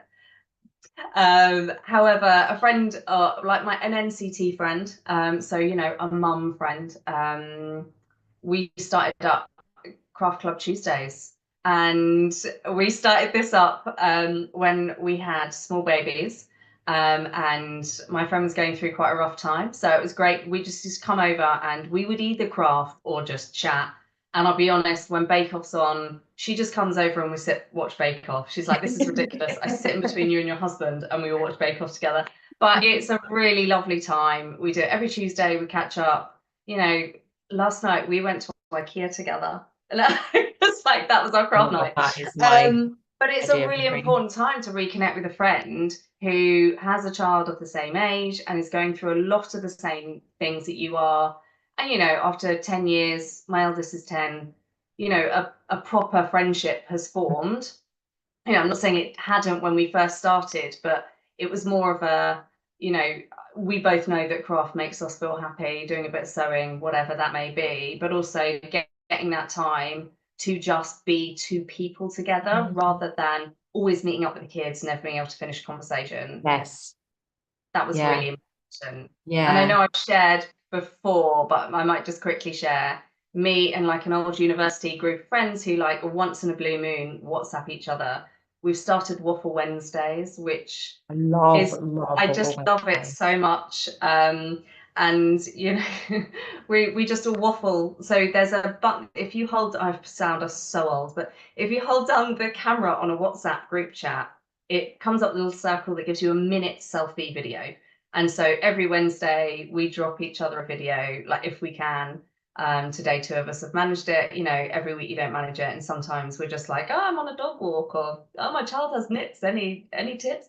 But it means that we're not spending, you know, waiting a year to speak to each other, catching up over a weekend where there's never enough time to catch up. You've missed massive life moments. So that's do you know, I love that. And when you first told me, like, and that's, do you know what, I need to have some actions from today, and that is something I want to do, because again, I think it's otherwise you've got, you know, some people that you, like you say, and it's not for want of trying, but actually life is really busy, you know, kids, social stuff, activities, sickness, work, partner, you know, school crap, all of that sort of stuff. It can be so long, like you say, and when you meet up, it is so wonderful and precious, but actually you're almost so far. I love that, because you can, it's the day-to-day stuff you wouldn't, it's not newsworthy that your kid has nits or that you're going on a dog walk.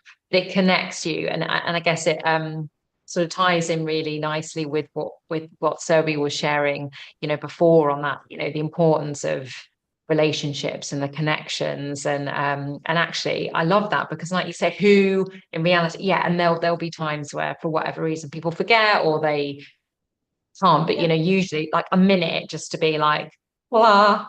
I mean, I'd be like, oh, whoops, sent 10 of them, but no, that's great. So you've got your Waffle Wednesday, your Tuesday Craft Club, and and then your exercise for you. So I love that. Really, really good and practical ways as well. So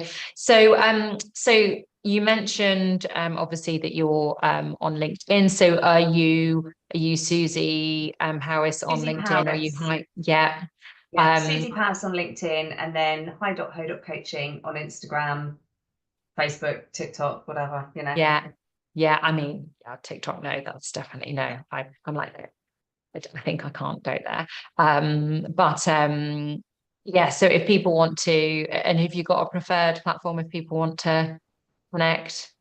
No, absolutely. I'm sort of using Instagram very much for the individual coaching, but if people are more comfortable on LinkedIn, of course I'll connect on there as well. Happy to chat to anyone, me. Well, I know. Well, like I knew when I picked up the phone yesterday, you were like, cool, let's just do it. And I love that. So thank you for sharing the kindness. So is there anything else that you, while we're together, for anyone that's listening live or the recording after, anything that you would want to share with anyone? Just make sure everyone goes to donate. I think you've done a fantastic job today.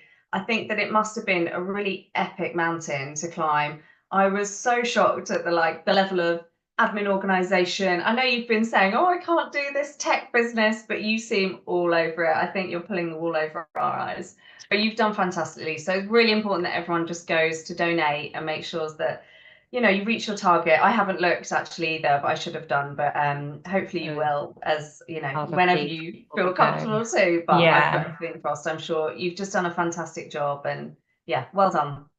Oh, thank you. Well, it's been 100% a team effort across you know, all of the speakers, and I just think the amount of vulnerability, you know, courage, kindness, you know, practical things that, you know, have come out today. And I think it is one of those that, you know, I had this vision in my mind. So to be, you know, sort of 3 minutes off the end of 15 hours is like, I think tomorrow I'll be like, what did I just dream that happened? And then I'll come into the real thing and the tech will go wrong and I'll have told people a different day or something. But yes, and no, thank you for as I say, being able to join. Really, really appreciate it. And I feel like we're waiting to welcome the new year in. I know. It is. Do you know what? Right. Okay. Let's. I'm going to look now. I'm going to look on my phone. Yes, do it. So no pressure, anyone. No. If you're listening, donate. Okay. So right. I am just going to refresh. Oh God. Yeah. I feel like nervous now. Oh my God, we've done it. £1,505. Oh my God. Oh my God. Well done, Kim. That's Oh, now I amazing. might cry. Oh wow, thank you, everyone. Oh, I'm so pleased I did it when if I were just on my own, be like, wow, okay, that's amazing. And That is brilliant. yeah, I will leave this podcast studio a happy woman. So yes, and thank you for being with me when I found that out. I think I was a bit like, oh, I was like, well, what if it's like £10 short? I was like, oh, I'm sure it will come in, but the fact that no, we're still a minute before the 15 hours, and we've done it. So You've done an incredible job. anything else is Really a well bonus. done. Oh, thank you so much, Susie. Well, like I said, with all the speakers today, I will share probably next week, all the contact details and all of those sorts of things. So yeah, thank you so much. Thank you. And have a nice rest of your evening, and we'll speak again soon. All right. Thank you, Kim. Take care. Well done. Oh, thank you. See you later. Bye, Susie. Wow. Okay, and also I'm not going to read those comments because then I will cry. We know that that's not a bad thing. Now it's like some Oscar speech or something, isn't it? So no, I'm not going to do that. But what I would like to do is, if I can find it, I just would like to share that Mind video that I played earlier on, just as a reminder of why we're all here, and the importance of the work that they do. And I cannot believe the amount that you have raised. So I'm going to do that. Do you know what? I'm going to say thank you and goodbye now, because I might cry when the video's on. So I'm going to share it, and then I'm going to close the stream. And I can't believe it. 15 for kindness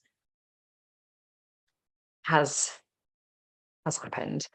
So thank you to every single person that has been involved, and all of the support. Right, okay, come on, Kim, don't fail at the final hurdle. Oh, okay, share sound. Okay, so, and then I'm gonna say goodbye, thank you, all of that. Right, let's oh God, where's the blooming thing gone? Okay.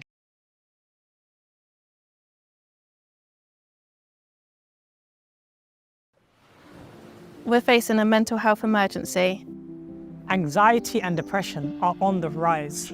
Waiting lists are far too long. And an underfunded mental health system is failing those most in need. We won't stand by and watch. We're Mind, and we are here to fight for mental health.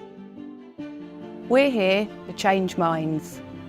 Breaking down barriers. Campaigning to improve services. Taclo'r anghyfiawnder sy'n gwneud bywyd yn anoddach i rai ohonom sydd â problemau iechyd y feddwl. We're here to support minds. Listening. Providing information and life-changing support. Speaking out for a generation of young people that are dealing with an uncertain future. We're here to connect minds. Sharing knowledge and ideas. Empowering voices that are too often ignored. Bringing together people who care about mental health to make a difference.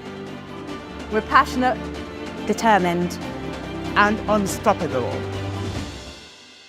We're Mind, and we're here to fight for mental health.